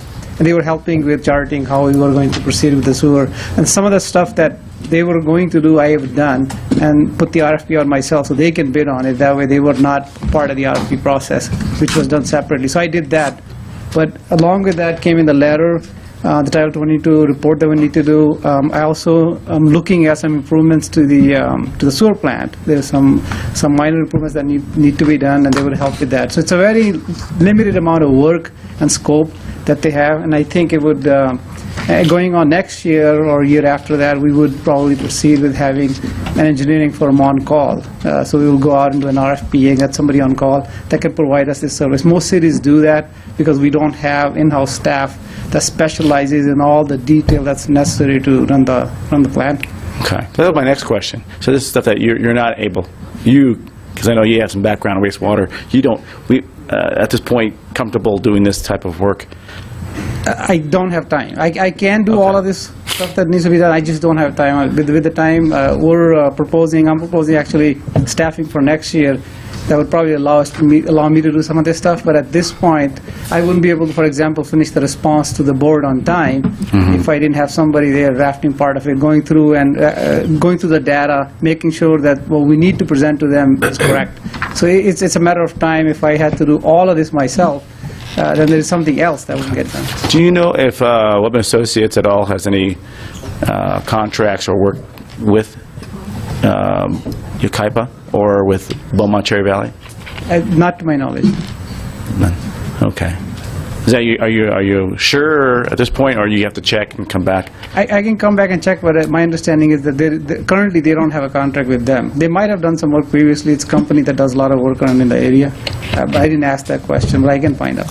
Okay. Because I know a lot of the work that we're doing, is for us here, but I know in terms of going forward, I was just curious because some of the big decisions that we have to make down the road may involve, us interacting with other agencies. I just want to be careful that we're not using the same consultants in terms of, some of our neighboring agencies that we're working with. So. I'll keep that in mind. I'm very careful in selecting consultants and how that they are not in conflict with other agencies that we need to work with. I'm very careful and I'm very. It's the conflict thing. You hit it right on the spot. I didn't want to say it, but yeah, it's bottom line is conflict. So okay. In the packet, there's the original January 22nd letter to Elizabeth from Webb & Associates, and it details that it's a 60 to 90-day duration, and the scope is very limited. There's only 4 line items that they're working on. Yeah, and I saw that real quick, and I just wanted to make sure. So, and then we'll get a detailed. I'm sorry, we should finish up. We'll get a detailed work that they've done and broken down. So if it doesn't equal up to 25,000, we'll see it broken down hourly time. Okay, I just want to make sure we see that. Councilmember Condon? Thank you. I wasn't sure if you saw me or not. I know it's late, so I'm going to make this very, very quick. It refers to the Title 22 Engineers Report. Who is the person who did that Title 22 Engineers Report? I believe that was Urban Logic. Yes. Correct? Yes. And so we are spending money to have a report to have that evaluated and reviewed because we want it validated. It's me. I'm done. I move that we approve item 8H. Second. Motion by Mayor Pro Tem White, by Councilmember Knight to approve consent calendar item each. Roll call, Councilmember Roscoe? No. Councilmember Knight? Yes. Councilmember Condon? No. Mayor Pro Tem White? Yes. Mayor Lara? Yes. 3-2.